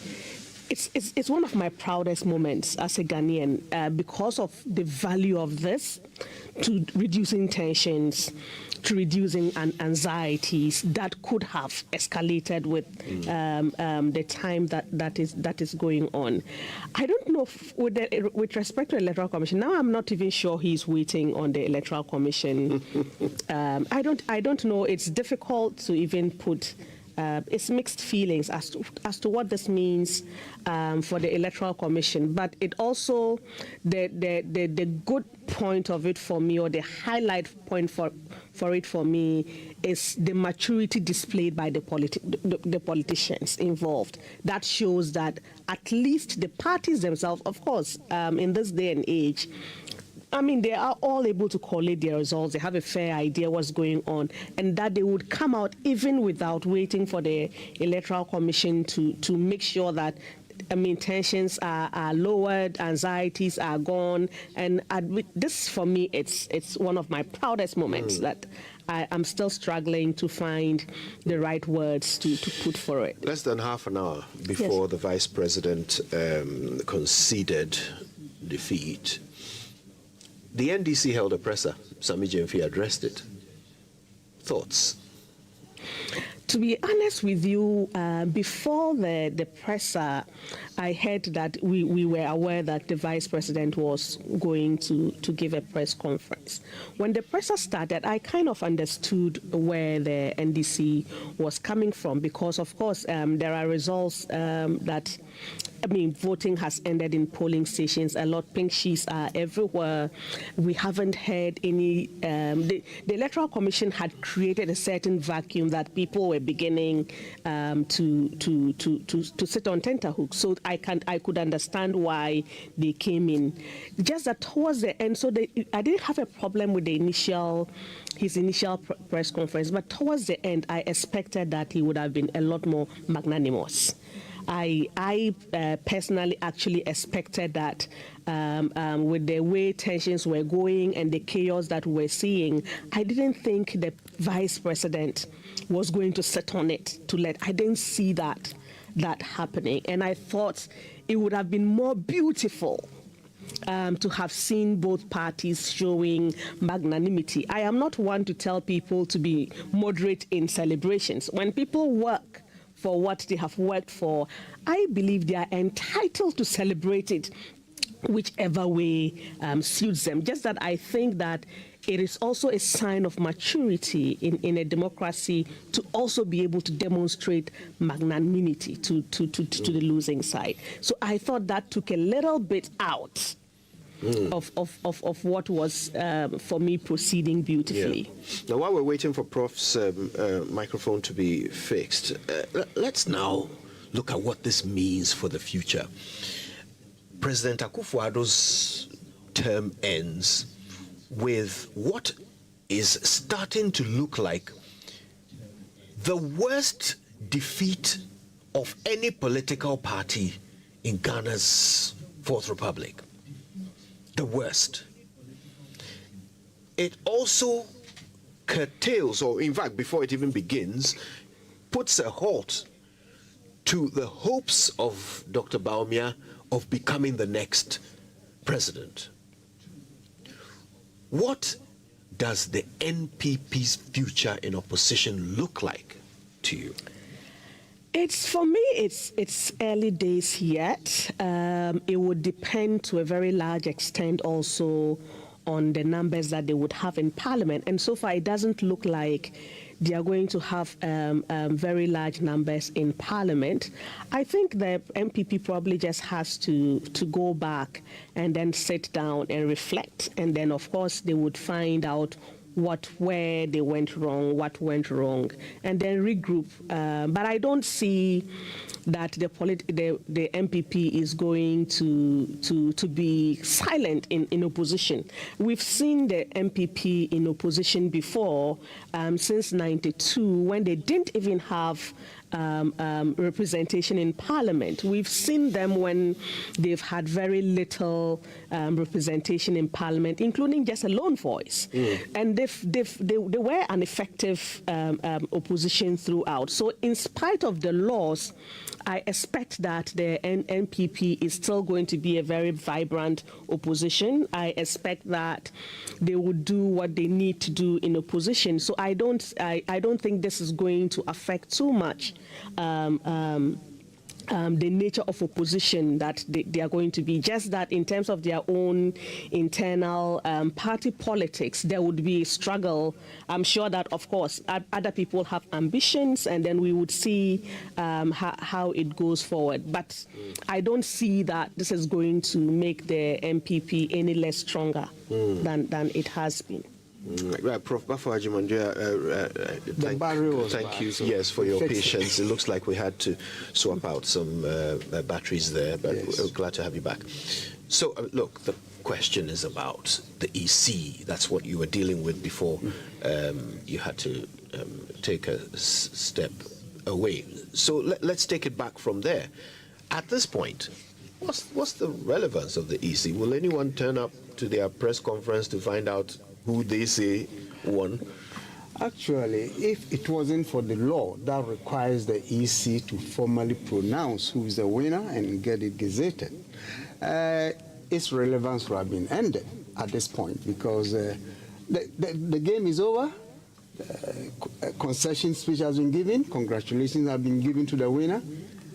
But for our system, the EC still, they have to do a formal pronouncement and then gazette it for it to be formally acceptable into our law books. But I think going forward, it provides some very interesting insight. At most 2 a.m. this morning, all the principals knew where this election was going. And so they made their decisions. Actually, by 4 a.m., I received a note that the game was over for Bawumia. They knew that. So in that respect, this idea of EC waiting for EC to make pronouncements is becoming a little bit irrelevant. Yeah. So you may have to find.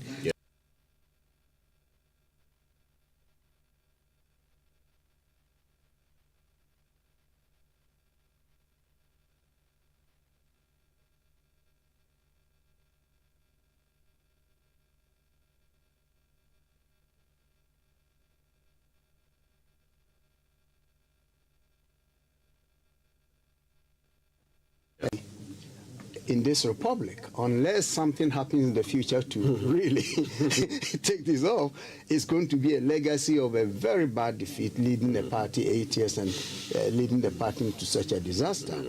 Of course, when it comes to that, a lot of people may even forget the good things he did in terms of the infrastructure and other things he's done. People may not remember that, but I think this defeat is very decisive. But let me finally say that we should congratulate re-elected President Mahama and his party for a good job. And also, the speech given by Bawumia was quite laudable, and I think we should appreciate that. As for the EC, we are waiting for his formal remarks.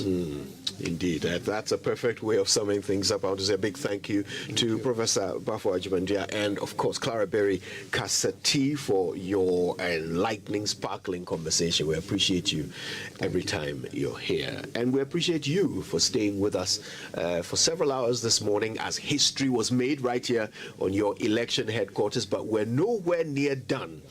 We're going now to the stronghold, the epicenter of the NPP, which is the Asante region, where Studio 995 has been piping hot news all the way through our coverage of this election. And of course, David and the team are standing by with reactions to what is a historic concession of defeat, literally in less than 16 hours from the closing of polls. David, how is Kumasi waking up to this breaking news?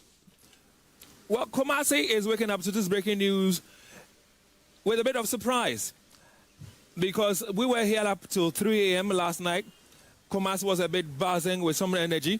And then a few hours, after the vice president and the presidential candidate for the NPP considered defeat, the whole city has gone quiet. The streets are almost empty. There are no people around, only for a few motorbikes that were tooting their horns a while ago in celebration of the victory for the NDC. So that's how Kumasi has been like. At this point in time, I'd like to introduce my co-anchor who has been with me for the past few days. Eugene Osetutu is right here with me, and he is with the Smart War, and he'll be sharing a few figures with us as to what is panning out as the results trickle in from the EC. Also to help us with some analysis this morning, we have Dr. Amache Boateng. He has been with us since Friday evening. He's with the History and Political Studies Department here at University. We also have Dr. Ali Nyaba, who is also with the same department. He's been with us as well since we began this on election eve. Gentlemen, good morning to you. Good morning, Dave. Let me start off with you, Dr. Amache. We woke up this morning hearing that there was going to be a press, briefing from the vice president, the presidential candidate for the MPP. It did happen, and he's considered defeat. How did it come to you? David, actually, a little bit of a surprise. We couldn't take our eyes off the screens. We went home late last night and yet we're glued to the television. Home this morning. Okay, yeah, early this morning. Look at me. We're glued to the television, and the information, were trickling in. It was not really significant until the NDC came out with their own data, what they have put together out of the pink sheet, and so one could say that the information they gave us was authoritative. And then they called on Dr. Bawumia to concede defeat. We got to acknowledge that. Then this is, communication boss, lawyer Sami Jemfi, yes. He did make an explicit call on Dr. Bawumia to concede. From that time on, Dr. Bawumia had no option. That is, provided the information that the NDC put out was accurate and authoritative. And indeed it was. So Dr. Bawumia in the first place had no alternative. He was pushed to react to that, especially given the fact that for some reasons the EC is taking a lot of time to deliver. It's taking a lot of time to deliver. We got to somehow appreciate some of the challenges that the EC has been facing. But that notwithstanding, the EC is taking so much time. The tension had to be brought down. Life had to be saved.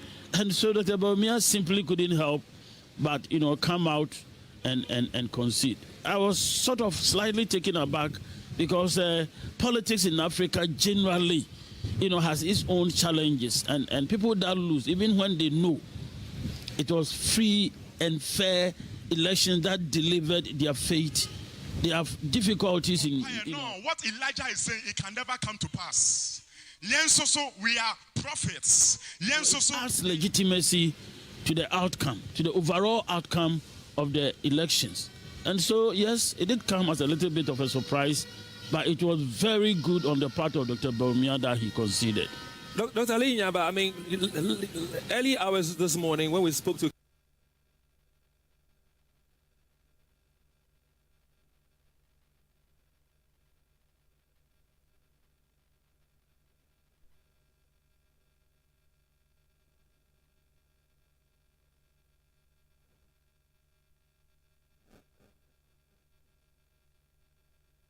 did the EC a very good face saving, and then he did all Ghanaians a very good thing by reducing anxiety, and he did all Ghanaians a very good thing by ensuring that the anxiety did not lead to more chaos than we've had before. But I must say that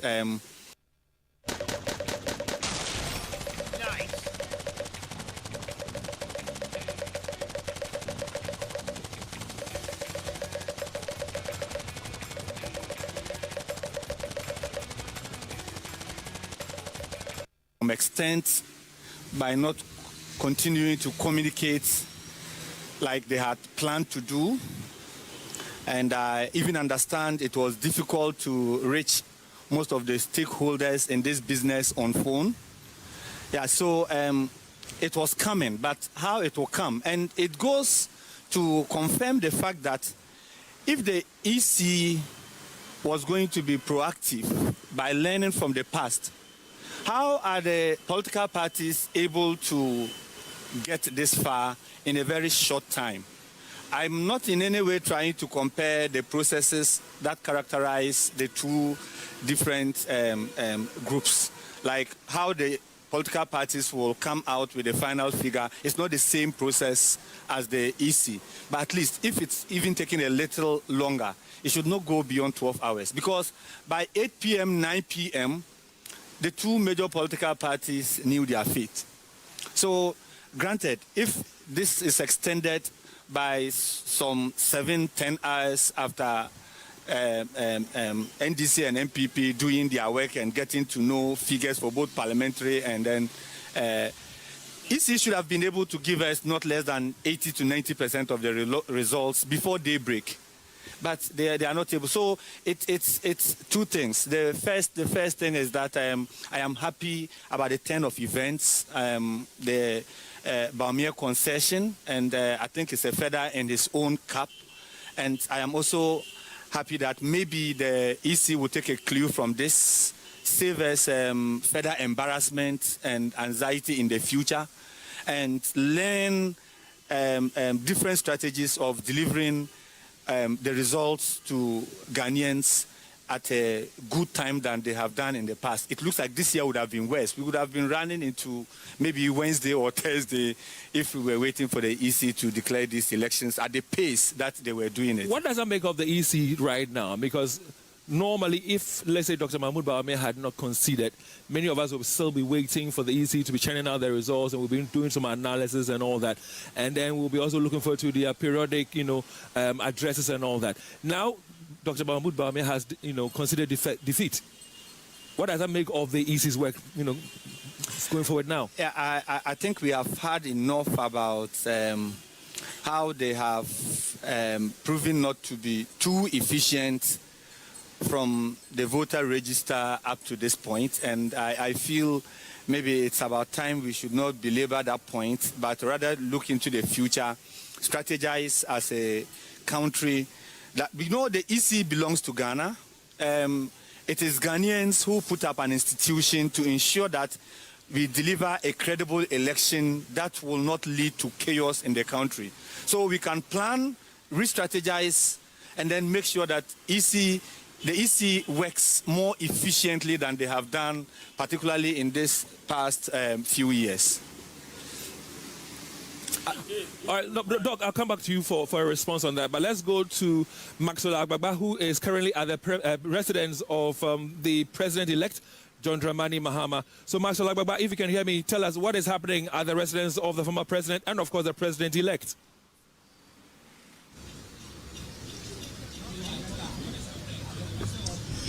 Yeah, David, so we're coming to you live from the office of the president-elect, John Dramani Mahama, and a steady stream of supporters have started arriving here since we arrived here about an hour ago, many of them waving the NDC flag, some of them entering this premises, interacting with the people who are gathered here.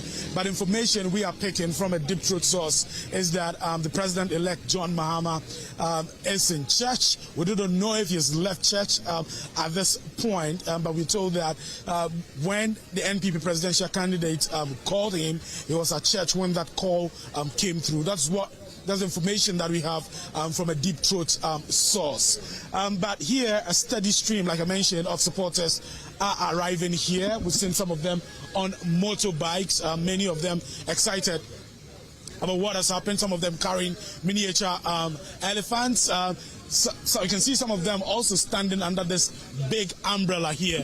But this track right here gives you an indication of what is going to happen here later today. So this vehicle pulled up here about 5 minutes ago, and I interacted with the driver, and he said that what you're bringing here to the office of the president-elect is a setup for a stage. And so that is what is in this track. And in no time, they'll be opening the gate for them to get access to the office. A lot of the people here are excited about the news, especially about the NPP presidential candidate calling John Mahama to concede defeat. Let's speak to some of them who are standing under this giant umbrella here. Hello, sir. What's your name? My name is Senna. Senna, yes. Tell me, what's the mood like for you? It's a beautiful day. It's a great day. Very, very happy. Today, at least, we have a new president-elect, and so it's a beautiful day for everyone. I mean, you can see the mood. Everybody is happy, but most importantly, we are. It is possible. Yeah, man, it is possible. Look here. Let me tell you something. In Ghana, when we talk about John Mahama, no size. He has made it already, and nobody take it from me, right? It is possible, Mama. It is possible. It is possible. Forever. What can make me now? Continue. That's been the mood here. Yeah. You're making a point. Yeah, I was making a point that I think most importantly, we've had a very peaceful election.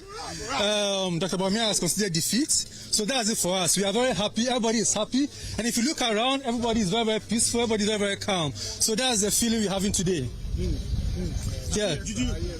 We're still waiting for the official results to know the full scale of the victory that you are celebrating. But already your national communications officer has given an indication of the number of seats that the NDC is likely to win. After the declaration of the official results.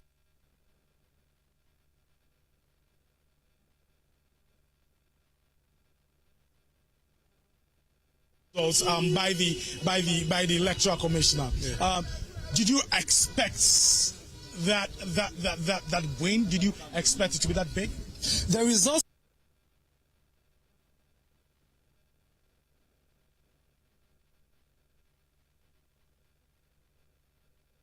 of the election is just because of how the people felt. Look, we've been talking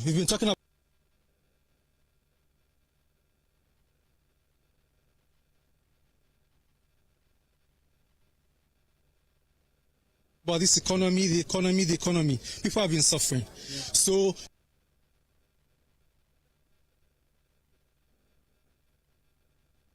people just express their feeling to the ballot.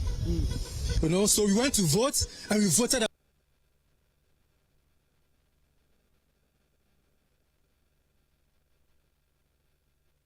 We voted our feeling. So we knew it was going to be huge, but we're also excited that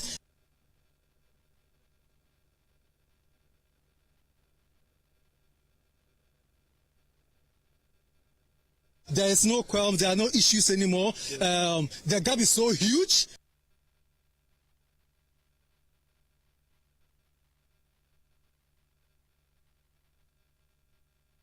That there's no debate about who the winner is. But what are the major issues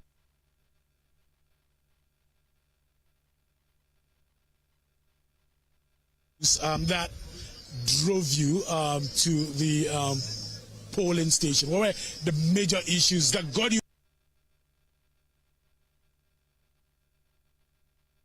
up from your bed and say, look, I'm going to the polling station to go and cast my ballot? One of the things has to do with the exchange rate. You know, Bamian himself said that if the fundamentals are weak,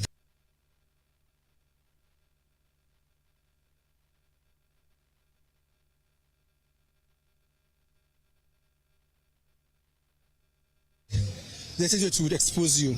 Look, if you politics for a very long time, he said he contested elections in '96. As a member of parliament for Bolin Bamboy constituency in '96, in 2000, and in 2004, he's contested national elections, you know, as well, and that has given him the ability to know when victory is, you know, is on the horizon. So he was telling the people he was interacting with at the Kwame Nkrumah University of Science and Technology that he sees NDC's victory on the horizon, and he says that is because of the feeling and the mood of the people anywhere, you know, he visits. And that seems to be what has happened. Για ό,τι θες να δεις, πάτα play στο Vodafone TV. Απόκτησε το μόνο με 9,99 το μήνα.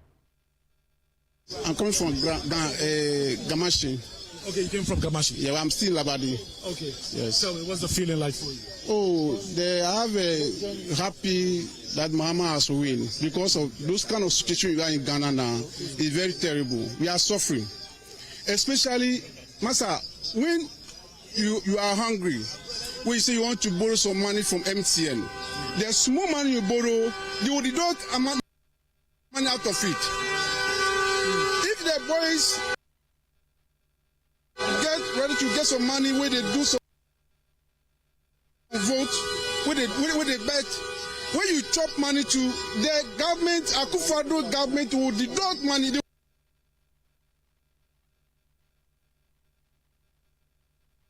will share the money with you. Yeah, so those kind of tasks and those things that happen in this country, Master, we cannot. That's why we vote massive to John Mahama to come and save Ghana, to come and save the youth. What are the main issues that got you to move to your polling station to cast your ballot?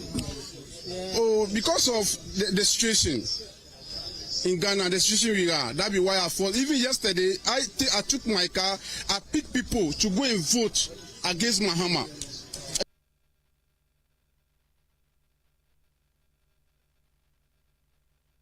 To vote against Baumia, and so that we can get a more majority in parliament too. So God so good we get it. So we are so happy that we get the massive vote.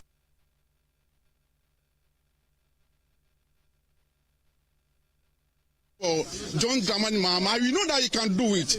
Mama can do it. Mama he do. He know how to do it. He will do it too. We believe Mama to do it.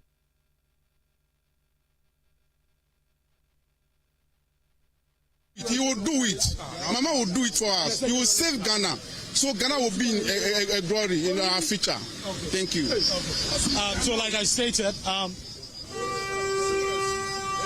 more people are arriving here, and it looks like the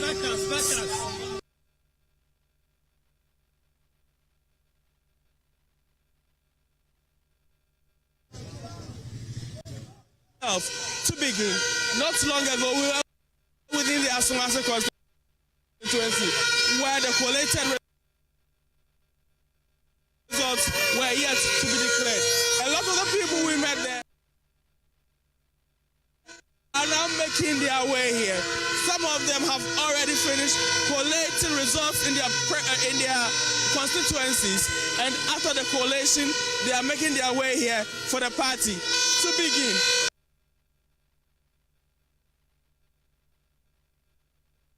There is no official communication from the NDC as to what will be happening here.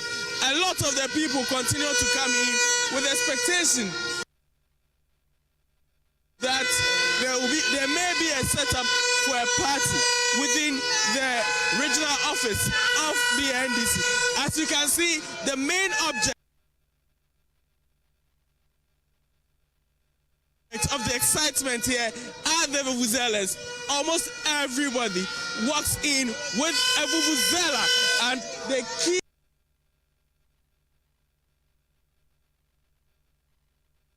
sounding it loud into our ears. Everybody's excited. Let's talk to some of the NDC people who are in here, who are excited.